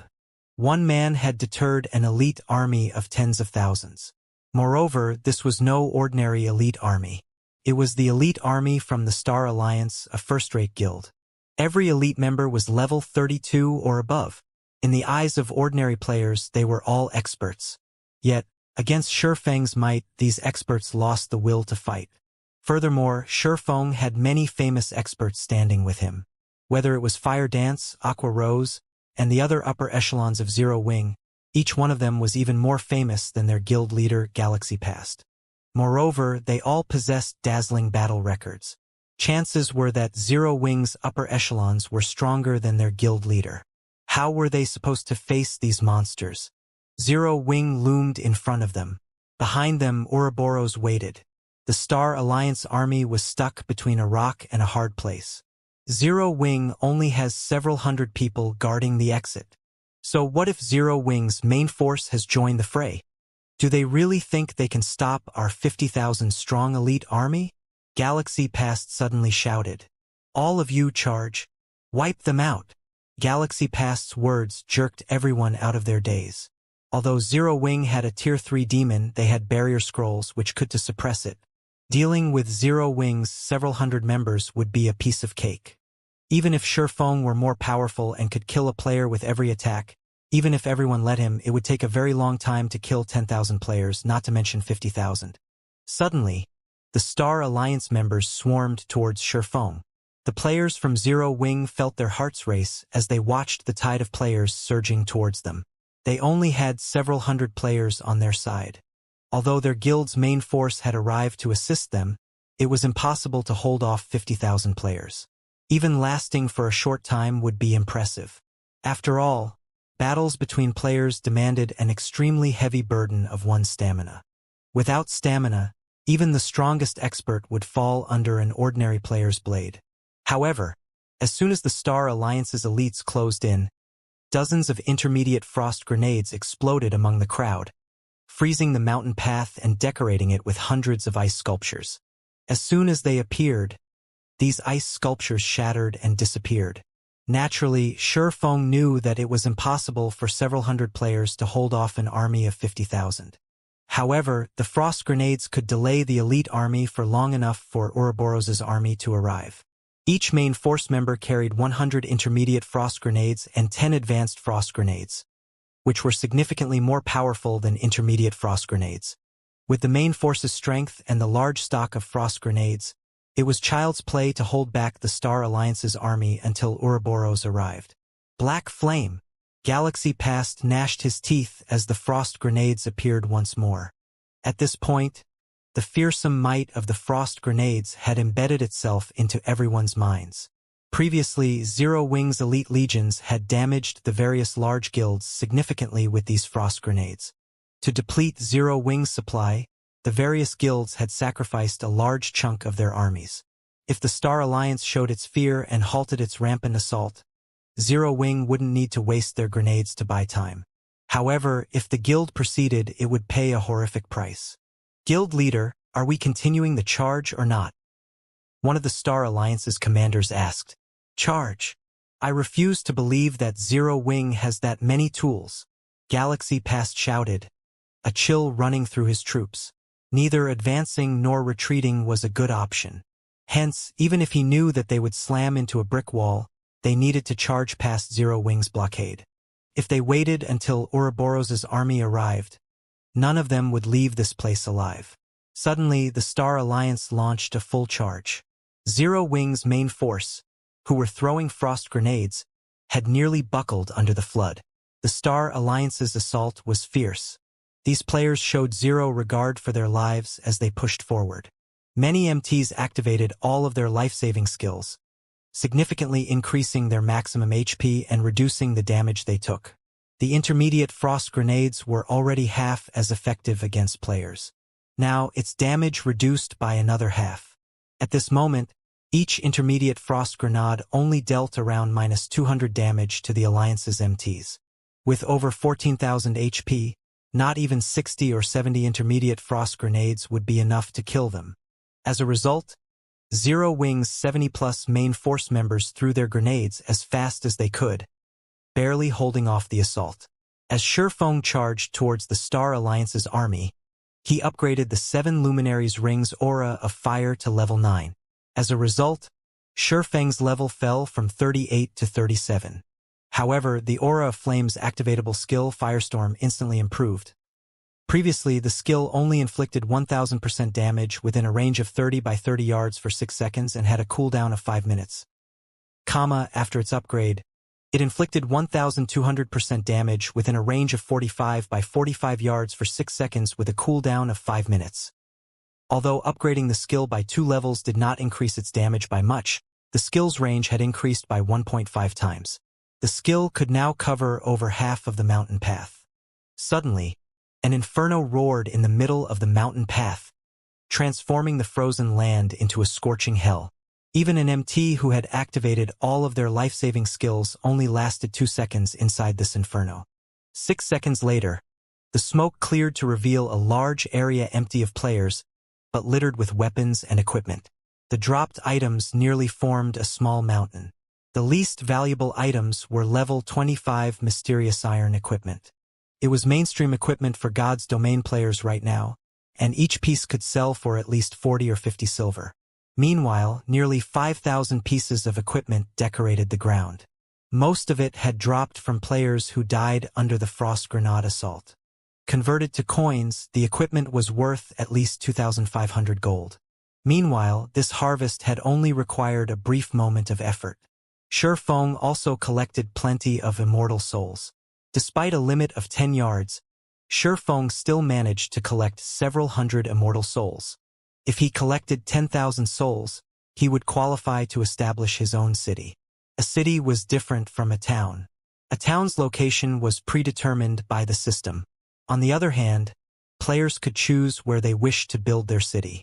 Moreover, after capturing a town, one had to reconstruct the town from scratch, developing it into a city slowly. The time involved was long. On the other hand, the Sherlin's quest would reward Shifeng with the qualifications to construct a city. Before him was the perfect chance to complete this quest. There were 2 conditions to collect immortal souls. The first condition was the limit of 10 yards. The second was the level limit. There could not be more than 5 levels between Shifeng and his prey. Currently, the Star Alliance's elites were at least level 32. Meanwhile, Shifeng was now level 37. It just so happened that he could absorb all of their immortal souls. If he missed this opportunity, he would not find one like it again. There weren't enough people before. Now that so many are here, I should get enough immortal souls.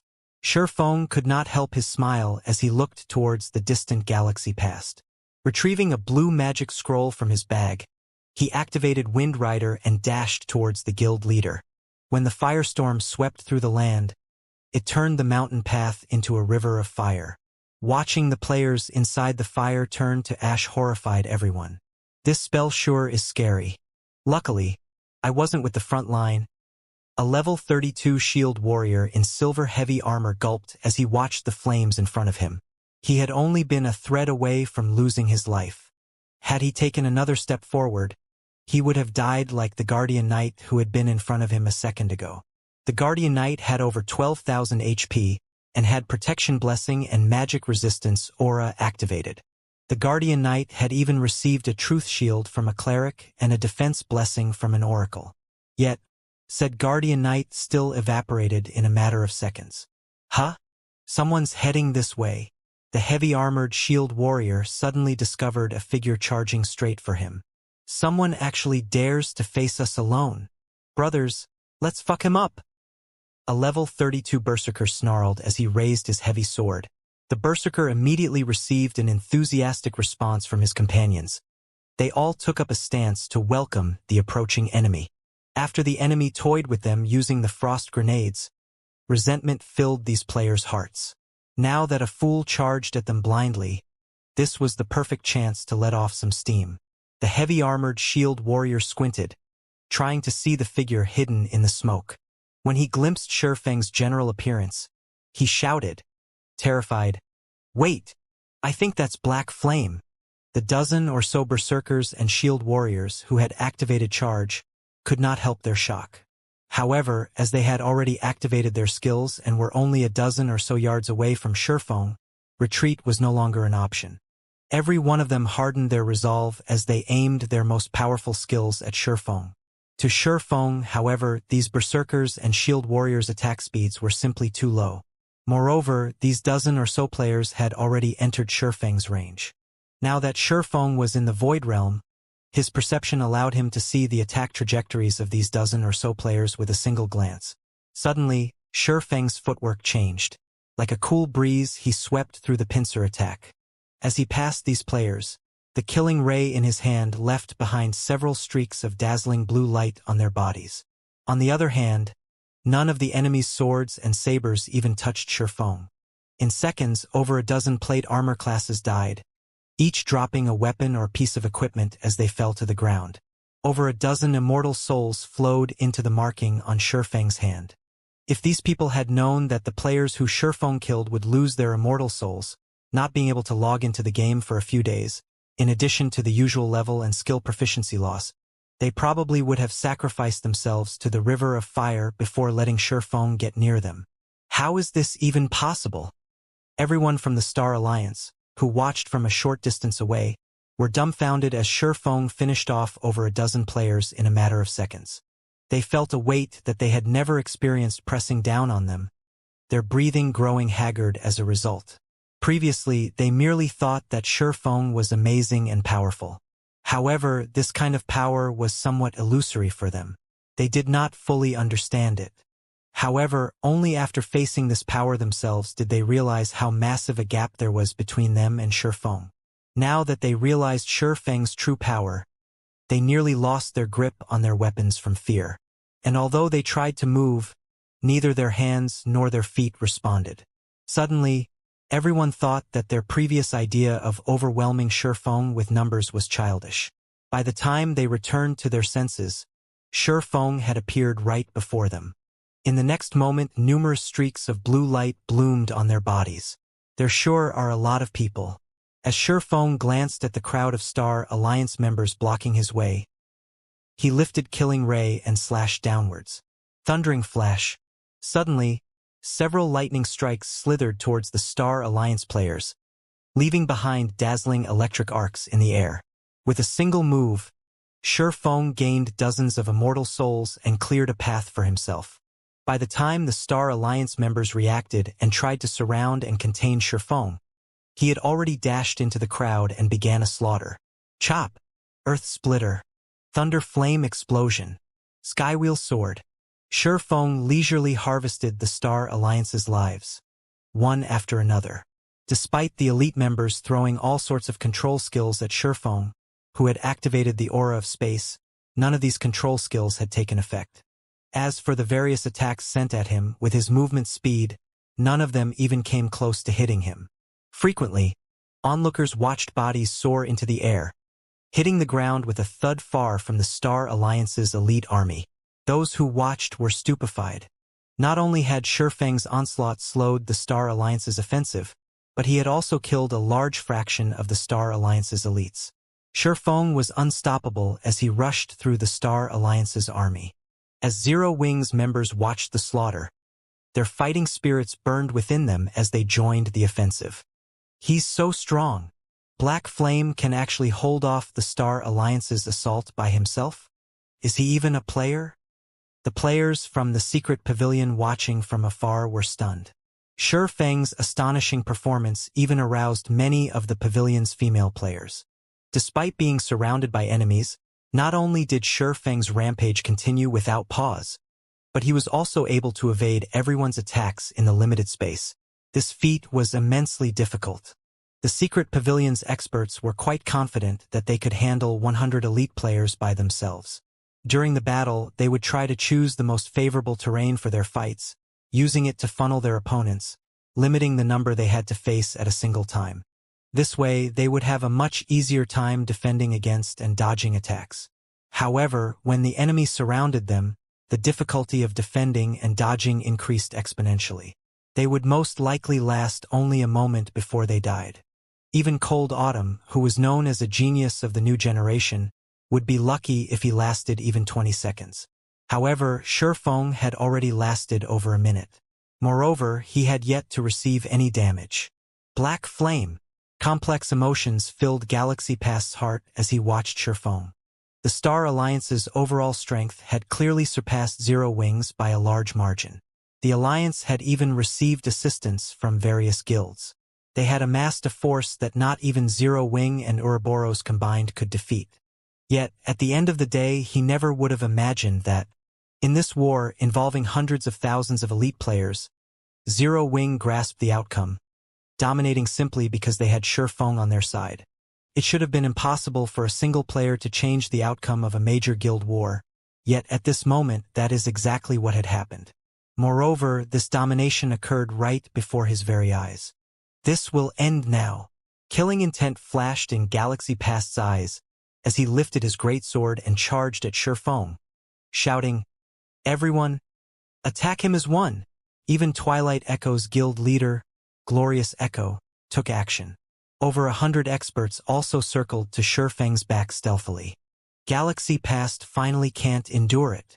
Yuan Tianxin could not help but smile as he watched Galaxy Past, who rushed at Feng. Although it was impossible for Feng to wipe out the Star Alliance's army, Even if Galaxy Past let the Swordsman be, doing so would wound the Alliance's morale severely. If Galaxy Past did not stop Shurfeng's unrestrained slaughter, the elite members' opinions of their guild might hit rock bottom. When Ouroboros' army arrived, the Star Alliance would truly be finished. However, with this opportunity, Yuan Tixin would finally see Shurfeng's limits. During the battles against Sky and Red Feather, Shurfeng had shown rapid improvements to his combat power. Initially, Yuan Tixin merely thought that Shurfeng's stunning performances against Sky and Red Feather were a result of his overwhelming attributes. However, after seeing Shurfeng last so long while surrounded by elites, yet not receiving any damage, this was no longer a matter of superior attributes. Without stepping into the Void Realm, which allowed one to perceive one's environment as if it were a part of their own body, it was impossible to dodge so many spell and arrow attacks coming from behind accurately.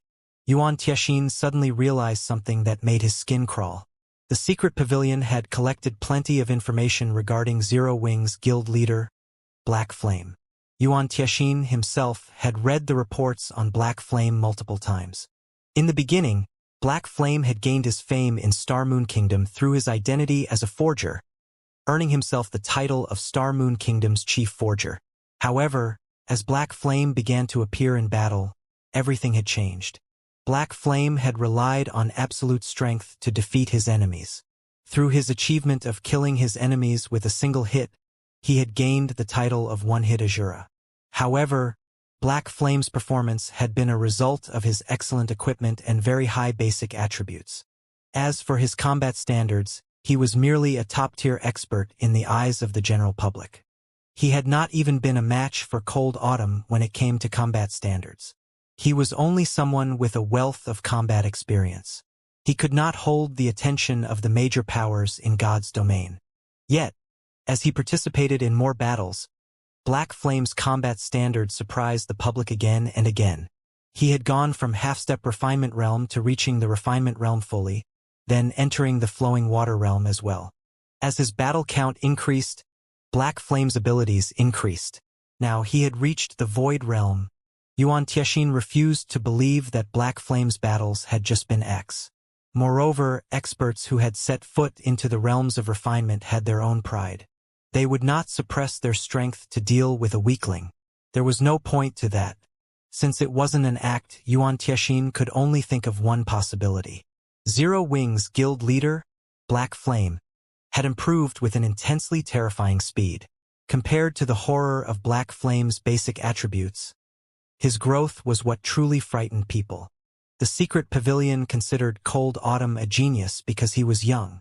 In addition, despite training with the pavilion for less than a year, he had already reached the half-step refinement realm and could break through to the refinement realm at any moment. Cold Autumn's growth was even faster than Yuan Tixin's when he had been young. But what about Black Flame? How long had it been since God's domain launched?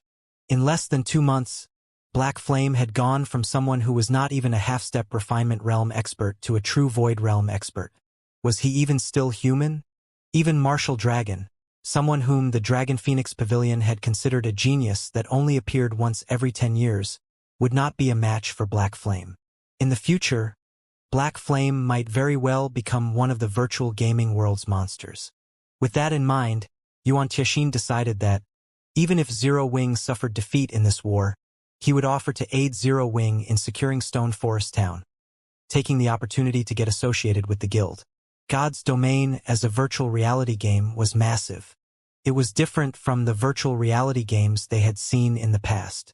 Even a super guild should not consider the idea of monopolizing the game.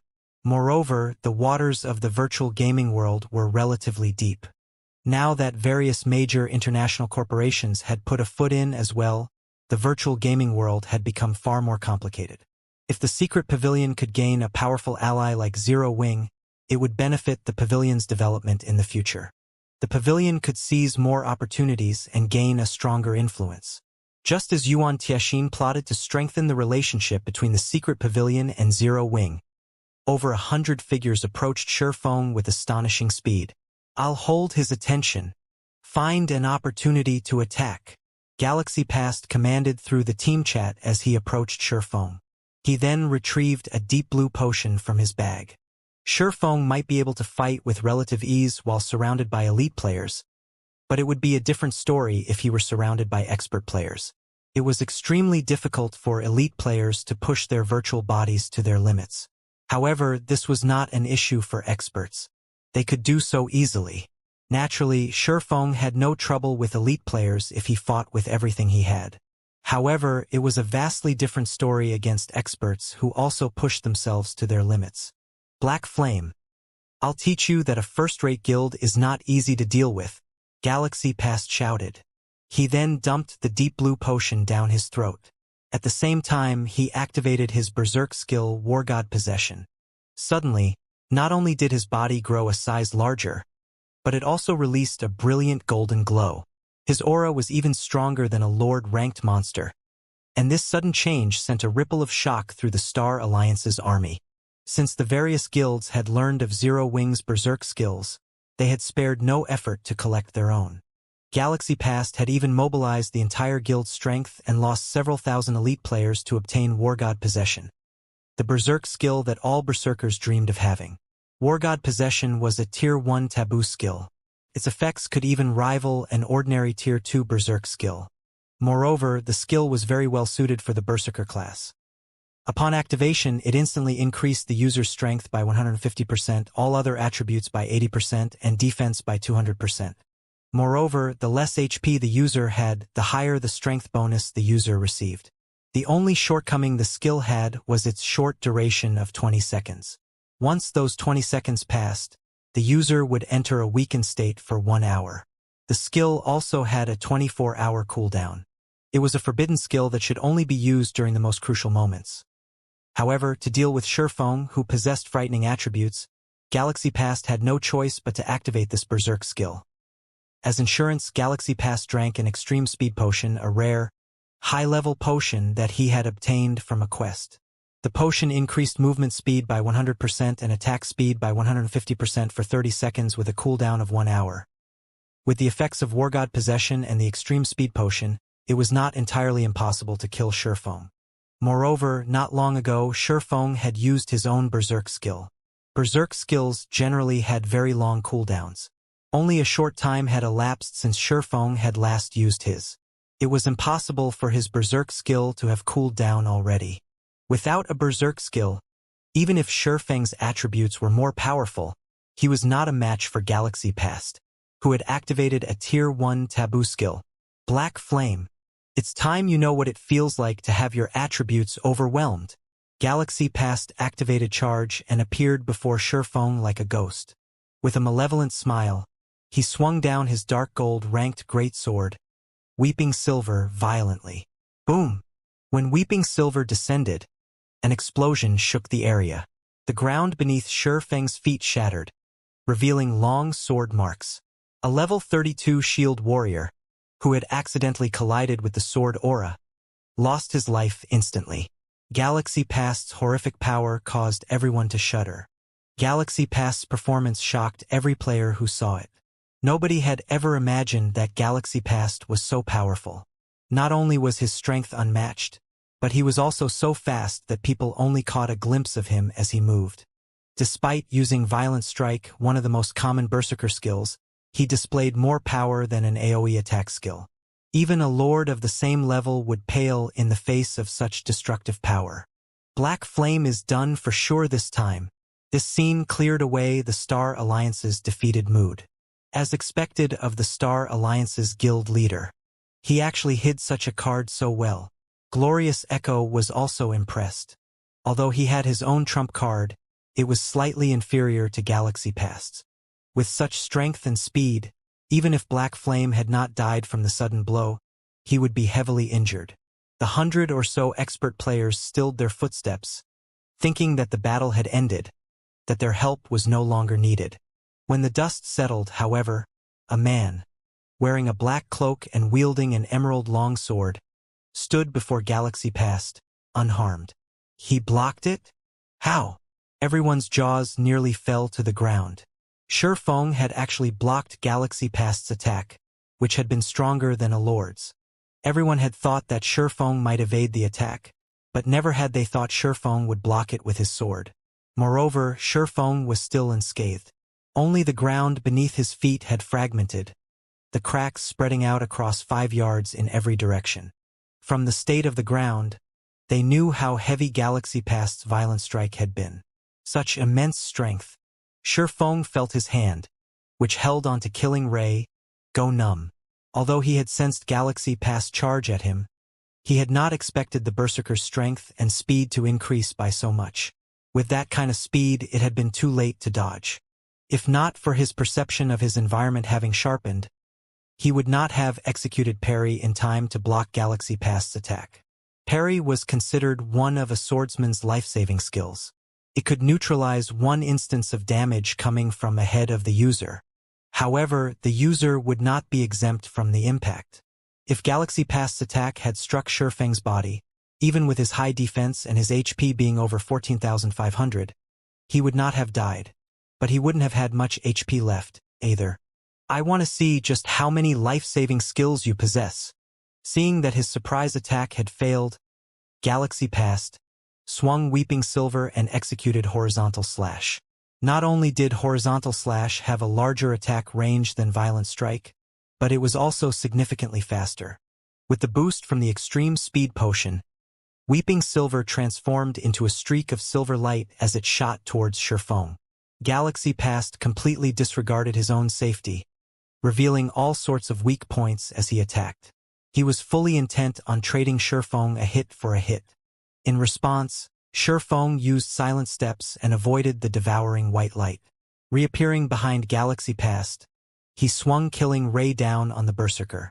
While using a skill, players were highly susceptible to revealing weak points if they were not adept with a skill's movements. Galaxy Past experienced this for himself. Transforming into a streak of electric blue light, Killing Ray descended with frightening speed. Even if Galaxy Past had wanted to block the attack, it was too late. However, as if he had expected this, Galaxy Past immediately executed Whirlwind Slash, spinning with his greatsword. He ignored the blue light descending towards him, fully intent on trading damage for damage. In terms of strength, Galaxy Past had an absolute advantage. Hence, if they traded blows, Galaxy Past would come out victorious. Shifeng had no intentions of granting Galaxy Past's wish. With a thought, he activated Defensive Blade. Boom! The blue light slammed into Galaxy Past's body, stealing over 2,300 of the Berserker's HP. Meanwhile, although Weeping Silver found its mark, Shifeng's Defensive Blade blocked the damage. Such high defense. Shifeng clicked his tongue. He wielded the epic weapon, Killing Ray. His one-handed sword mastery had even reached the basic Sword King standard, which increased his damage with the one-handed sword by 80%. He could easily finish off a cloth armor class of the same level with a single hit. Yet, his attack had only inflicted around -2,300 damage. Galaxy Past currently had 21,000 HP. Shifeng's single attack had merely devoured slightly over 1/10 of his HP. Just as Shifeng intended to get a few more hits in, he noticed a Guardian Knight's Protection Blessing suddenly enveloping Galaxy Past. A Cleric's Truth Shield and an Oracle's Defense Blessing also fell over the Berserker. A healing light touched Galaxy Past's head, instantly recovering his HP to full. Quickly, Shifeng brandished Killing Ray and launched a barrage of attacks. However, all he managed to do was shatter the Truth Shield. He was still short of shattering the Defense Blessing. An Oracle's Defense Blessing and a Cleric's Truth Shield were different. The Truth Shield could protect the target's entire body, and the caster's mana determined how much damage it could absorb.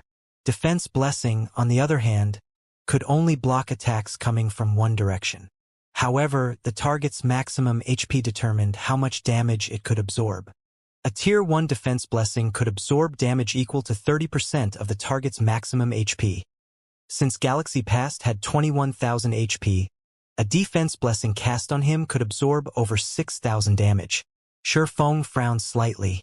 They were currently surrounded by members of the Star Alliance. If Shifeng were facing an elite MT, even if said MT activated Shield Wall, he was confident that he could finish off the MT quickly without giving the healers a chance to heal him. Now, however, Galaxy Past's defense was simply too high. The Berserker's HP had also increased to 21,000, and he had the damage reduction from Protection Blessing. It was practically impossible to kill Galaxy Past before the healers recovered his HP. Although the predicament troubled Shifeng, Galaxy Past was shocked. He finally realized just how massive the gap was between him and Shifeng. Shifeng's attack power was insanely high. War God Possession had increased Galaxy Past's defense by 200%. It would be impressive if expert berserkers could even deal around -900 damage to him, yet Shifeng had dealt over -2,300 damage with a single attack, nearly 3 times higher than those expert berserkers. If not for the aid from the surrounding experts, he might have lost close to half of his HP from that exchange. Galaxy, I'll help you. Glorious Echo had also noticed how massive the gap was between Galaxy Past and Shifeng in terms of combat standards. Even with the surrounding experts' help, it would not be easy to take down Shifeng. Hence, as an additional precaution, Glorious Echo activated his Berserk skill as well, his attributes soaring instantly. Although his Berserk skill, Evil God's Power, could not compare to Galaxy Past's War God Possession, it was still a very rare Berserk skill. Moreover, Glorious Echo was a shield warrior. His normal HP was already close to 13,000. After activating the Berserk skill, his HP rose to over 26,000. He also radiated a bloody miasma, which formed a faint layer of blood armor around his body, increasing his defense significantly. Glorious Echo then revealed a Tier 2 blue magic scroll and used it. Lightning Speed, Tier 2 magic scroll, increases the target's movement speed by 80%, attack speed by 120%, and damage by 20% for 30 seconds. Cannot be stacked. Cooldown, 1 hour. When the Star Alliance members saw the 2 guild leaders activate their own Berserk skills, their confidence rose. The expert players a short distance away began to support the 2 guild leaders, casting buffs and heals. At this moment, it was practically impossible to kill Galaxy Past and Glorious Echo. Black Flame. Today will be the day you die. Glorious Echo used Charge, following up with a Justice Roar and releasing a dazzling glow as he forced Shifeng to focus on him. If he didn't, Glorious Echo's strength and speed would increase significantly and killing Shifeng would become much easier. Yet, as soon as Glorious Echo arrived before Shifeng, he discovered that Shifeng was smiling. That smile told him 2 things. Everything was under Shifeng's control, and they had foolishly jumped into Shifeng's trap. Heavenly Dragon's Power. Suddenly, numerous golden dragon scales covered Shifeng's body, the strength of his aura rising exponentially. It felt like they had woken an ancient beast, and one could not help but shiver when this aura swept over them. Crap! He still has a Berserk skill. Galaxy Past was shocked. Hurriedly, he lifted his greatsword and swung it towards Shifeng, taking the opportunity to assist Glorious Echo. Just as frightened by this sudden development, Glorious Echo instinctively lifted his massive, golden shield. A blue streak of light flashed across them. Boom! Glorious Echo was forced back by 6 steps, each step leaving a deep footprint in the ground. -527. Although the damage was small, practically negligible compared to Glorious Echo's 26,000 HP, Glorious Echo's shield hand was numb and trembling. A grave expression crossed over the shield warrior's face. After activating Evil God's Power, his defense had received a massive boost. In addition, as a shield warrior, he possessed skills and equipment that reduced the damage he took. After activating Shield Wall, the damage was reduced by another 60%. He had even blocked Shifeng's attack with his shield, and Shifeng still dealt over -500 damage to him. In terms of strength, Shifeng was practically a humanoid boss. If Glorious Echo had not blocked Shifeng's attack, his HP might have dropped by a frightening amount. Suddenly, Galaxy Past's Weeping Silver slashed at Shifeng. Just before the streak of silver light bit into its target, Weeping Silver suddenly stopped before Shifeng, the weapon unable to proceed by even an inch. Unfortunately for Galaxy Past, Defensive Blade had intercepted the attack. That damned life-saving skill! Galaxy Past's previous excited expression vanished. He had forgotten that Shifeng's Defensive Blade was still in effect. Show! This time, a streak of blue light bloomed on Galaxy Past. A damage of minus 2,054 points appeared above Galaxy Past's head, shocking the Berserker. Hurriedly, Galaxy Past brandished his sword in an attempt to block Shurfeng's follow-up attacks. When Shurfeng brandished Killing Ray, none of them could even see the sword's afterimage. They could only see the faint blue arcs of lightning that trailed after the epic weapon. Numerous blue lights streaked across Galaxy Past's body. Although Galaxy Past was very fast thanks to the extreme speed potion, he was a berserker. Even after drinking the potion, he was only slightly faster than Shurfeng. When Killing Ray's lightning effect triggered, Galaxy Past could not see the weapon's attack trajectory at all. Despite his desperate attempts to defend himself, Galaxy Past only avoided a few of Shurfeng's attacks. Minus 4,719. Minus 1,984. Minus 2,018. Galaxy Past's HP fell rapidly. In the blink of an eye, he had lost over half of his total HP. In the next moment, however, several heals soothed his pain, each recovering over 3,000 HP. In an instant, Galaxy Past recovered to full HP. Ha ha ha! Black Flame, stop wasting your time. You can't kill me. At first, Galaxy Past had thought he was dead for sure. For a moment there, he had completely forgotten about the numerous expert players supporting him from the sidelines. As long as Shurfeng couldn't instant kill him, these expert healers would recover his HP immediately. Knowing this, Galaxy Past's confidence grew. Growing bolder, he took the initiative to attack Shurfeng, disregarding the swordsman's attacks. Watching, the frightened Glorious Echo also calmed down and continued charging at Shurfeng. Although neither of them was a match for Shurfeng, as long as they could land one hit out of the dozens of attacks they sent, they would obtain their victory. With both of them having such high defense and protection blessings, I won't be able to kill them within a short time. Sure enough, Heavenly Dragon's power alone won't be enough. Shurfeng sighed. Suddenly, he leaped and broke away from the two guild leaders. He's trying to escape. Stop him! Galaxy Past shouted as Shurfeng fled. His War God possession had a very short duration. If he could not defeat Shurfeng within that duration, they would definitely lose this fight. Hearing Galaxy Past's command, the Shield Warriors and Guardian Knights activated their life-saving skills and rushed at Shurfeng. Scram! Shurfeng shouted. Turning, he swung Killing Ray violently. Hurricane! Hurricane! Deals 200% plus, 30% asterisk hurricane energy stacks. Weapon damage in a 20-yard cone and lifts all targets struck into the air, preventing movement for 5 seconds. Cooldown, 10 minutes. This was one of the Tier 1 Swordsman set equipment's additional skills, Hurricane. As Shurfeng had long since built up 10 stacks of hurricane energy during his previous attacks, he used Hurricane at its maximum power. Instantly, the dozens of Shield Warriors and Guardian Knights were blown into the air. Despite these players having activated Shield Wall and Protection Blessing, they still received over minus 15,000 points of damage. Some had even received a critical hit of more than minus 30,000 points. Instantly, every one of these MTs died before they hit the ground. However, Galaxy Past and Glorious Echo had used this brief opportunity to catch up with Shurfeng. I finally have some space. Shurfeng glanced at the approaching Berserker and Shield Warrior. He then retrieved the Dragon Slayer potion, which he had obtained from the Disaster Treasure Chest, and drank it. Dragon Slayer potion, consumable, increases all attributes by 100% and all resistances by 100 points for 1 minute. Cooldown, 3 hours. In reality, Shurfeng didn't need to use the Dragon Slayer potion to deal with Galaxy Past and Glorious Echo. He could simply activate Blade Liberation. However, the 20-second weakening effect after the skill's duration was a risk that Shurfeng could not afford.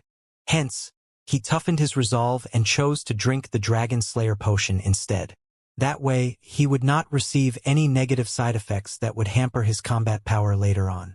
After drinking the potion, Shurfeng felt his entire body brim with energy. It felt as if his every attack contained enough power to decimate heaven and earth. Black Flame, you won't escape. After activating Charge and arriving before Shurfeng, Galaxy Past executed the Berserker's strongest Tier 1 skill, Lethal Blow. However, Shifeng suddenly stopped running. With double the attributes now, Shifeng turned around and evaded Galaxy Past's lethal blow easily. The killing ray then transformed into numerous blue lights that snaked towards the Berserker. Before Galaxy Past realized what had happened, killing ray had struck numerous times. -4,418. -9,578. -9,495. In the blink of an eye, Galaxy Past's HP hit rock bottom, his body falling to the ground. The healers standing at the rear had not even had the time to heal him. When Galaxy Past died, he dropped a piece of equipment and an ancient, broken sword with a golden hilt. Suddenly, the entire battlefield fell silent. The Star Alliance members who had tried to block Shifeng's path revealed expressions of disbelief. The guild leader they revered had been killed. When Glorious Echo saw his companion hit the dirt, he froze in his tracks, his will to fight vanishing. Shifeng's terrifying power left him thoroughly shaken. Shifeng noticed that Galaxy Past had dropped something extraordinary, so he took the opportunity to pick up the Berserker's loot, while everyone was still caught in their stupor. They all watched in a daze as Shifeng collected the drops. Nobody dared try to stop him. Seeing as nobody wanted to approach him, Shifeng smiled faintly as he took a blue magic scroll out of his bag. Shifeng had also obtained this from the disaster treasure chest. Thunder's Wrath, Tier 3 Magic Scroll. Deals devastating damage within a radius of 100 yards for 5 seconds. Although this magic scroll was powerful, it had a channeling time of nearly 1 second. During this time, he could not afford any interruptions. This moment, however, was the perfect opportunity to use it.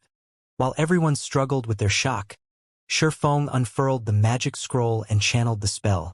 With himself as the center, he activated Thunder's Wrath. Crap! Run, quickly!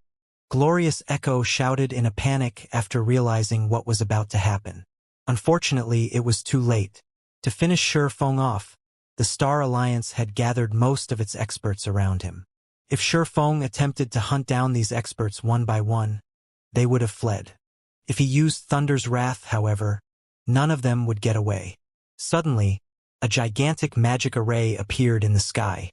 Countless lightning bolts began to descend. However, area-wide attacks like these usually required around 2 or 3 seconds to reach their full potential. During this period, the lightning strikes that snaked down from the sky would gradually increase. Hence, not all players within the affected area would take damage the instant the magic scroll activated. Upon activating Thunder's Wrath, Shifeng switched the aura of space to the aura of Earth and activated absolute defense. The skill's duration was just enough to last through the duration of Thunder's Wrath. Shifeng then dashed towards the Star Alliance's expert players. Lightning bolts descended one after another. Even Glorious Echo, who had the highest HP and defense among every player present, was vaporized when one of these bolts struck him. Shifeng weaved his way through the lightning storm as he collected the experts' immortal souls. This fed his current collection rapidly. By the time Thunder's Wrath ended, the Star Alliance's expert players had been wiped out. Black Flame really is vicious. Yuan Tianxin could not help his sigh as he looked at the charred corpses in the distance. The Star Alliance is done for this time. Thousands of Star Alliance elite members had died in an instant. Who knew how much equipment was scattered across the ground? If converted to coins, just how much one would have to spend to purchase all of that equipment? To the Star Alliance, however, the lost items were only secondary.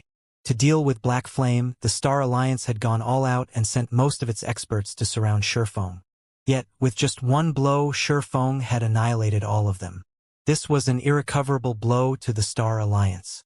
Without these upper echelons commanding the war, the Star Alliance's army would definitely fall into chaos. Zero Wing and Ouroboros' armies would slaughter the survivors. After players died in God's domain, they could not contact those still alive in the game. They could only do so after they revived. However, unlike in dungeons, players would not revive immediately upon death. They needed to wait for half an hour before they could return to the world of the living. By the time half an hour had passed, the war in the Stoneclaw Mountains would most likely be over. At that time, there would be no point in returning. Even Yuan Tianxin could not begin to estimate how many elite members the Star Alliance would lose in this war. However, what Yuan Tianxin did not know was that Shifeng had not only killed the Star Alliance's experts, but he had also absorbed many of their immortal souls. As a result, these upper echelons would not be able to log into God's domain for some time. After losing a war, a guild did not need to focus on its losses, but whether or not it could stabilize itself.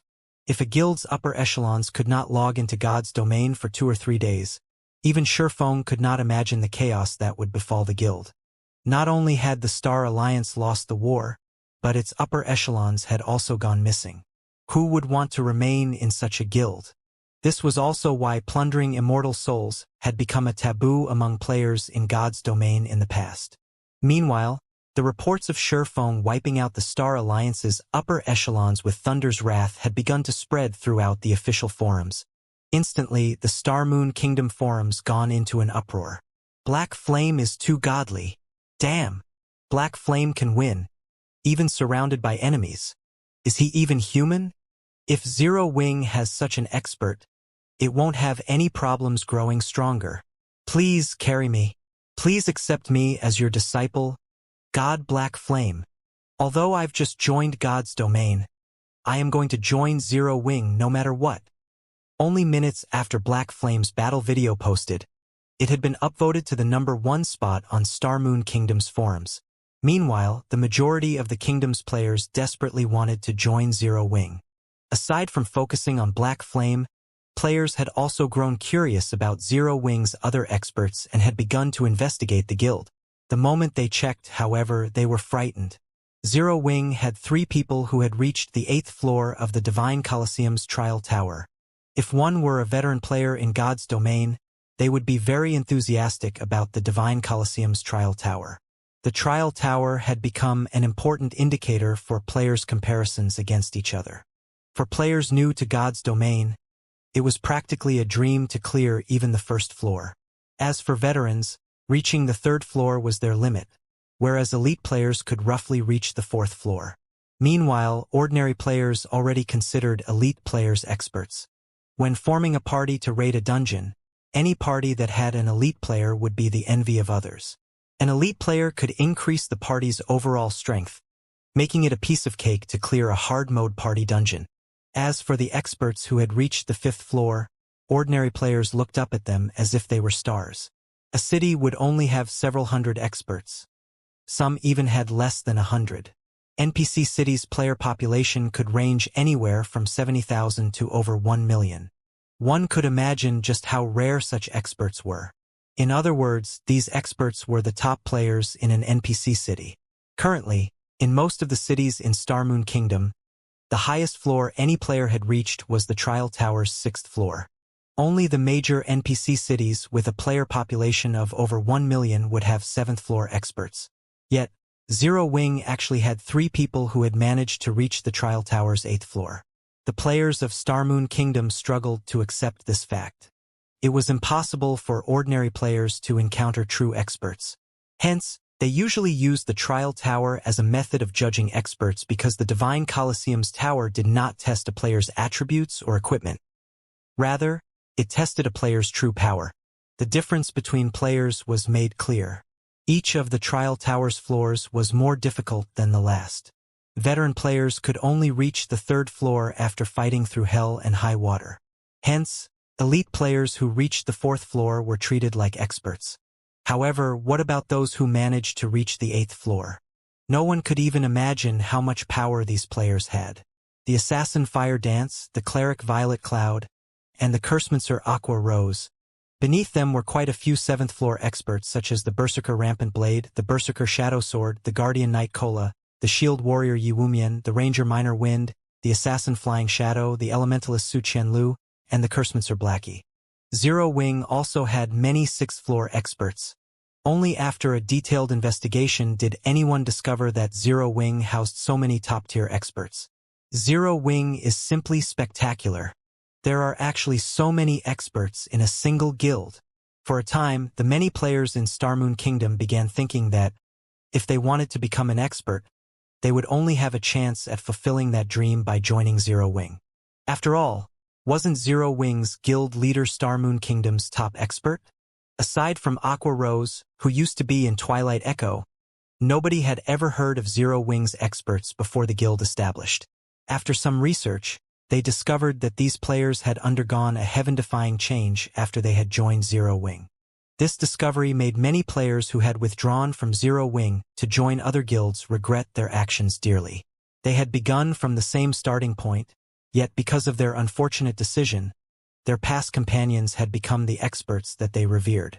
Inside the Stoneclaw Mountains, after Thunder's wrath dissipated and the Star Alliance's upper echelons were dead, chaos descended on the Alliance's elite army. The guild's elite players scattered, fleeing in all directions and discarding their attempt to charge towards Zero Wing's blockade. Moreover, Ouroboros's army had finally caught up and had begun to trap the Alliance's elite army.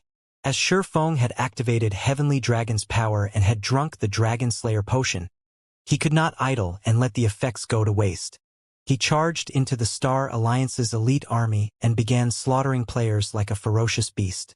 On the other hand, none of the Alliance's elite members showed any will to defend themselves. They only wanted to escape the Stoneclaw Mountains. As Shurfeng massacred the Alliance's elite members, the system notification he had long awaited for finally arrived. System, congratulations! You have collected 10,000 immortal souls. Rewarding basic tyrant title. I've finally finished this quest. Shurfeng breathed a sigh of relief when he saw the system notification before him. Although it was not difficult to kill 10,000 players in the time frame Charlene had set, it would be very time-consuming if he had gone out of his way to do so. Where would Shurfeng, who already had his hands full with his own tasks, find the time to hunt random players? Now that he had completed the epic quest, Immortal Crown, the weight bearing down on Shurfeng's heart lifted significantly. After all, he still had an extremely deadly legendary quest waiting for him. Lord of Balrog's Fall. If he did not gain the promotion to Tier 2 quickly, only death awaited him. Failing an epic quest would partially cripple a player. However, there was still a chance to recover from the blow. A legendary quest, on the other hand, was different.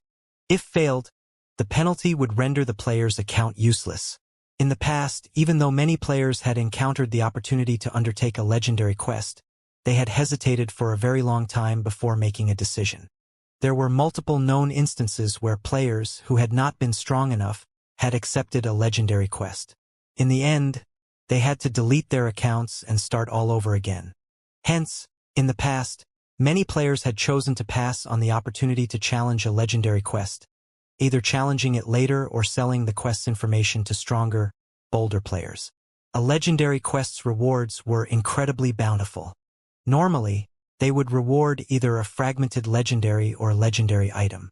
These were invaluable to a player, and they could push a player's combat power to the next level.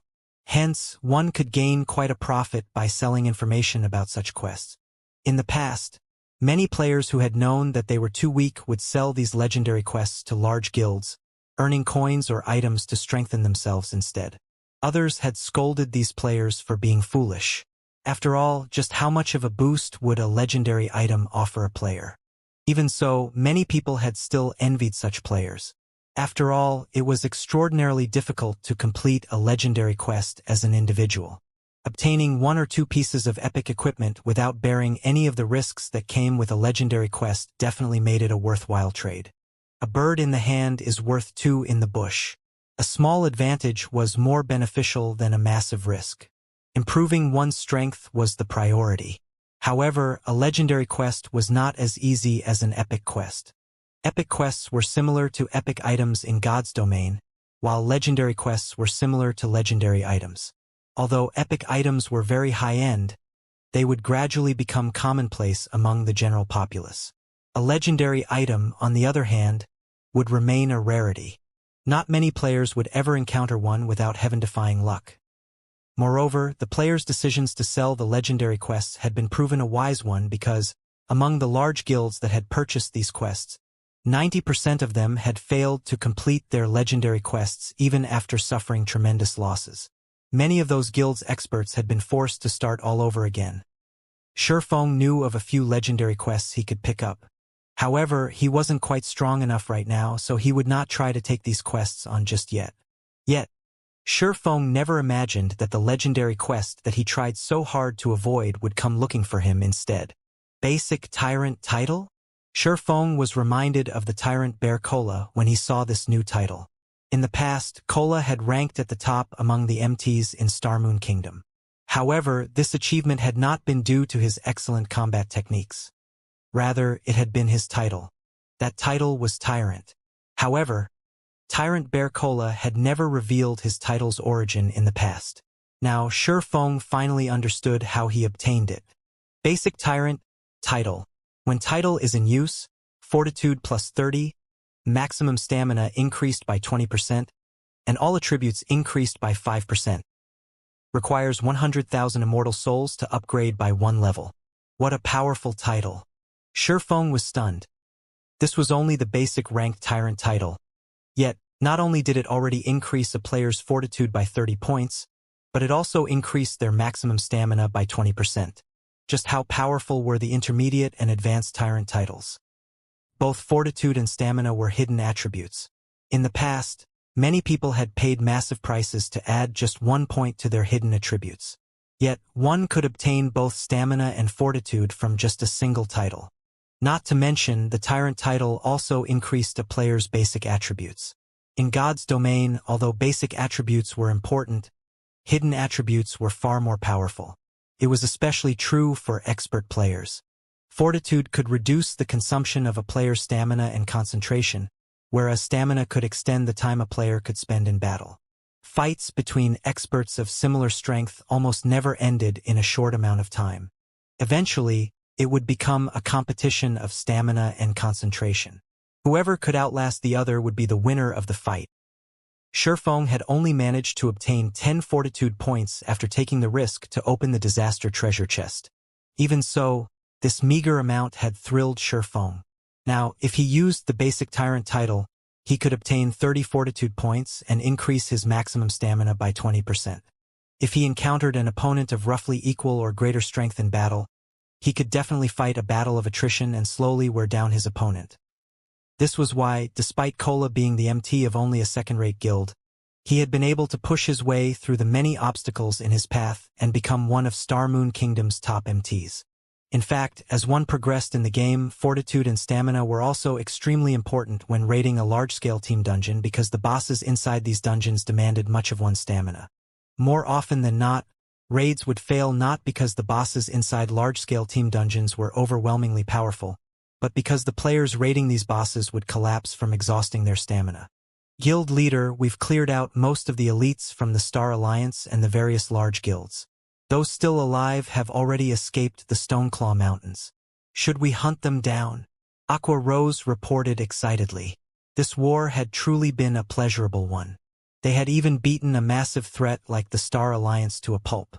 Even if the Star Alliance tried to rope the other large guilds to join hands and capture Stone Forest Town in the future, no one would work with them. No need for that.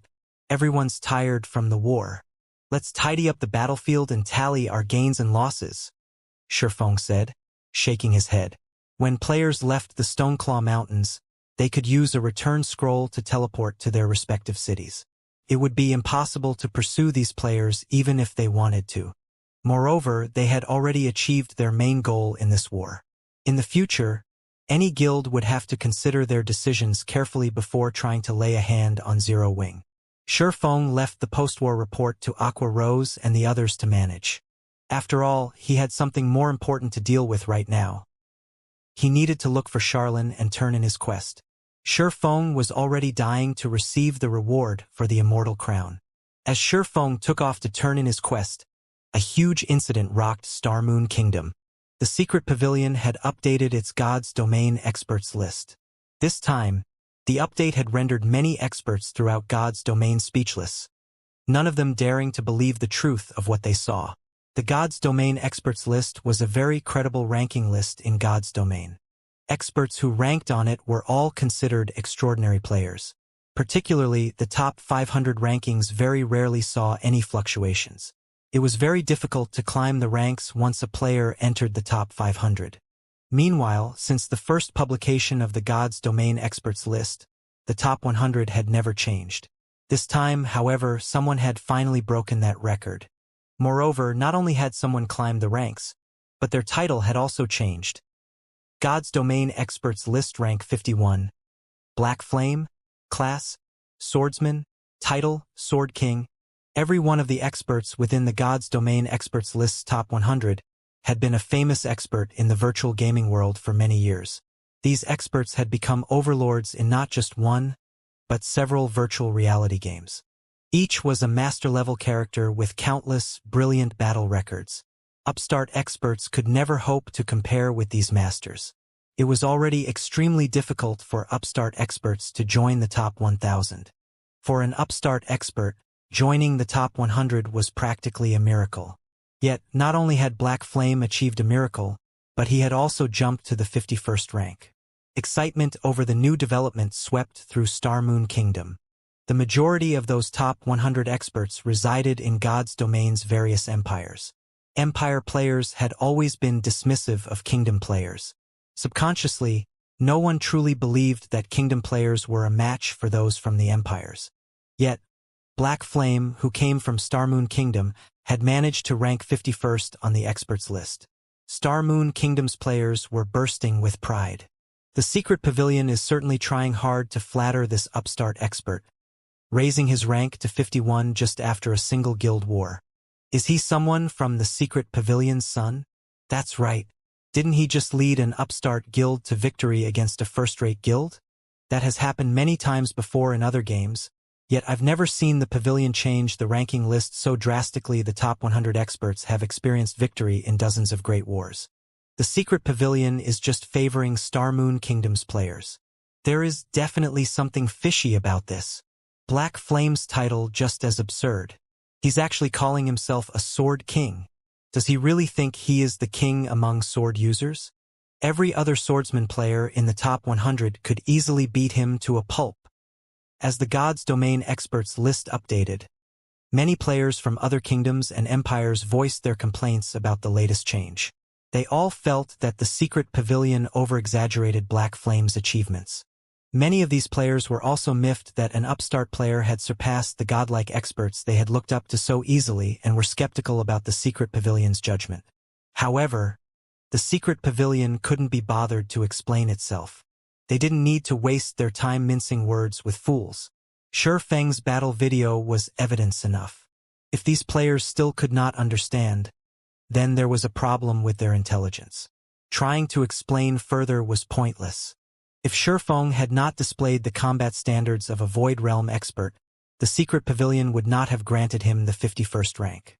When the other top-tier experts saw this development, they realized that Black Flame was someone who demanded their attention. It was especially true for the top 100 experts. There were 3 thresholds for all ranking lists the Secret Pavilion published. Only the Pavilion itself and very few experts knew exactly what these thresholds were. The first threshold was the top 400. If an expert had yet to set foot into the realms of refinement, then regardless of how brilliant they performed in a game, they would never reach the top 400. If an expert were ranked among the top 400, then it proved that this expert had already set foot into the realms of refinement. This was why Shurfeng had only ranked 481st. Based on the Secret Pavilion's previous investigation, Shurfeng had not yet entered the realms of refinement. He had only reached the half-step refinement realm. Otherwise, Shurfeng would have had a higher ranking. The second threshold was the top 200. Experts outside of the flowing water realm should not even dream of entering the top 200. Even with the most brilliant of performance, the best rank they could achieve was 201. The third threshold was the top 100. Only those in the Void Realm could earn one of the top 100 ranks. As Shurfeng had shown that he had reached the Void Realm and had defeated the well-known Sky, his rank instantly jumped to 51. Otherwise, the best rank Shurfeng could achieve was around the 80s or 90s. An expert's position on the God's Domain ranking list was not determined by just their strength. Instead, experts ranked based on their performance and battle records in a game. If experts ranked according to strength, then many of the experts on the ranking list would qualify for any positions. If an upstart expert managed to reach the 401st rank on the God's Domain experts list, God's Domain's top powers would, at most, spare that player a glance, making a note of their existence. They would not consider that person important in the least. Now that Shifeng had joined the top 100, however, this sudden development forced the major powers to acknowledge him. 51st? Black Flame is truly interesting. Phoenix Rain's beautiful eyebrows lifted slightly as she read the God's Domain experts list. He certainly knows how to hide his strength. I had actually failed to notice his true combat standard. It seems that he had not defeated Martial Dragon by luck alone.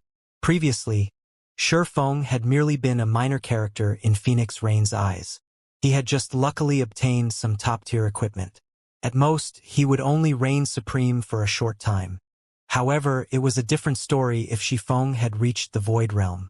Even Phoenix Rain would have no choice but to treat Shifeng as an equal. With the experts list's latest update, God's Domain's top-tier players understood one thing. Another Apex expert had appeared in the virtual gaming world.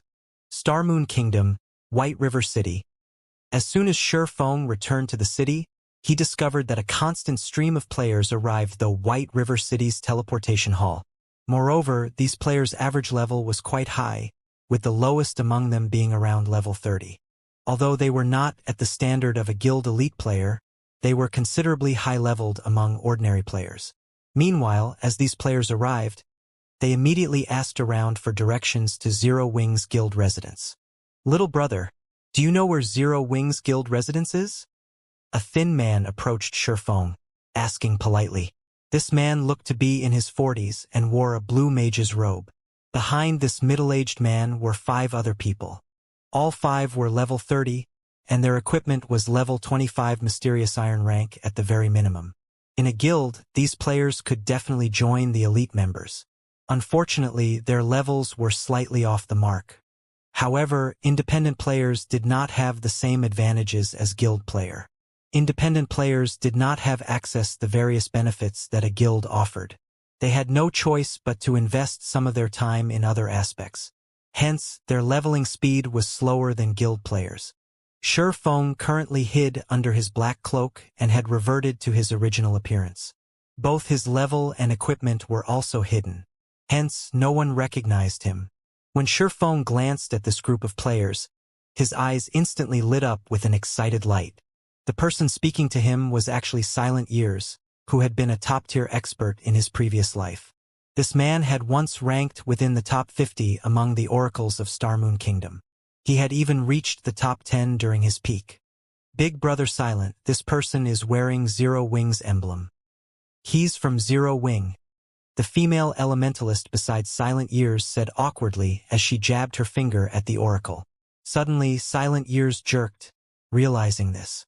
As he had walked up to Shifeng from behind, he had not noticed the guild emblem on the swordsman's chest. To think that he had actually asked a member of Zero Wing whether or not they knew where the guild residence was. "Zero Wing's residence is on the city's central street," Shifeng said casually, not minding the oracle's awkward question. "You guys can just take a carriage there." After saying so, Shifeng turned and left the teleportation hall, riding a horse carriage towards the library. Sure enough, Zero Wing is really amazing. It's no wonder how it became an expert's playground. I felt so much pressure from a casual member. It seems that we have not wasted a trip. We must join Zero Wing, Silent Years stated as he watched Shifeng's departing figure, reverence on his face. His evaluation of Zero Wing increased substantially. Shifeng had not realized that his casual response had increased Silent Years' reverence of Zero Wing. Horse carriages rattled up and down White River City streets. As Shifeng rode comfortably in one such carriage, he could feel the tremendous changes that had swept through the city. More horse carriages moved along the streets than before. Moreover, there were more varieties of carriages now. God's Domain evolved over time. Similarly, NPC cities also changed as time passed. Nothing would stay the same forever. Ordinary players might not think much of the number or variety of horse carriages, but to Shifeng, who had played God's Domain for over a decade, these changes symbolized the city's prosperity. How could one determine how prosperous a city was? The most basic criterion was the city's horse carriages. It was similar to the cars in a city in reality. In small cities, not only were there fewer cars, but high-class cars were also very rare. In big cities, however, traffic jams were common. One would also see high-class luxury cars all over the city. God's domain cities were similar in this aspect. When an NPC city's player population increased, to satisfy the player's needs, the main god system automatically increased the number of horse carriages within the city, allowing more convenient travel. Meanwhile, as players consumed more in a city, the system would also release advanced horse carriages. These advanced horse carriages charged more but were much faster. This would allow players to save time when traveling. After all, an NPC city was very large. It was very normal to spend several hours walking from one place to another. Currently, advanced horse carriages had only appeared in 5 cities in Starmoon Kingdom. The city with the most carriages was none other than White River City. One could say that White River City had become Starmoon Kingdom's most prosperous city. Unlocking the advanced horse carriage feature was only one of a thriving city's basic settings.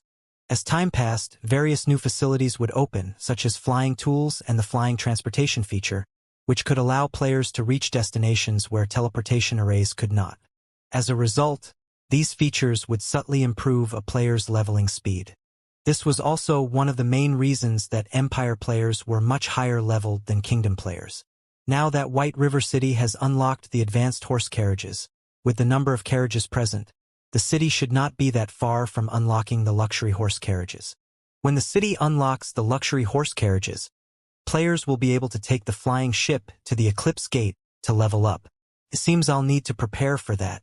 Sherfong could not help but recall the Eclipse Gate, which had been the most famous leveling area that White River City had to offer in his previous life.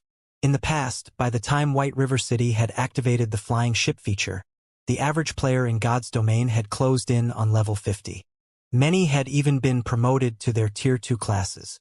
From that moment onwards, players' levels in White River City had exploded. This was because White River City's flying ships could access the Eclipse Gate. Of course, White River City wasn't the only city whose flying ships passed through the Eclipse Gate. Every city in Starmoon Kingdom's eastern region had flying ships that could reach the Eclipse Gate. 4 countries would gather at the Eclipse Gate: the Starmoon Kingdom, the Rhine Kingdom, the Icefield Kingdom, and the East Spring Empire.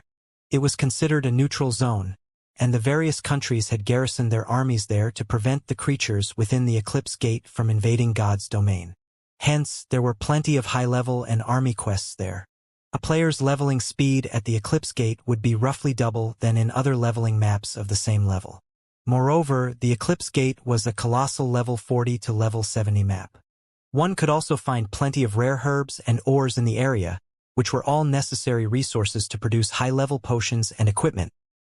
More importantly, the Eclipse Gate was a source for energy essence, a resource required to tame mounts. Taming a guild mount required resources.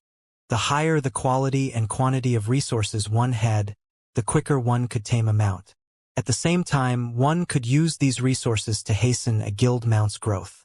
Energy essence was one of the advanced materials required to tame a mount. Precisely because of this, players coveted the Eclipse Gate. After reaching level 40, everybody dreamed of having a good mount. However, they were not that easy to obtain. One had to nurture their guild mounts slowly, promoting it as quickly as possible before it could become a part of one's combat power. However, although one could level up quickly and obtain plenty of resources at the Eclipse Gate, there was a downside. The Eclipse Gate's environment was relatively severe. If one did not possess a certain amount of fire and ice resistance, even expert players would lose their lives. Hence, after the Eclipse Gate opened, whether it was in Starmoon Kingdom or the 3 surrounding countries, the demand for equipment with ice resistance and fire resistance attributes grew. Aside from ice and fire resistance equipment, tools that increased one's ice and fire resistance were also extraordinarily popular. Although there was still quite a long time before the flying ship feature would unlock, Sherfong felt that he could already begin the necessary preparations. Although ice resistance and fire resistance equipment sold for a relatively high price right now, once everyone reached the Eclipse Gate, such equipment would double in price. Tools would also sell for far more. Whether it was for improving the leveling speed of Zero Wings guild members or making money by reselling items, now was the perfect time to stockpile these items. I recall Campbell Volcano drops plenty of fire resistance equipment and tools. It might not be a bad idea to bring Aqua and the others there to grind. Sherfong could recall quite a few maps in Starmoon Kingdom that were a great source for fire and ice resistance equipment. Among them, Campbell Volcano had the highest drop rates for fire resistance equipment. Campbell Volcano was a level 40 to level 50 map. However, due to its extreme environment, very few players were willing to venture there. However, after the Eclipse Gate had appeared, Campbell Volcano became one of the most popular locations in Starmoon Kingdom. No one had visited that map yet. This was a good chance for him to lead the main force members there to develop the map since none of the bosses had died yet. Bosses killed for the first time would have double their usual drop rates. Moreover, with the strength of Zero Wings' main force, they shouldn't have any issues dealing with a level 50 boss. As for the magic crystals in the Stoneclaw Mountains, they could rely on the guild's elite members to continue that harvest. Before Sherfong realized it, the advanced horse carriage he rode in had already arrived at the library. The library's entrance was the same as usual, with a group of players bunching around the doors, hoping to gain the favor of an NPC noble and gain entry into the library. Under everyone's watchful eyes, Sherfong strode into the library unhampered. When the NPC guard stationed at the entrance saw Sherfong, they treated him with respect, shocking many of the loitering players. After entering the library, as always, Sherfong headed towards the Starmoon Hall on the building's top floor. When the two level 300 Tier 3 Red Paladins, who guarded Starmoon Hall's doors, saw Sherfong approach, they stopped him. Since when did Tier 3 NPCs guard this place? Sherfong was surprised. Tier 4 NPCs were already overlords in White River City. Some small cities only had Tier 3 NPCs to safeguard them. Yet now, two such NPCs guarded the Starmoon Hall. This was surprising. Normally, only the palace in Starmoon City warranted such treatment. Without permission, outsiders are not allowed to enter, the level 200 Red Paladins said as they blocked Sherfeng's path with their spears. Suddenly, however, a clear, crisp voice floated out from the hall. "Let him in." When the two level 200 Red Paladins heard this, they immediately retrieved their spears and opened the doors, allowing Sherfeng entry. Compared to Sherfeng's previous visit, a new, large collection of ancient books filled the Starmoon Hall. Some of these books even radiated mana that could rival Tier 4 magic scrolls. Tier 4 magic scrolls were almost as rare as legendary items in God's domain. Tier 4 magic scrolls had survived since the ancient era. Sherfeng had yet to hear of anyone who could produce Tier 4 magic scrolls. If a book could exude so much mana that it rivaled a Tier 4 magic scroll, one could easily tell that these books were extraordinary. Meanwhile, Charlene, who sat high above the hall, had also changed significantly. Although her level, statistics, and clothing had not undergone any transformations, the pressure she gave off had changed tremendously. She did not have the usual oppressive aura of a powerhouse. Instead, she felt like the all-encompassing sky. Her presence could be felt from anywhere within the room. Before Sherfeng had approached Charlene, he felt his mind clear far more than ever before. He also noticed that the endless streams of mana in the room were actually moving towards Charlene. It was as if Charlene were God's domain's heart. How could this be possible? Sherfeng was shocked when he arrived before Charlene. Sherfeng had discovered something that shook him to the core. After reaching the Void Realm, he felt his environment as clearly as the palm of his hand. He could sense everything within a fixed radius of himself to an astonishingly accurate degree. Previously, as Charlene had still been outside his range, he had not thought much about not noticing Charlene's energy. Yet, despite standing so close to the woman, he couldn't feel her at all. Before, the two Tier 3 paladins had clearly been able to feel her presence. Sherfeng doubted that his sense had failed him. "Has something happened that has led you to find me so urgently?" Charlene, who had been reading a book, asked with great interest as her beautiful eyes turned towards Sherfeng. "Lady Charlene, I've collected the immortal souls you requested." Shifeng displayed the spirit seal imprinted on the back of his right hand. Immortal souls filled the seal to the brim. Oh, good job. With this many immortal souls, I'll be able to repair the immortal crown quickly. Charlene nodded and tapped her finger in the air. Suddenly, golden divine runes began circling Shifeng's right hand. Countless golden threads flowed out of the spirit seal, gathering into a ball before flying into Charlene's hand. Since you have completed your quest, I will fulfill my promise as well. Here, this is for you. Charlene waved her hand. In the next moment, a leaf of lambskin parchment appeared in her hand. The parchment then flew towards Shifeng. The lambskin parchment looked quite ordinary. However, the words on the parchment could tempt any guild in God's domain. Starmoon Kingdom City Building Order. As long as it was within Starmoon Kingdom's jurisdiction, one could construct their own city with this city-building order. To a guild, even a legendary item was not worth as much as this single piece of parchment. Cities were different from towns. In God's domain, cities could be built, whereas towns could not. Meanwhile, captured towns' locations were fixed, but built cities could be chosen casually. One could even build a city in the middle of monsters' territory. A town's maximum population usually ranged between 30,000 to 50,000. On the other hand, even the smallest city could hold 200,000 players. This was why, after obtaining their own towns, guilds would focus all of their efforts on developing the town in the hopes of promoting it into a city as soon as possible. Moreover, as a city demanded a sufficiently large plot of land, one could construct a mana tower in the city. With the mana tower, any player residing in the city would enjoy increased stamina and concentration recovery rates. They could even accumulate the double EXP buff. Although the accumulation rate was not as generous as a guild residence's, one could still accumulate 10% worth of double EXP buff after 48 hours of rest. Once players reached higher levels, the needed EXP to level up increased tremendously. Currently, level 30 ordinary players required roughly 3 or 4 days to reach the next level. Hence, even a 10% double EXP buff would significantly reduce the time players needed to grind.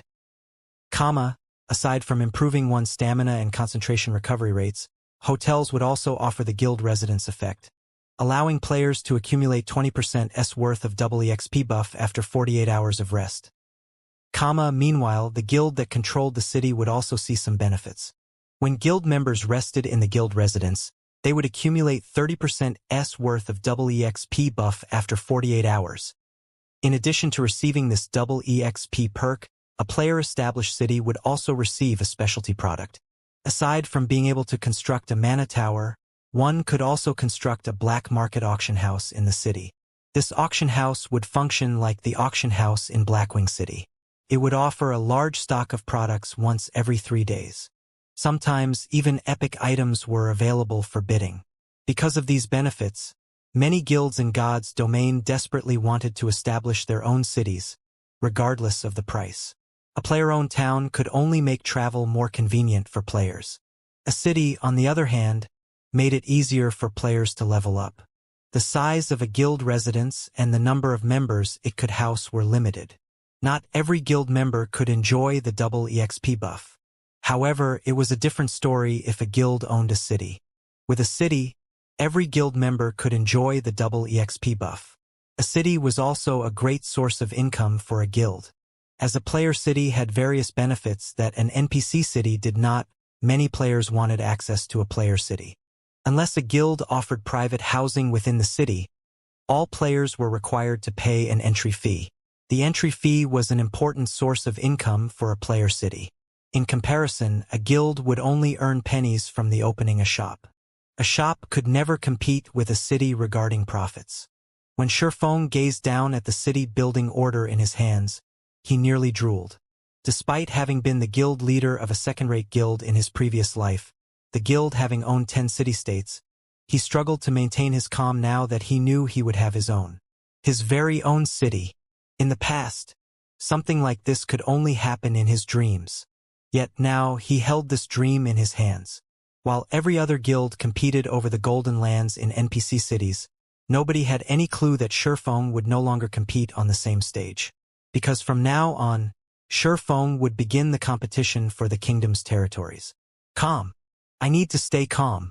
This is only the beginning. Shi Feng continuously advised himself. In God's domain, like NPC cities, golden lands, and ordinary lands, there were poor territories and territories with excellent resources in every kingdom and empire. The sooner one constructed their own city, the sooner they could occupy these resource-rich territories. What counted as a resource-rich territory? First, it was in an easily accessible location. As players reached higher levels, they would have to venture further from NPC cities.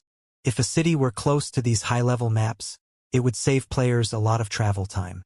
It was a similar concept to capturing certain towns. However, most towns were still quite far away from the truly excellent leveling areas. Meanwhile, a city that was close to multiple high-level maps would attract large amounts of players. Second, it was an area that was near consumable resources. This would provide convenience for players who needed to farm materials. After all, rare herbs and ores were necessary for players, regardless of level. Third, the territory needed to be close to high-level regional dungeons. Most regional dungeons were particularly far from NPC towns and cities. Furthermore, regional dungeons had their own specialty products such as the Stoneclaw Mountain's magic crystals. Even after reaching level 200, magic crystals were still must-have items. Where should I construct the city? Shi Feng grew troubled as he stared at the city building order. Star Moon City, the Star Moon restaurant's top floor. Few players were usually willing to dine here. However, more than a dozen players currently occupied the large, luxurious hall. If Gentle Snow were there, she would have been shocked as every one of these players was an elder from the Star Alliance. Even Galaxy Past had to behave respectfully before these people. Currently, however, every elder had lowered their head as they watched the level 10 woman seated on a bench, fear and respect radiating off of them. What did you just say? Galaxy Past has not been able to log into the game. Exemplary Willow asked quietly, frowning. What the hell is going on? The Star Alliance's elder felt helpless against Exemplary Willow's questioning. After the guild war ended, the guild's upper echelons should have begun working to stabilize the guild. Yet, for some reason, the majority of the guild's upper echelons who had participated in the war could not log into God's domain. Based on the main God system's notification, these people were locked out of the game for around 2 or 3 days. Some were even barred from entering the game for up to 4 days. For days' time, that was enough time for the mainstream players in Starmoon Kingdom to grind at least one level. Although they, the guild's elders, had tried to stabilize the falling morale that shook the guild, with the disappearance of the majority of the guild's upper echelons, many members began to doubt the guild. Many had begun to wonder if the Alliance's experts had defected to some other guild. If the guild's experts had left, what was the point in remaining in the guild? Only a few hours after the guild war ended, over 10,000 members had withdrawn. If this persisted, no one knew if the Star Alliance would survive. However, this was not the most tragic issue.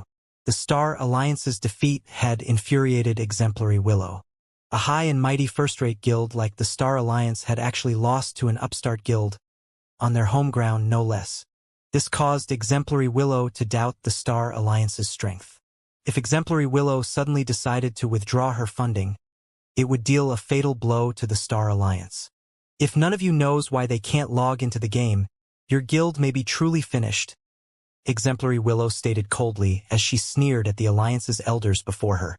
Sternly, she said, since your guild is nothing more than a failure, then you can forget about any follow-up investments. I have no intentions of spending money on a wastrel of a guild. Get lost. When the elders heard these words, their complexions paled to a sickly white, every one of them begging Exemplary Willow for mercy.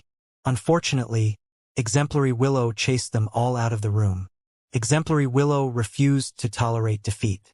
She had initially invested in the Star Alliance to deal with Zero Wing, teaching Shi Feng the consequences of angering Open Source Corporation. She would then plunder the Stoneclaw Mountain's magic crystals for herself. Yet, in the end, not only had she failed to teach Shi Feng anything, but his fame had also grown. The flower of 7 sins is also garbage. They had been so confident of themselves. In the end, didn't they lose as well? Fortunately, I only promised them 1/3 of the Stoneclaw Mountain's magic crystals and did not have to pay much. Exemplary Willow muttered as she glanced through Star Moon Kingdom's official forums. Her mood soured as she saw the many discussion threads relating to Black Flame. In the end, it seems that I'll have to use my own power to resolve this matter. Meanwhile, in the real world, the Star Alliance's upper echelons enclosed themselves in a secret meeting. Although they could not contact each other in God's domain, the Star Alliance was a major company in the real world. The company often held video conferences between its upper echelons. Even without God's domain, this latest loss would not affect the company. Only it was a lot more difficult to direct the guild members in God's domain. Guild leader, we suffered tremendous losses. Based on the initial statistics, we lost over 50,000 items. We'll need quite some time before we recover. However, the most tragic loss is ours. None of us can log into God's domain for some time. It will be a challenge to catch up to Ouroboros, Red Feather reported sourly. He had never imagined that they would actually lose this war so tragically. Not only had the guild's experts been wiped out, but the guild's elite army had also almost been obliterated. Less than 10% of the elite army had managed to escape with their lives. The loss of EXP, equipment, and post-war compensation were huge problems that they needed to deal with. Most likely, by the time they saw to those issues, the Star Alliance will have been drained of resources. Purple. What's the situation with the guild elders? Galaxy Past similarly gnashed his teeth upon hearing Red Feather's report. The Star Alliance had never suffered such a tragic loss. However, they first needed to deal with their current predicament. Based on the latest report, it seems that Exemplary Willow chased the elders away. They are all in a foul mood. Exemplary Willow has probably withdrawn her funding. Purple, I said, shaking her head. As expected of a businesswoman, she gave up on the guild as soon as she deemed it useless. Galaxy Past could not help but laugh, reacting as if he cared nothing for this result. Guild leader, what should we do now? Seeing Galaxy Past laugh even in this situation, Red Feather's frustration grew. Without Exemplary Willow's funding, the guild would have to spend significantly more time to recover. They might never truly recover from this blow, and the guild might fall from its status as a first-rate guild. What's done is done. These elders normally have little regard for me. They were also the ones who supported the decision to cooperate with Open Source Corporation. Now that OSC has withdrawn its funding, it is about time for these elders to leave the Star Alliance. Galaxy Past sneered. When Exemplary Willow had first approached them, he had strongly opposed the idea of cooperating with Open Source Corporation. He had not believed that Black Flame was as much as a fool as the OSC thought. However, with the guild elders supporting the decision so strongly, his opposition had been futile. Now that the Alliance had lost the guild war, all of the blame could be pushed onto these elders. He could also utilize the board of directors to expel them from the Star Alliance. This way, he would become the guild's true ruler, not just in name. In the future, he would have a much easier time taking action. Meanwhile, in God's domain's White River City, after Shurfeng bade Charlene farewell, he took a horse carriage to White River City's City Hall. Shurfeng was all too familiar with Star Moon Kingdom. He knew of multiple locations which fulfilled 2 or even all 3 conditions for a resource-rich territory. However, players could not reach these locations yet. If he constructed a city in a very high-level location, the city would not be nearly as attractive to players. Although building a city in a level 100 map might be attractive towards players in the future, to current players this city would be useless. Without a large player population, the city's development would be slow. The city's construction was not a small issue, either. The demand of manpower and resources could not compare to a town's.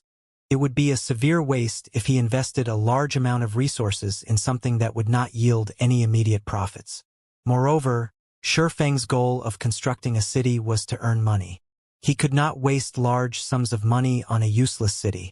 It seems that the Witch's Hill is my only choice. After considering his options, Shurfeng decided that the Witch's Hill was the most profitable location right now. While Shurfeng's mind wandered, the advanced horse carriage arrived before the city hall. The instant Shurfeng stepped out of the advanced carriage, He attracted a lot of attention like someone driving a luxury car in the city. Wow, that guy's rich. He seems to be someone from Zero Wing. It's no wonder he's so rich. I know, right? Zero Wing receives so many advanced quests every day. Even the guild's normal members have the chance to snag one for themselves. On the other hand, our guild only receives a few advanced quests each day, and the guild's upper echelons have priority on them, leaving very few for anyone else. Even elite members have a hard time obtaining one.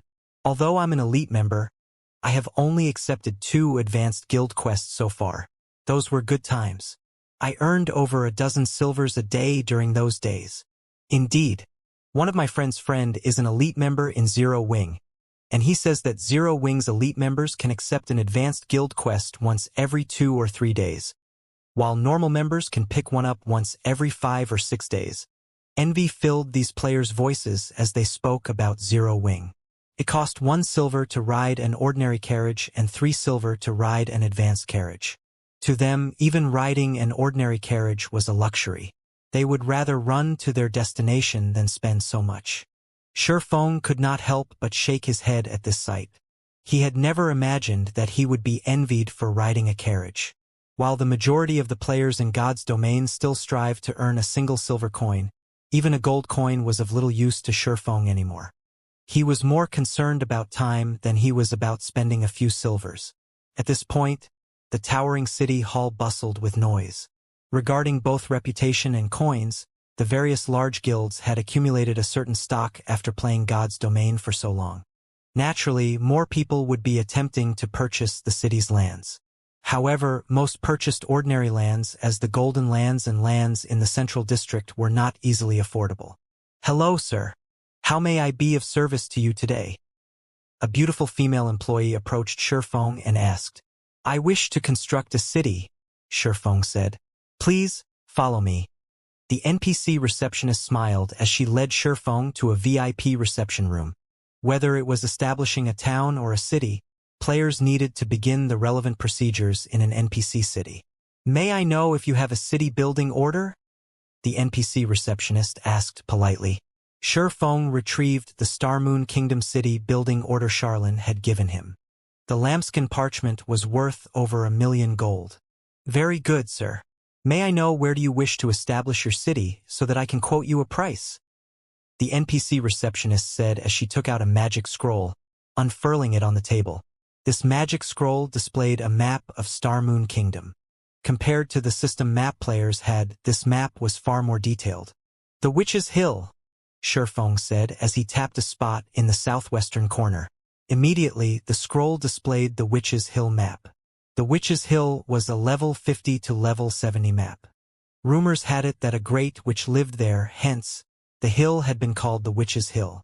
The hill's name had remained unchanged even after hundreds of years and the Starmoon Kingdom's ownership. The Witch's Hill could be considered an ordinary leveling map. It was not particularly rich in resources.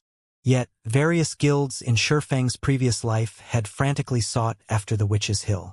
They had done so for 2 reasons. The first was the location's accessibility.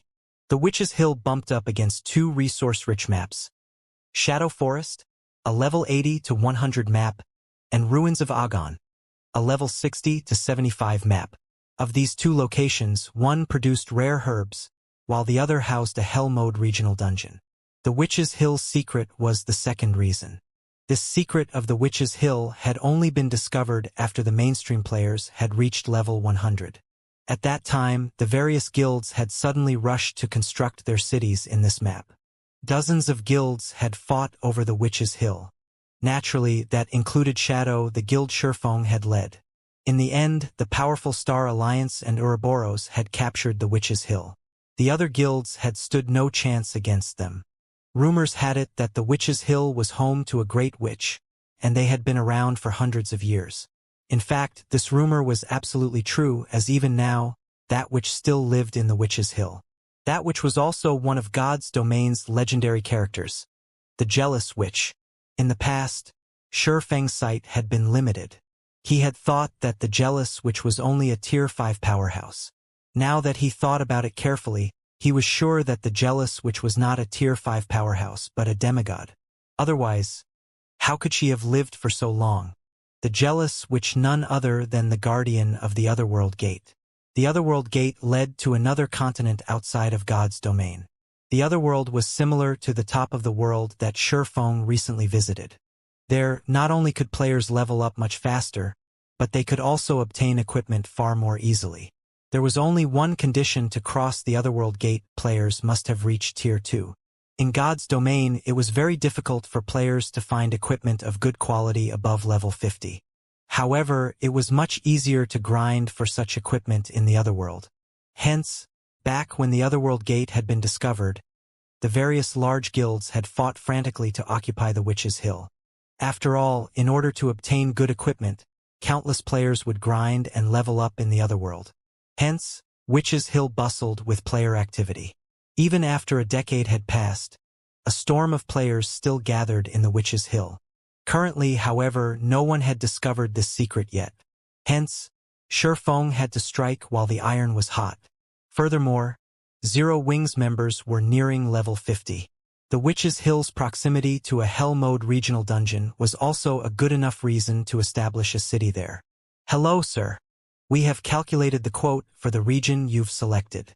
At this time, a beautiful female NPC walked over and handed Shifeng a list.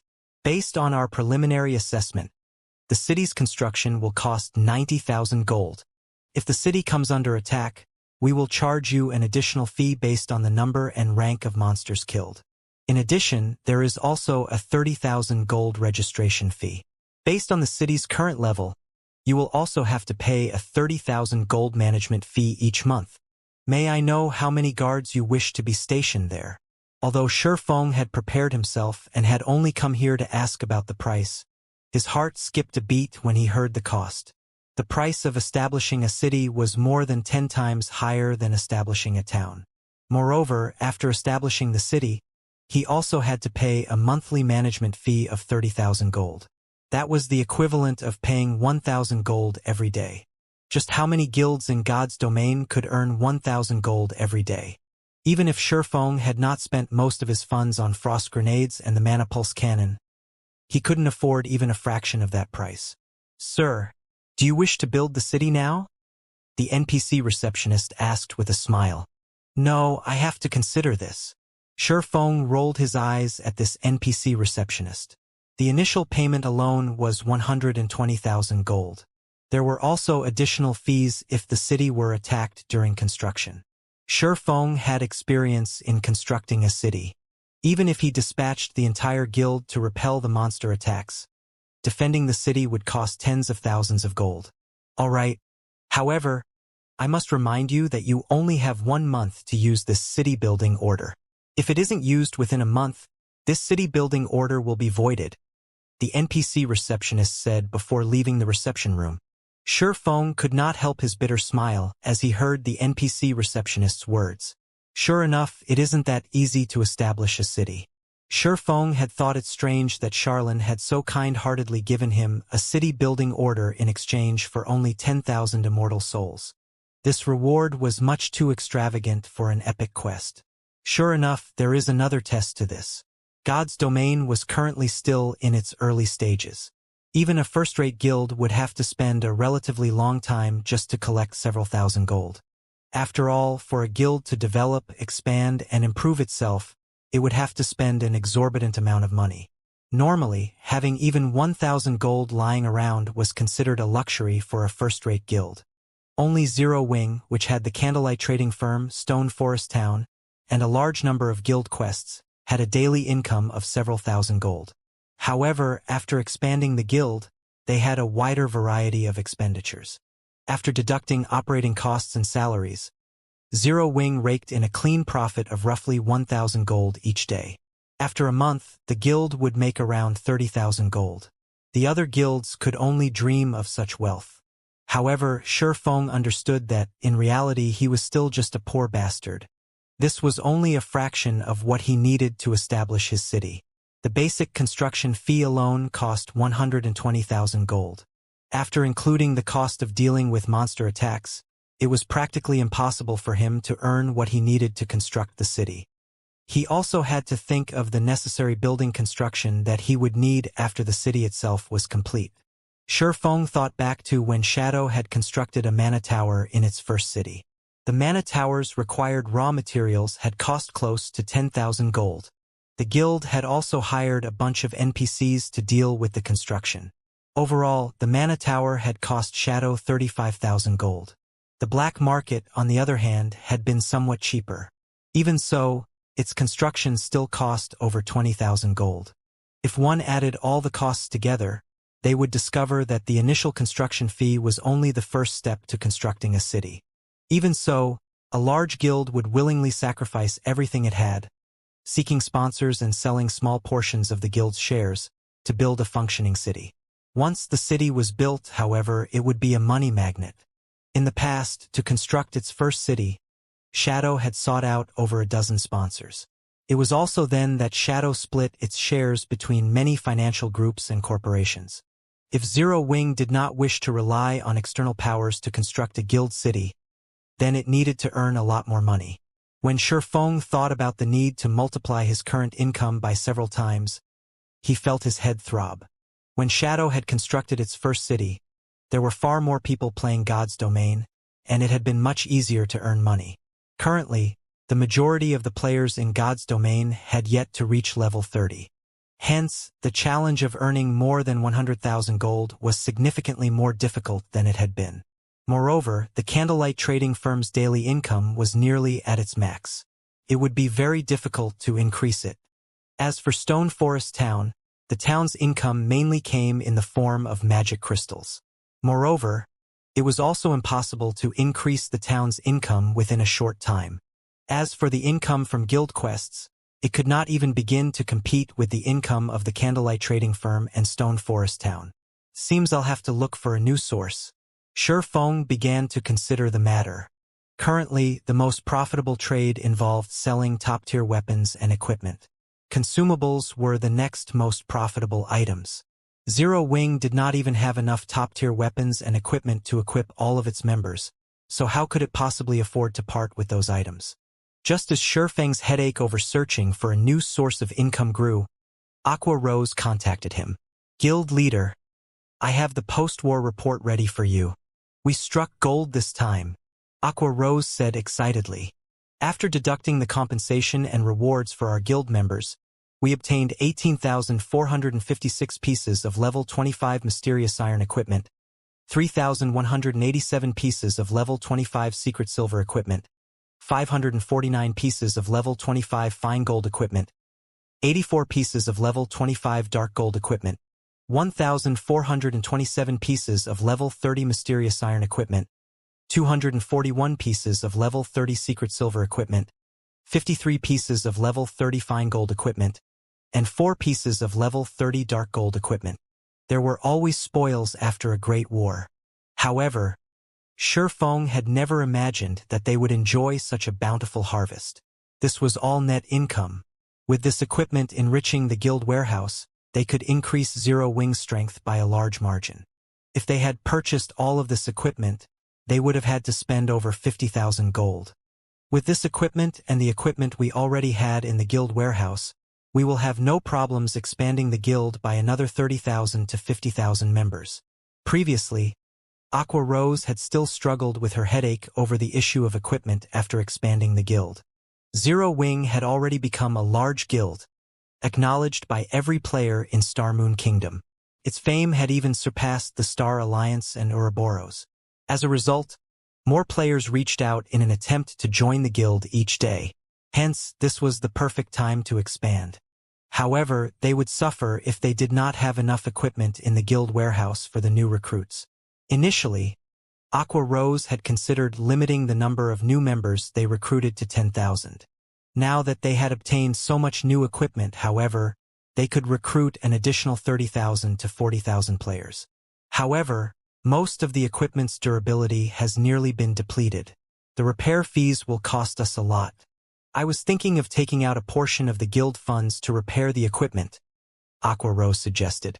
If it were only a small amount of money, Aqua Rose could make the decision herself. However, too much equipment needed repairs. Hence, she needed Shifeng's permission before she moved forward. Hearing this, Shifeng felt another headache bloom. There isn't a lot left. Sell some of the lower quality equipment and use the money to repair the rest, Shifeng said after some thought. I understand. Aqua Rose then disconnected the call. After speaking with Aqua Rose, Shifeng suddenly recalled the forging design inside his bag. The strengthening device. This item was capable of strengthening a player's equipment, reducing the consumption of durability. This was a must-have for current players. During lower levels, the majority of players in God's domain would not think much of their equipment's wear and tear. However, as players reached higher levels, they encountered far more powerful monsters. Naturally, the burden on their equipment grew as they began to take more damage. The repair fees alone would demand the majority of a player's earnings. Selling the strengthening devices would be a great source of income. Shifeng could not help but smile. Previously, he had considered selling the magic devices. However, magic devices were too precious and expensive. Only the various guilds' upper echelons could afford to purchase and use them. Moreover, there weren't even enough magic devices to outfit Zero Wings members. Fortunately, it was a different story for the strengthening devices. Shifeng immediately left the city hall and hurried towards the candlelight trading firm. Huh? Isn't this the broken sword that Galaxy Past had dropped when he died? While Shifeng searched through his bag for the strengthening device forging design, he discovered an extraordinarily eye-catching, broken sword. The broken sword's aura alone was enough to make Shifeng's heart skip a beat, despite it sitting idle in his bag. Inside Shifeng's bag, aside from the Bible of Darkness, the broken sword was the next most powerful item. Even the epic weapon Petrified Thorn could not compete with the broken sword's presence. Just what kind of weapon is this?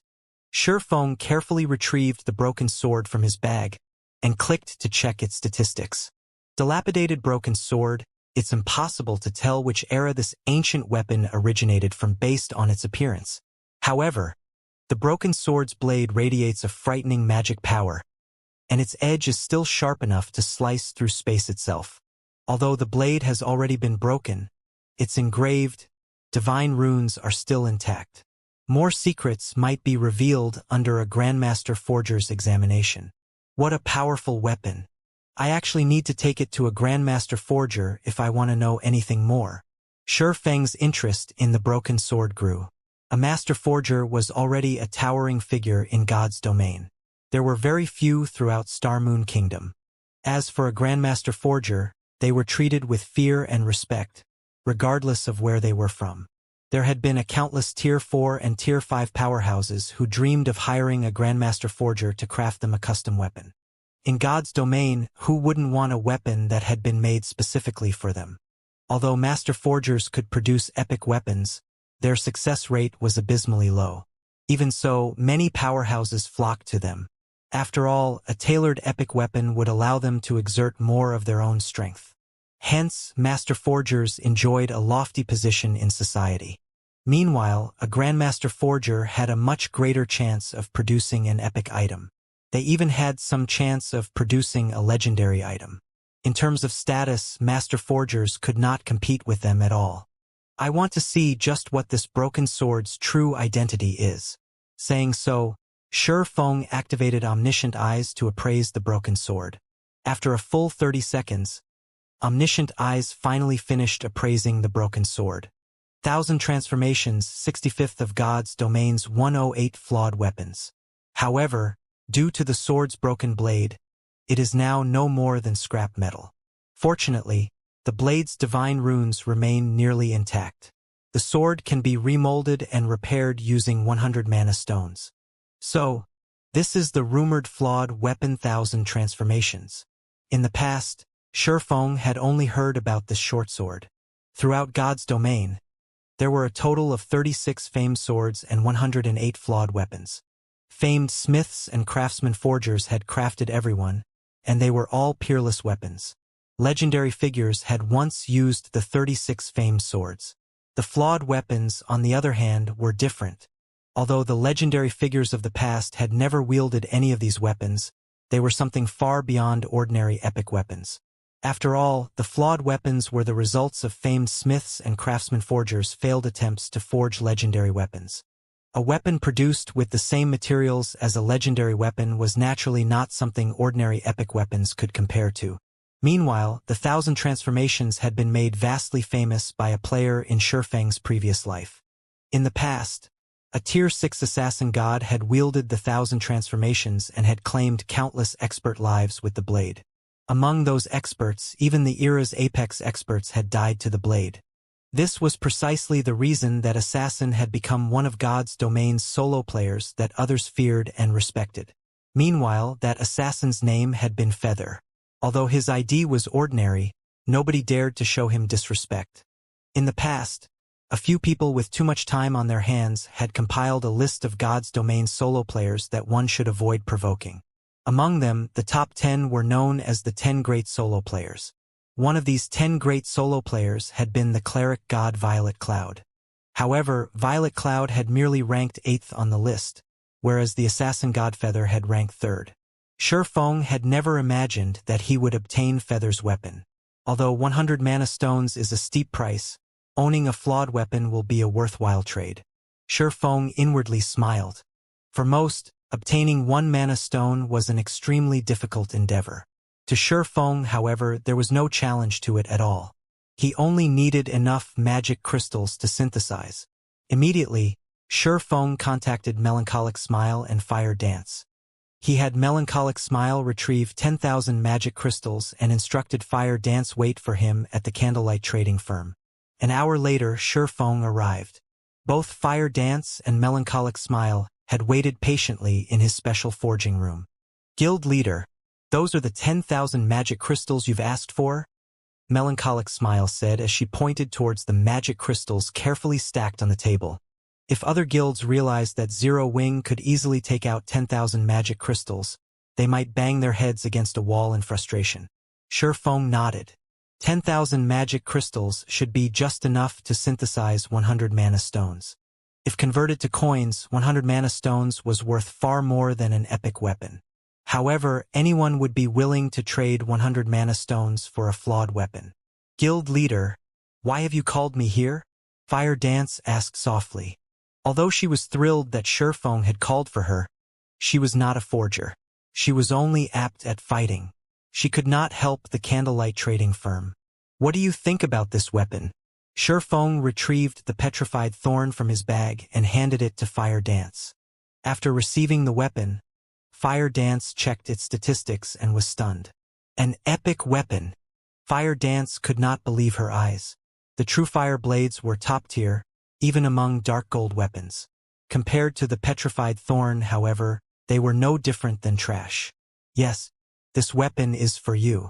I hope you use it well, Shurfeng said. He could not help but smile as he watched Fire Dance's excitement. However, this is only one of the 2 I've prepared for you. You'll have to wait a while for the second. Another one? Fire Dance was nearly dying with excitement after receiving an epic weapon. Yet now, Shurfeng was actually going to give her a second one. Fire Dance had even wondered if she had misheard him. It wasn't just Fire Dance, but Melancholic Smile, who stood beside her, was similarly shocked. Until now, although she had heard about the various large guilds accumulating quite a stock of top-tier dark gold weapons, she had yet to hear anything regarding the rumored epic weapons. One could just imagine how rare epic weapons were. Yet, Shurfeng could hand out 2 such weapons so casually. Moreover, both were meant for assassins. It was simply inconceivable. Melancholic, take this design and learn it. Use as many materials in the warehouse as you need. If there are not enough, have Aqua Rose try to obtain more. Produce as many as you can. Shurfeng then handed the strengthening device forging design to Melancholic Smile. Although forging the strengthening device was particularly difficult, Melancholic Smile was an intermediate forger. With a little practice, she should have a relatively high success rate. Shurfeng did not have the time to forge the items himself, of course. Melancholic Smile's eyes shone after she examined the design. Nothing interested a forger more than forging designs. It was especially true for advanced forging designs. Compared to epic weapons, the strengthening device forging design was far more attractive to Melancholic Smile. Moreover, the strengthening device's effect was astounding. It would significantly reduce equipment's durability consumption. Unlike the advanced whetstones, the demand for this item on the market would be immense. Advanced whetstones had already saturated the market, and many guilds could produce their own. On the other hand, the strengthening device would be unique to the candlelight trading firm. It would become a hot-selling item no matter where they sold it. After Shifeng finished directing the women, Melancholic Smile rushed back to her own special forging room to research the strengthening device production method, leaving Fire Dance and Shifeng behind.